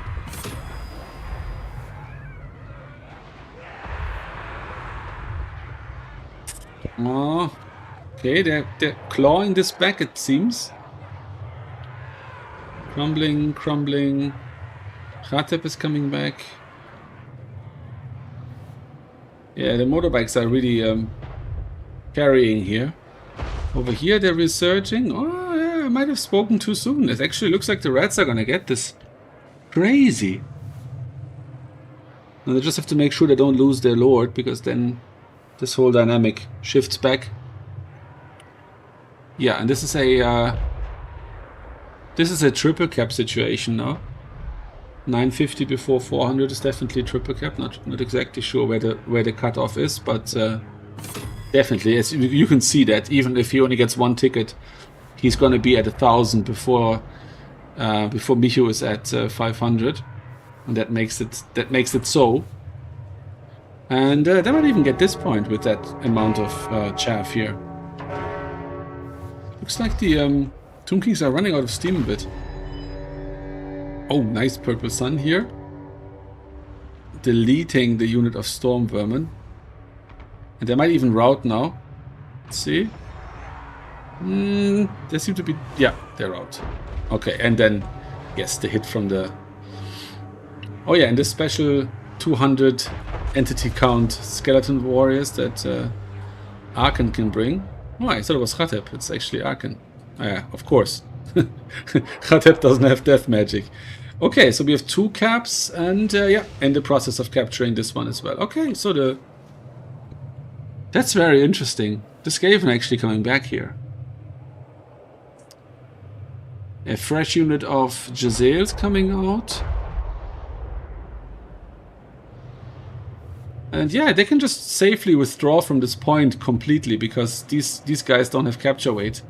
And the ogres are gonna be killed. And look at this. Why are they green? Oh yeah, because they're not the Aura. I haven't seen normal Jezzails in so long. 1,000 health left on them, so that's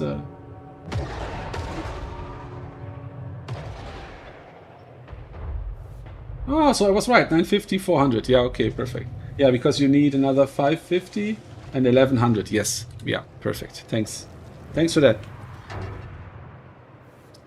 Okay, yeah, wasting ammo here. Not a good idea. This is safe, and this one is not safe, but you don't need it to be safe. You, oh, hang on. You do. You do.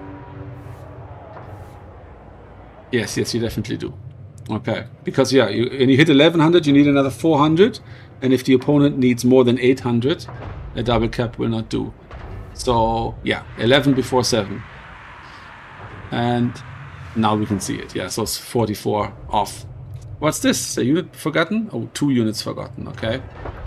Okay, they need this point. They need this point. They need to hold it for a minute or so, and then they're golden. Let's see if the Jezzails can actually cook here and delete the cav. Now this might... it's just Doom and Darkness. Okay, I thought it was Spirit Leech. That's not too bad then. Let's see if they can pin the cavalry here. Yes. Very good. That was last minute. And now the ability, and we have a... No, still the Doom and Darkness. Okay, Spirit Leech would have been worse here. Yeah, the Lord's probably gonna... Ah, there's Spirit Leech. Okay. Called it. That's, yeah, that's gonna be the end of this game. That's gonna... Everything is teetering on the edge here already. What a interesting match.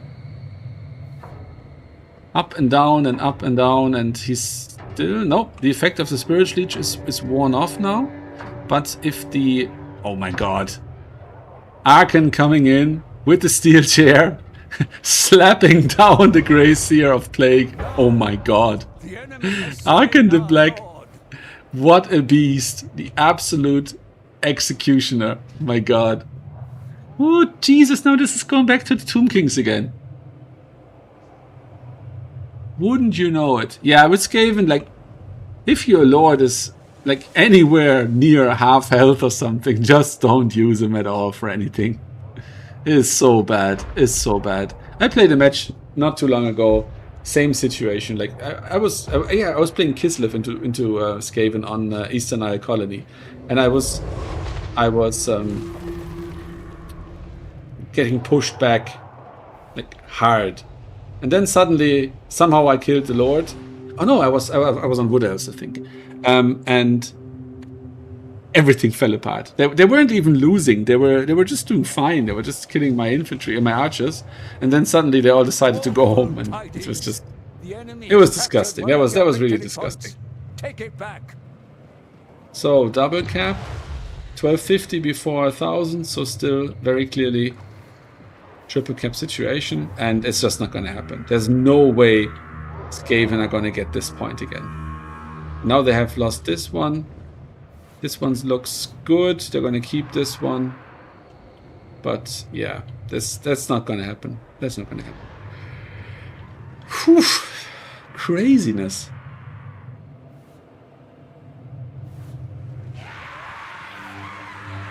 Tomb Sculpting is crumbling.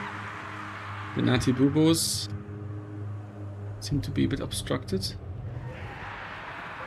The Ushabti are getting onto them. That's not what you want.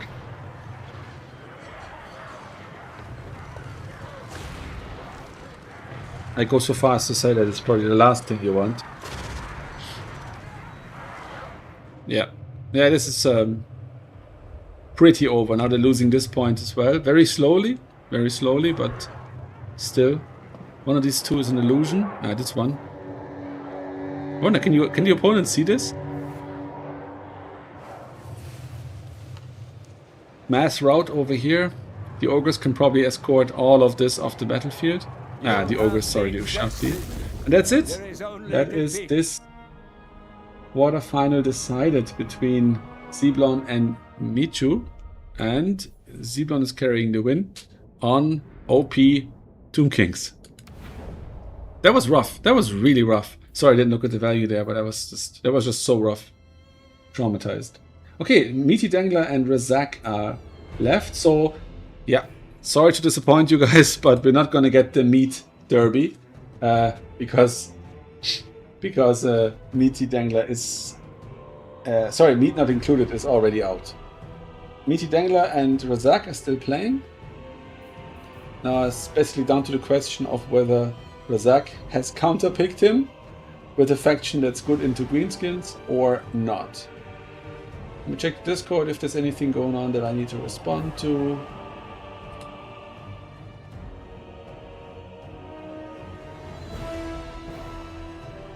Okay, it's just that. Another tournament in the morning or in the Australian evening, whichever perspective you have on the matter. Let's see.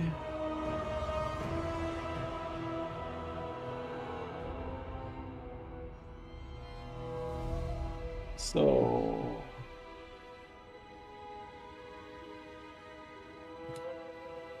let me just message some people for administrative purposes.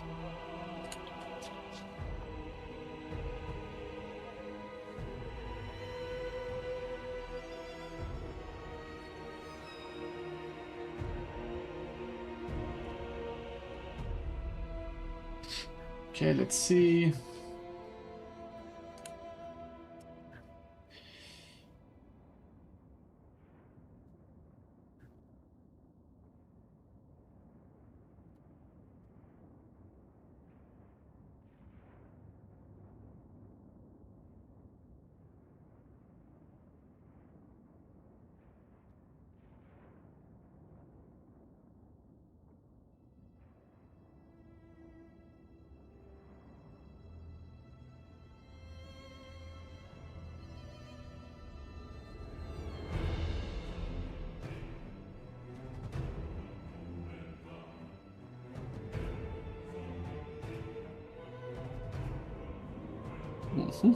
Okay.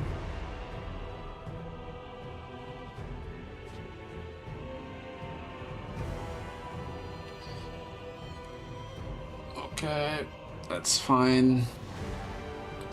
And back to our tournament.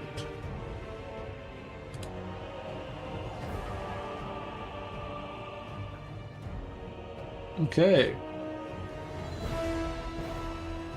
So we already know Gotrek and Zyblon are gonna play the semi-final.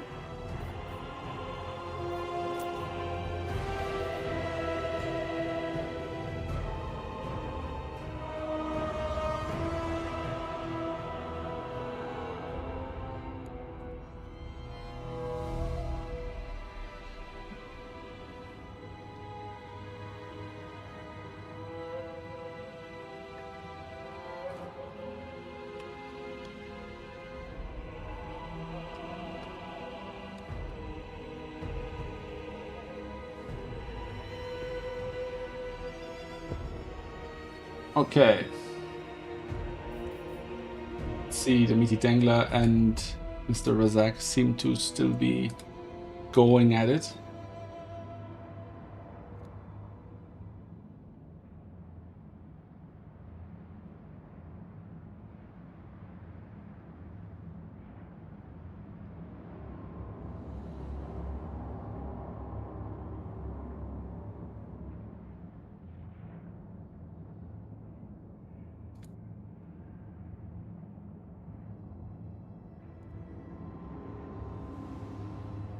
Okay, they're all reported. So it's Meaty Dangler against Tsar.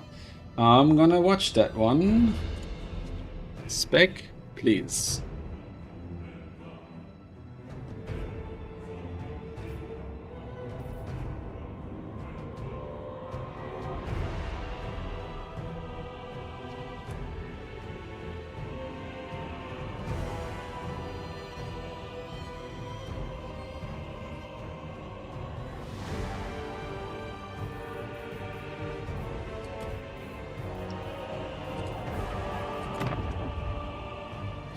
Okay, now it's working. Perfect. We can go in and watch.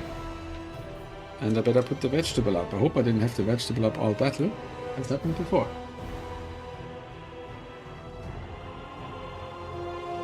Yeah, the communication is done in Discord. Although, with how the site is set up, you don't need to. There's no need to speak in Discord at all, because you can pop the lobby code into the game tile. The map picking, the faction picking, everything is done on the site. So you don't, I mean, if you want to be friendly and chat a bit, sure, you know, you can do that. But you don't need to. There's no need to DM.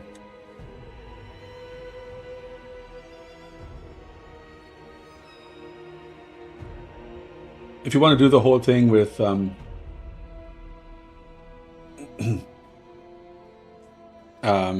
with, you know, saying that you're ready and stuff like that, good luck, have fun, all that, yeah, of course, then use Discord. And just George just pointed it out, you get a DM from RizzOtto's, and he will give you the ads of your opponent, so you can directly message them.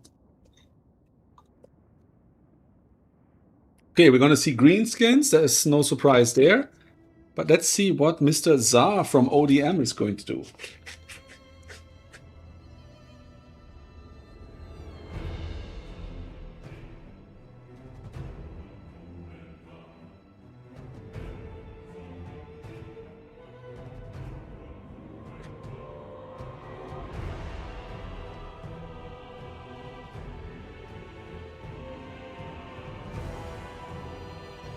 What part is cool? Not sure I follow.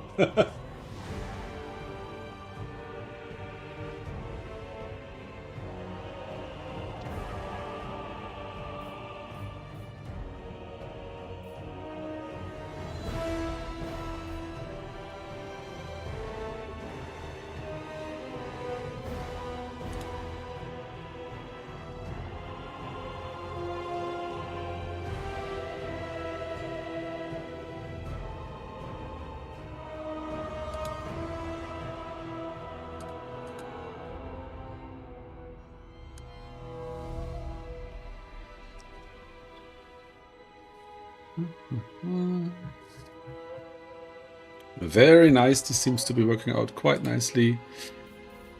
We're already in the semis. Boy, am I going to be tired tomorrow.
All right.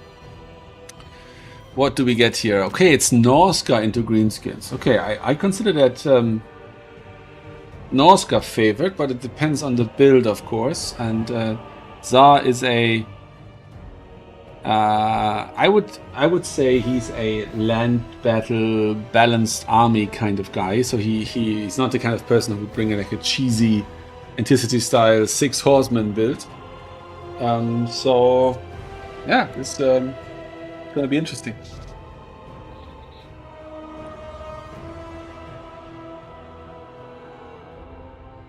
That's the yeah, I mean, there's no restrictions in this tournament, right? So you can bring full throttle Norska, right? With the Dreadmore, double Chimera, Chimera AOR, and Horseman, and all that filth. But yeah, I don't think he's the kind of guy who does that. So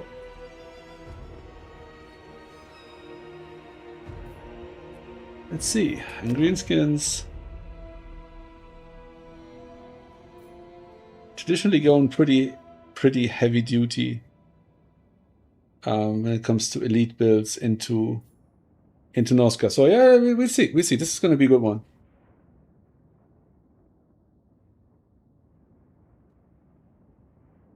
Double mammoth, yeah.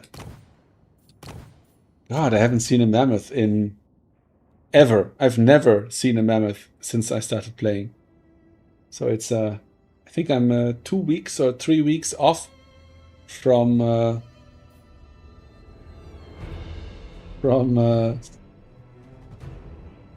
being in the scene a year. I think I started like July 16th, something last year. My first new player tournament.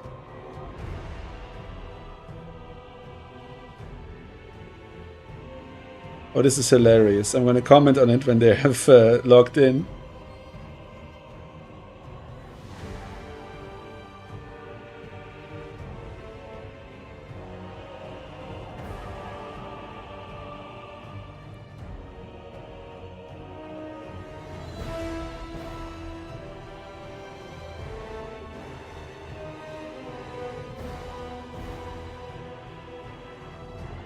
Oh, come on.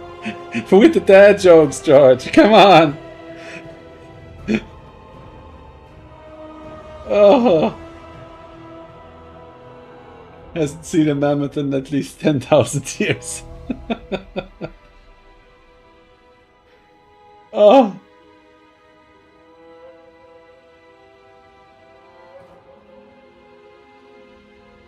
Oh yeah, fair enough. Yeah, it was banned.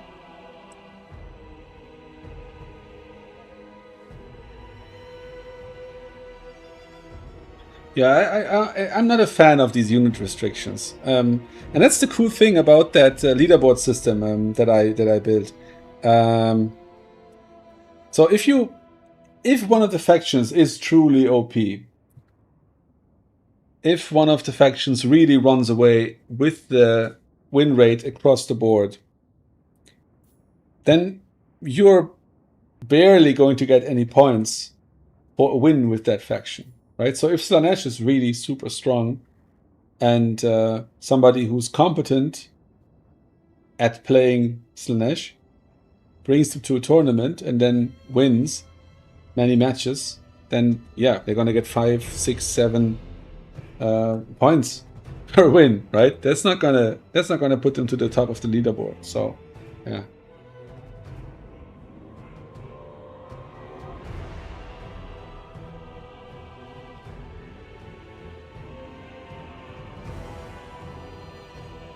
Okay, Za is finished, and Meaty Dangler is still tinkering with his build.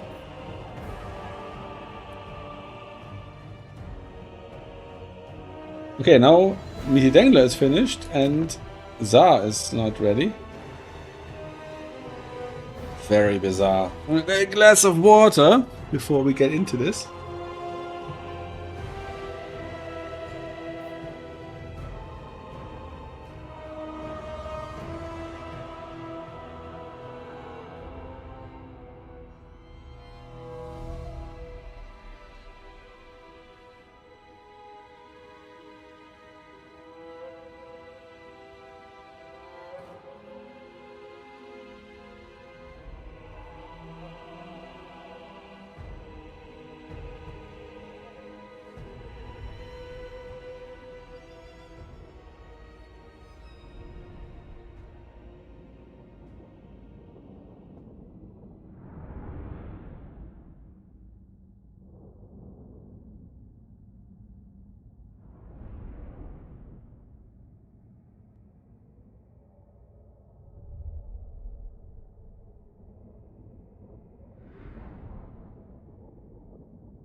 All right, I'm back. All right, we just lost 10 viewers. I don't know what happened. I should never get a glass of water again. All right, all right, all right.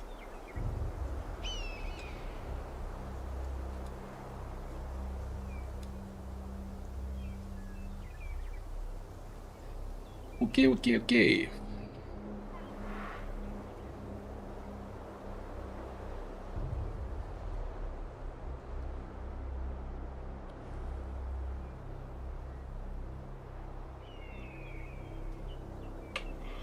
Okay, 1, 2, 3, 4 horsemen, Beast of Tashnar, and Bearmen? No, standard Marauders. Oh, no, and Bearmen. Okay, he has both. And here we have 4 Black Orcs and a Goblin Great Shaman on a big old spider. Move command. Don't even try it. Okay. And a little skirmish force. They outrange the horsemen. Men, kill well and die well. Do it for Noska. Okay. Chaos. and Dreadnought for me. beelining for... No, the skirmishes, that's not a good idea. I would go the other way. I mean, the Dreadnought's attacks are armor piercing, right? So he can bully the We have a victory point. orcs, sorry, the black orcs. Especially because they're the shielded ones. But yeah, maybe it's gonna pop out here and hurt these guys a little bit. We'll see. Oh, nothing happening here.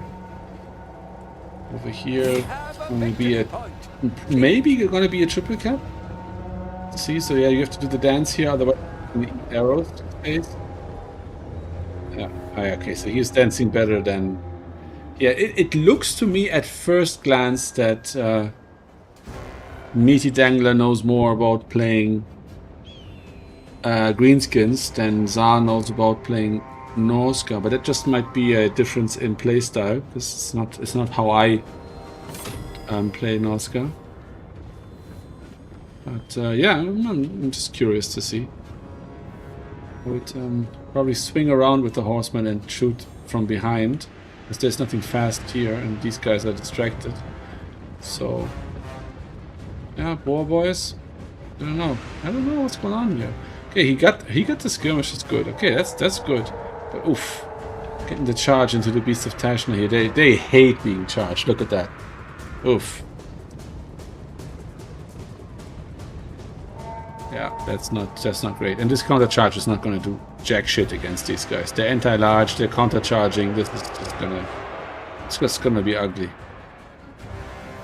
They're doing some damage on the charge, but they're gonna lose this, and they're gonna lose it badly once they start fighting back. Okay, Dreadmaw coming out. That's good. That might make the difference here. Yeah, the explosive damage plus the terror has managed to get the orcs throughout. Yeah, that's the good thing about the orcs with their low leadership. Okay, here we have the black orcs grinding down the marauder bearmen and the marauders. Here we have some berserkers, which are fairly decent against them. Let's see. Yeah, it's alright. Okay, now this is going to be interesting. Marauder chariot. Are they going to slam into the black orcs? Yeah, the mass is just so high on them. They have 190. Look at this. The chariots are getting stuck inside the infantry. That's just awful. Okay, still a double cap for Norska. Beast of Tashna rolling back in here in front.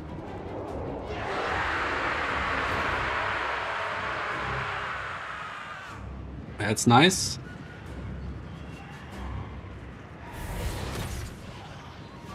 Okay, more Ice Wolves coming in. They're one of the best units on the roster. If he manages to wedge the skirms here between the Ice Wolves and the Marauders there on the side. Once the Ice Wolves have touched the unit and applied their Frostbite, yeah, they're kind of screwed. I think the Maw will probably pop up there and terror out the Spear Riders, also the big ones. And then the wolves should be able to catch the skirmishers. This one is probably going to get caught by the Beast of Tashna. More wolves and more wolves. But this side is gonna go for Noska. Over here, ooh, they're gonna be plowing through the berserkers, I would reckon. Yeah. Okay. They also have decent mass, 180, almost as much as the Black Orcs. But yeah, they're gonna take damage here. Over here, this is going well. The middle is lost, so the greenskins are now on a double cap, and now they have to tidy up here. They have to clear everything away, except for the Black Orcs. We can just ignore those, they're slow enough. And yeah, here you should probably do something about these guys. Definitely not do this, you know, swing around, attack the middle, use the ranged attacks for the orcs rather than these shielded goblins here. The caster seems to be on foot, so the caster could have just gotten stuck into these guys and held them up for the rest of the match. Okay, the wolves are great against the chariots, so if they get a charge off, they're gonna chip them down very quickly. And over here, uncontested. That chariot doesn't seem to do anything. No over chasing here, yeah. Coming back with the units. This is the buff that this unit applies. Where is it? Here, battle songs. +8 leadership and causes fear, and of course makes immune to fear, as every unit with fear is. And another wedge here. Sorry, wedge. Sandwich on the skirmishers. They're running down the chariot, and now these guys might throw a few javelins into the spider, which is killing the Dreadmore, by the way. Probably should like relocate over here and explode onto... What's this? Oh, a final transmutation from the Metalcaster. Interesting. I mean, it's not ideal putting it on a single target, but it's taking some serious damage here. Dreadmore's dead, as it tends to be. And now Wulfric is coming in. Hunter of Champions actually onto the Cav unit here. Very interesting.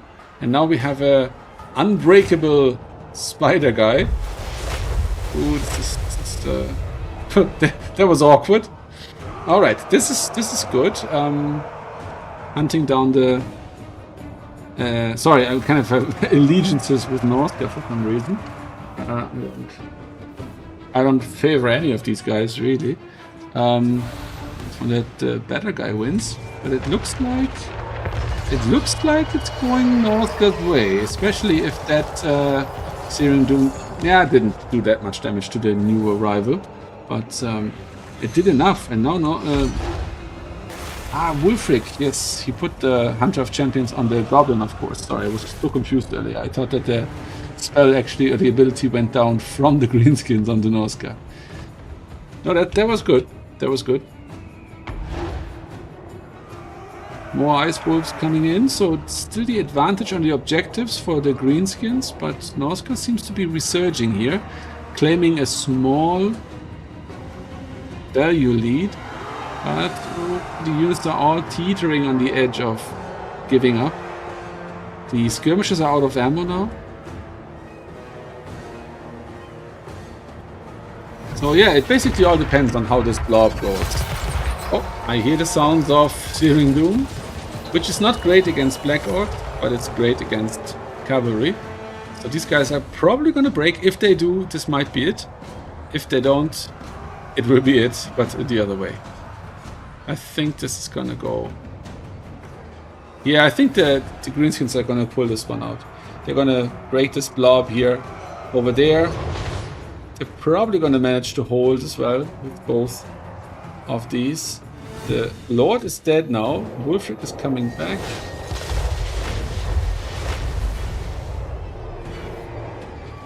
Is this guy routing? Yes. Okay. Yeah, this is whew. This is not gonna route, this is not gonna route, this is not gonna route. Yeah, the greenskins have more here, definitely, than Norska. In the middle it looks decent. Norska's taking over here, okay.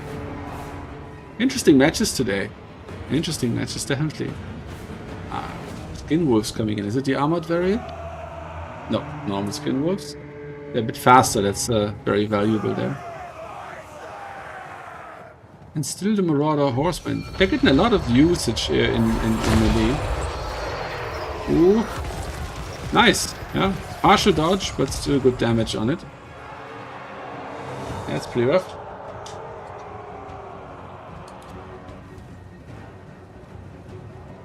Okay, so Zeblon has beaten Gotrek Starbreaker. Greenskins against Dwarves in the other bracket. So Gotrek has already qualified for the small finals. And what is happening here? This could go either way. I think the Fresh Wolves are gonna, yeah, route them there. And now they don't really get a charge off into. Yeah, that's a good idea. It's always better to get a charge than to get no charge. Okay, if you can really do some damage to the Black Orcs here, that could help. I think the Skin Wolves are gonna rout here. Yeah, there they go.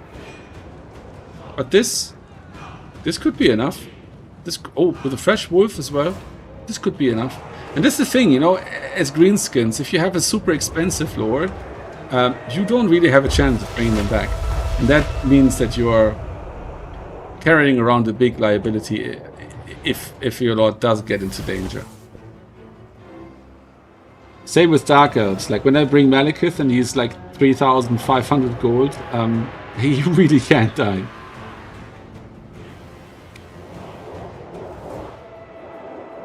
Because you will never recover your leadership. This is just not realistic to save up 3,500. The battle went that well that you can afford to wait for 3,500, then you shouldn't really lose your lord in the first place. Alright. This is, yeah, probably going to be tapped out soon.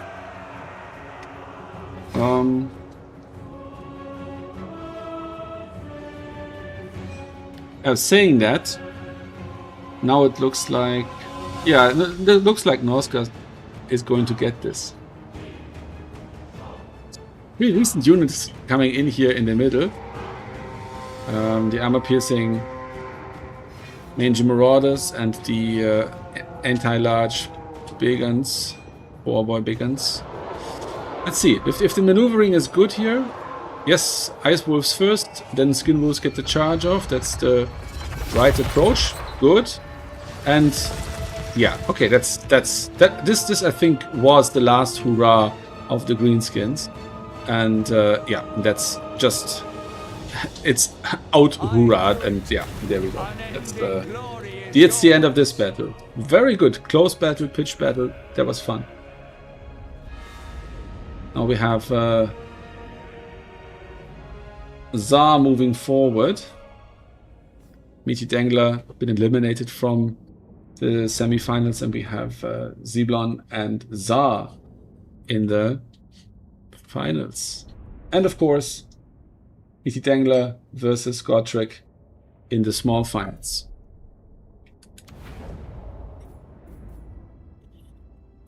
Okay, GG everybody, and I'm going to stream the final, of course. It would be weird to stream the small final.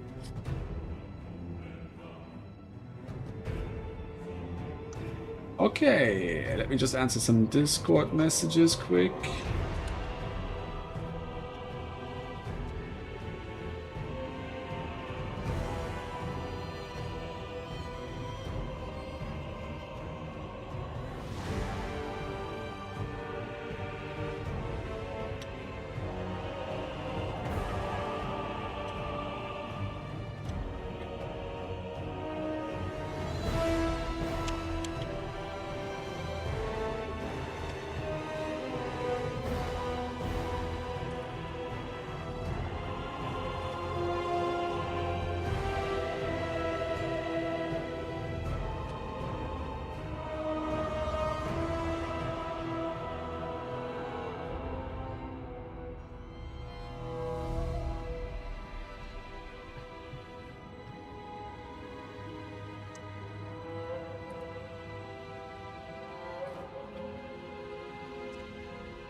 Okay.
Okay, and let's see.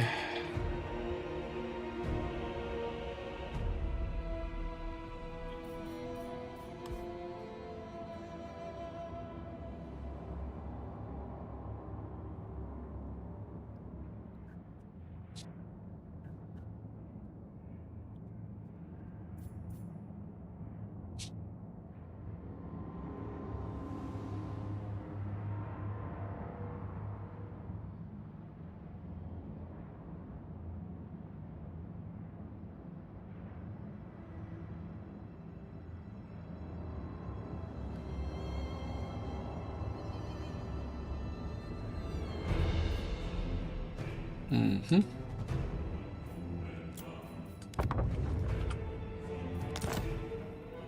Okay, we are loading in.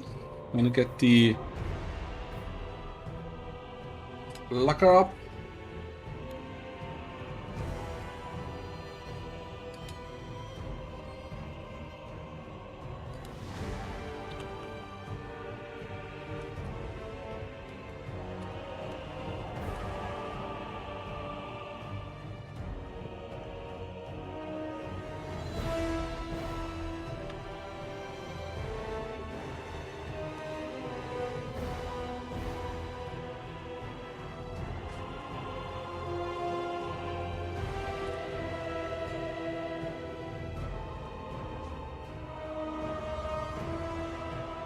Okay, party people.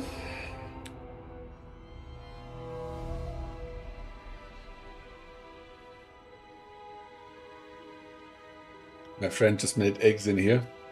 It smells so nice. I'm not gonna eat eggs at 2 a.m.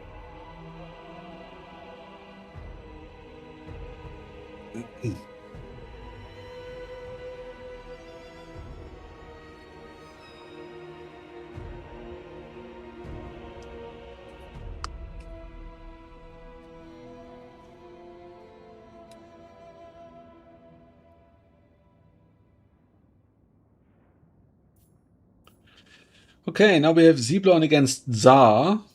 Factions seem to be... No, not Norska Greenskin again. Interesting.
So we have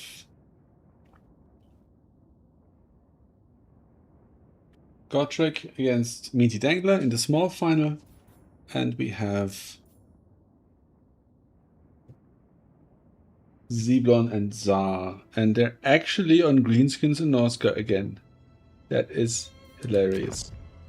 So now Zeblon obviously wants to demonstrate that he is a better Greenskins player than our dear Meaty Dangler.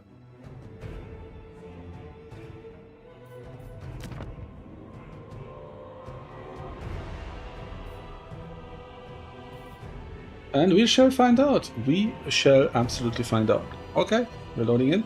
Nobody can change the build anymore. A Ragnarok Lair. Oh, I hate that map. I just can't seem to win on it.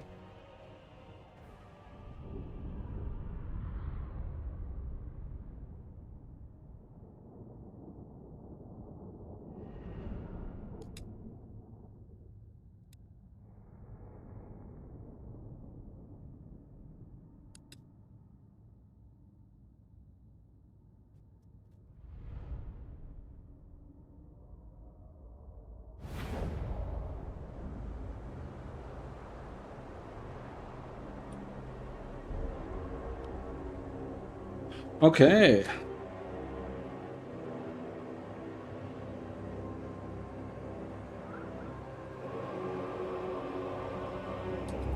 Okay, what do we have here? We have a very similar, no, identical build, except that we have a Chimera here. A Metalcaster with the same two spells as before, and we have Wolfric with a boat and with the Hunter of Champions. And over here we have Savage Orcs, Goblin Spears, Goblin Spears, Goblin Spears, Orc Boys, some archers. This looks a lot like the build from earlier.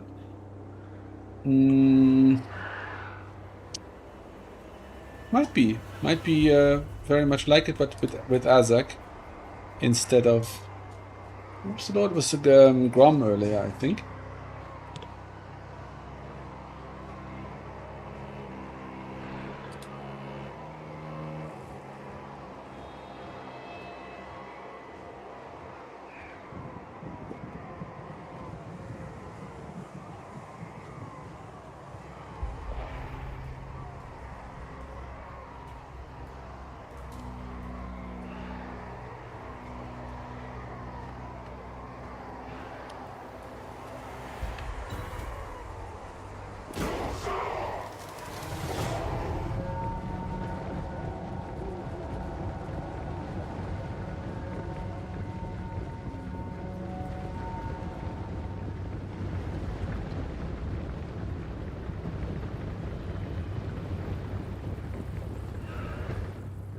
Okay, what do we have on him? We have Doom and Darkness and Spirit Leech and his armor ability. The Chimera.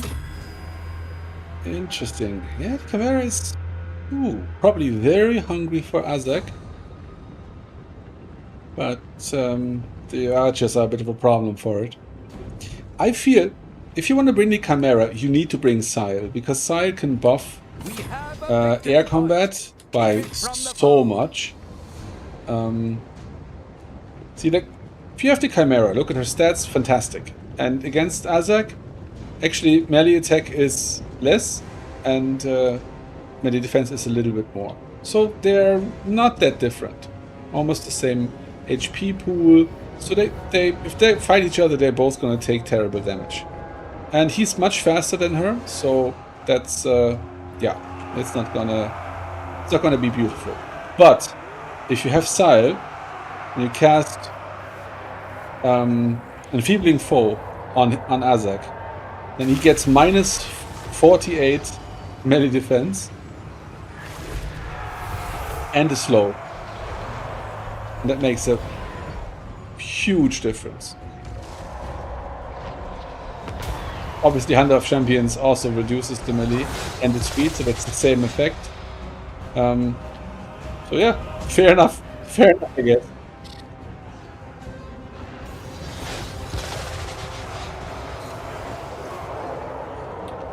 Crazy damage. Oh my god. And the cool thing with the Chimera also, it applies a slow. The poison slow. So, this is already looking very bad for the greenskins.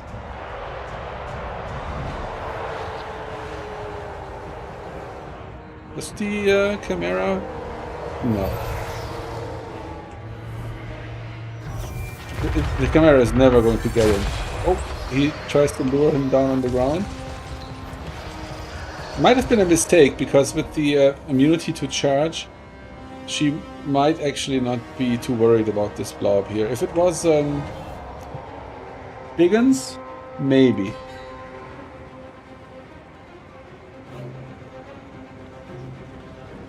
The Azak is coming back. Chimera is busy now. Over here, everything is routed off.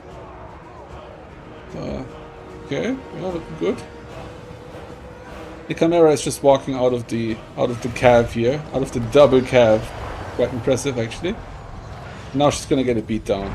Yeah, yeah, surrounded and with an SE beating on her. This is the worst kind of scenario you want for her. And she's gonna break in a moment. That's rough. Okay, Searing Doom. I don't like Searing Doom on infantry. That's decent damage, but it's only Orc Boys.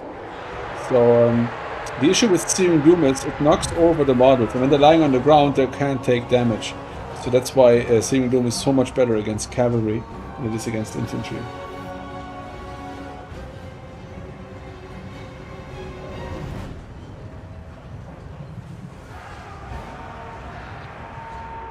Oh, that was a bit of a lag there.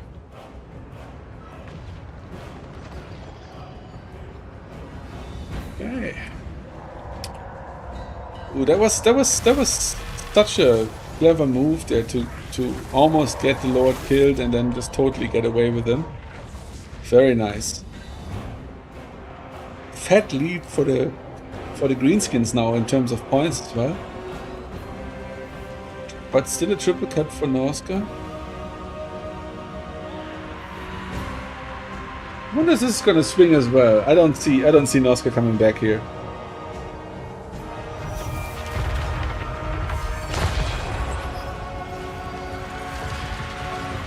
Yeah, good Searing Doom on the cavalry.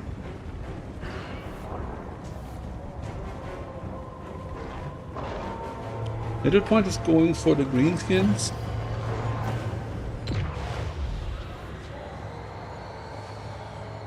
Skin wolves coming in. Woeful tidings. The enemy Yeah, has triple captured one capped. of your victory Ooh. points. Take it back. This is not going to be taken back. There's nothing down here. There's almost nothing up here. I mean, what does he have? He has Wolfric? Yeah, yeah. That was that was a bit of a lackluster final. Maybe we should have watched the small final instead. But yeah, GG to both players. Well done. That means that Za is out and Zeblon has won this tournament. Very nice. Very nice indeed. He has gone Zeblon 4-1 in this tournament. So he lost one match. Let's have a look which one that was. Zeblon, which match did you lose? Okay, he lost to Za. Okay, okay. This was a rematch. In the fifth round, he lost to Za. Greenskins against Norska. And now we had the rematch. Cool. Cool. That is interesting.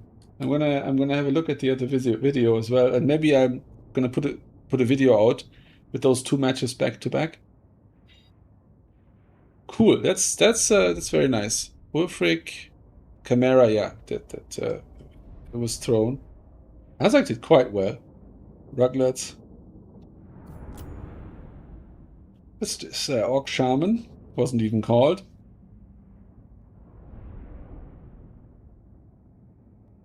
And the Cav didn't do very well. Because it was all infantry here in this case. Oh, the archers really did. Look at this, 1,300 on this Savage Orc Arrow Boy. Wow. Juicy. Very, very nice. Okay, so the other guys are obviously already playing, so we can't hop in there. And it's getting a bit late to be looking at replays now. So I think I'm going to call it. Thank you everybody so much for joining. And yeah, hope you had a good time. Hope you liked the site. Again, RizzOtto.gg. And there's going to be more tournaments on there. And please, again, now there's new people on the stream that weren't here before. Go to the site, register with Discord and Steam, go to Open Play, and go to Availability, and mark in the calendar during what times, on what days you might probably be available to play a match on ladder. Because then you will get a DM from my bot, and you can choose to play a match or not play a match. And if we do that, if enough people, you know, apply their availability and actually mean it and are actually available some of the time, then it's going to be so fantastic. Everybody who wants to play can just head on there, say, hit the queue, and get queued up with someone else and play a match, or play maybe 2 or 3 matches. That's completely possible. All right, guys, I appreciate you. Thanks for being here. I'm going to set up a Ko-fi link in case you want to support the project. It's going to be on the website. It's not there yet, but it will be tomorrow or the day after. And yeah, have a good one, and thanks for joining. I'm going to play the intro as an outro because it's awesome.